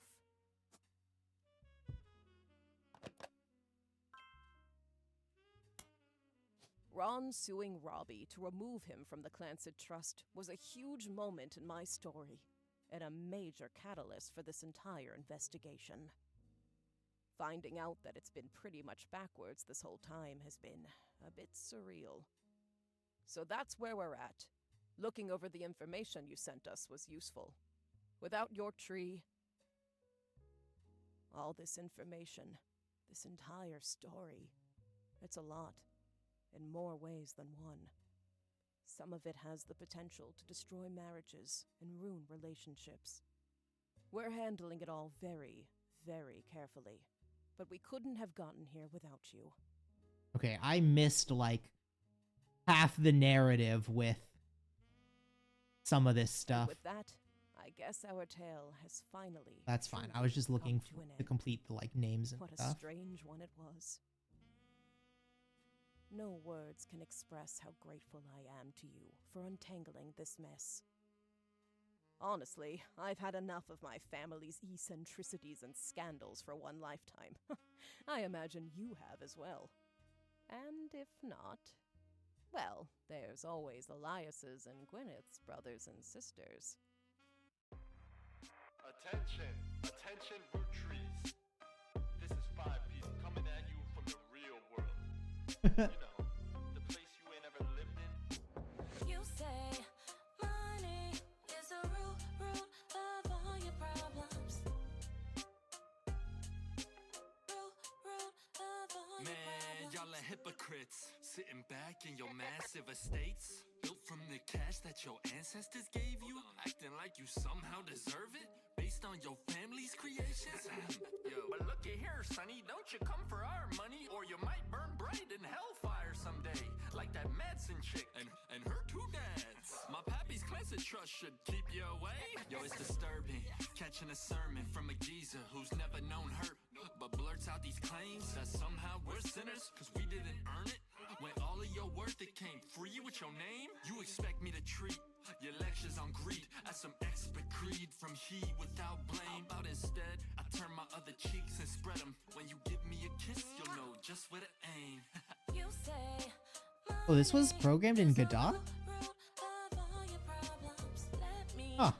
take those problems away. That's, I guess that makes sense, but it's weird. You never see anyone use Godot for much. Trying to make small pursuits of real people. You silver spoon feeds you the world's purest treacle, while real world folks burn their spoons for the needle. So once more with passion, tell this poor tragic orphan how your mansions and Porsches are actually horrible. How I'm better off penniless, grasping for morsels. How wanting my share, That's actually extortion. With your candy ass name, synonymous with sweets. Oh, you wanna call me classless? I'm gangster from Portland, but I play that game. I came up on the streets. The only streets you reppin' are Park Place and Boardwalk. Hypocrisy, monopoly is toppling. When I knock, have G's. top off my pockets, please. Cause the same God that got to steal my mom from me is what he wants, right? For you to live in poverty. And if you're suddenly not eager to unhand that fortune, that's unfortunate. I guess I'm gonna have to take my portion, and I'll do it all legally. Class action, courtrooms, decorum. I way past your fancy ass dormant. You say money is the root of all your problems. Let me take those problems away.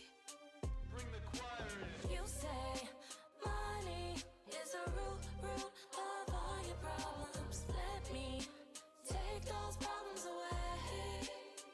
Yeah. You say money is the root of all your problems. Let me take those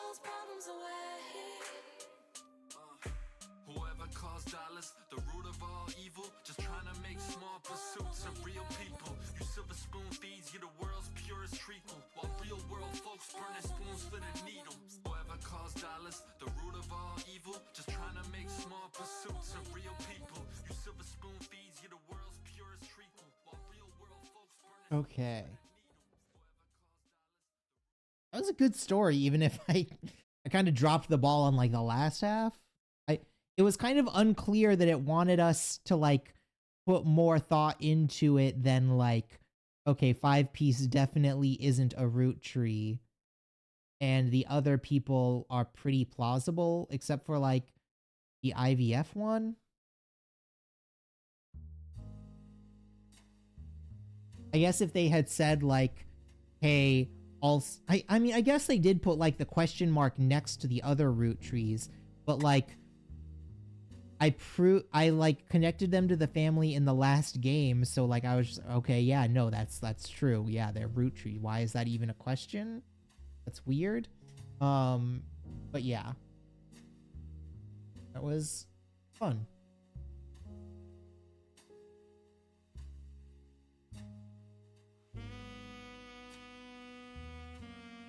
I think, so what time? 4 hours, 2:30. I don't think we'll go and do the extra smaller game I had planned if this was too short, even though we still probably could have time for it. We might do it in a small section before whatever we play next on the next stream, but 4.5 hours is a pretty good length. I hope everyone enjoyed the stream. I hope you had a good time, have had a good night, and have some good sleep. Ugh. If you're watching this on YouTube, consider coming out to the streams Tuesday, Thursday, and Sundays at around 10 p.m. EST. Have a good night, sweet dreams, and I'll see you all next time. Bye-bye. Oh, and thanks Mildly British Glue Bar and Pumpkin for hanging out with us.